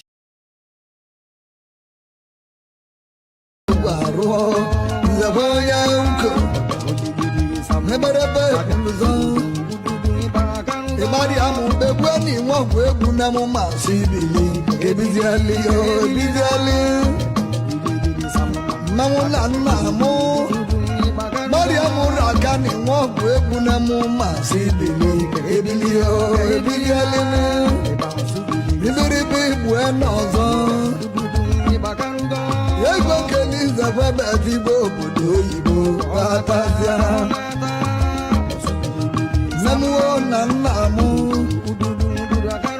Yakelize kwa mili malogwe na wogwaro Nzekwenye uko Kedizi koshina Yakelize kwa na mili malogwe na wogwaro Nzekwenye uko Neberebe mzo Ebari amu begwe ni wogwe guna mu masibili Ebiziali o ebiziali Mamu la namu Bari amu raga ni wogwe guna mu masibili Ebili o ebiliali Nibiri bibwe nozo Yego keliza kwa beti bo bodo yibo Atazia